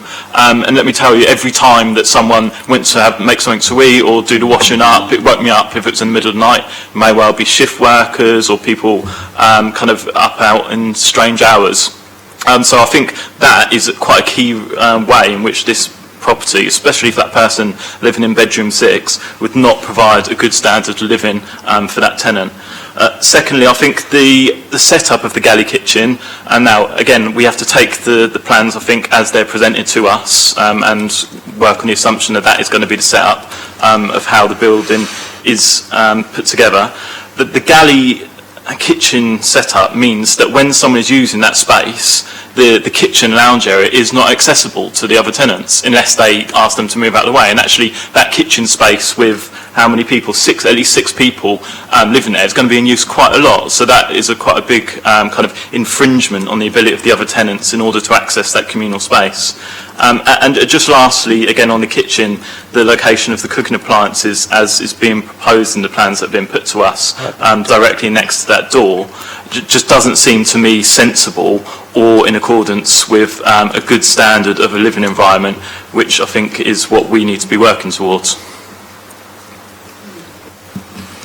So we've got the bones of a... Oh, beg your pardon, Councillor News, sorry. Okay, so we've got the bones of a refusal here, I think, or at least reasons for refusal, that the layout of the ground floor with persons walking through the narrow galley area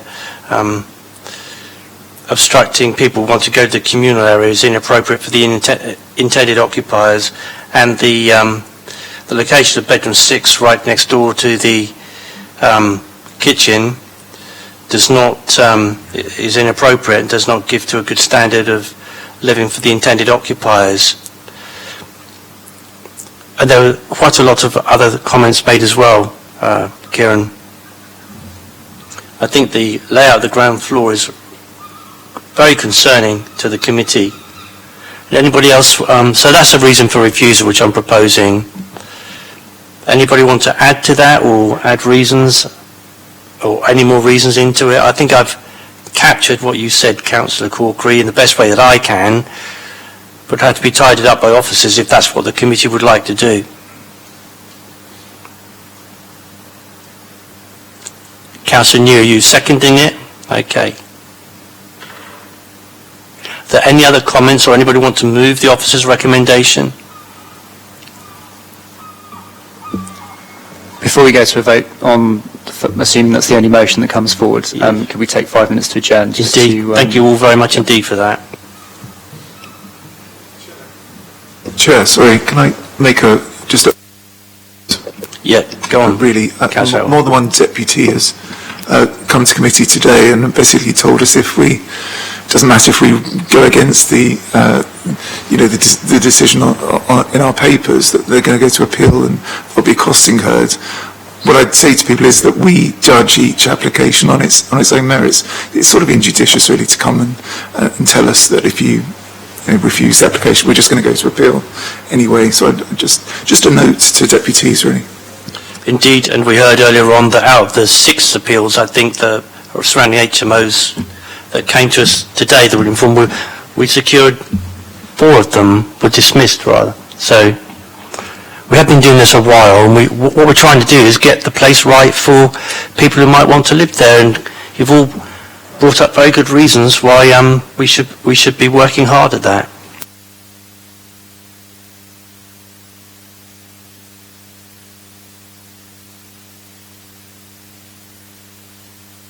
So the officers are going to get their heads together and come up with a form of words that's acceptable to the in planning speak, in other words.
Okay, gentlemen, we're ready to go?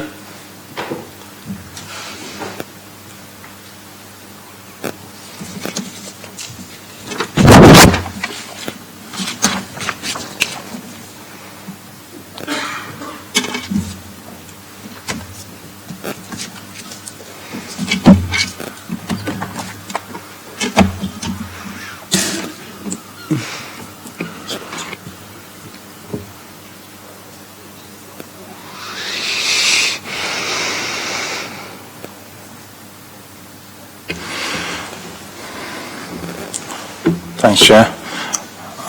The draft reason for refusal is that due to the inadequate quality of the proposed communal space and layout, it would result in poor living conditions for the occupiers, contrary to policy and the guidance contained within the MPPF. So are members happy with that? Because it doesn't actually mention the kitchen or the narrow width of the kitchen, and that's something that presumably anybody could look at and appeal. We can add, sorry. Yeah, we can add that, Councillor. It's a proposed communal space, including the kitchen layout. Yeah, because that's what a lot of it focused on. Okay. So are members content with that? Okay, so can we move to the vote then to refuse that particular application at Ophir Road? All those for refusal, please raise their hands. So that is unanimous. All right, members, thank you very much indeed for your time today and for being here for such a long time. Maybe you will be back next time, Councillor Corkery. I'll end the live stream now then. And good luck to England tonight.